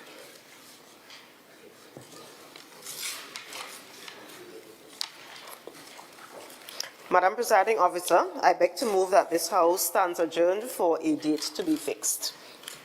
Members, the question is that this House now stands adjourned for a date to be fixed. All in favour say aye. Any against? The ayes have it. This House now stands adjourned for a date to be fixed. Honourable members, pleasant evening.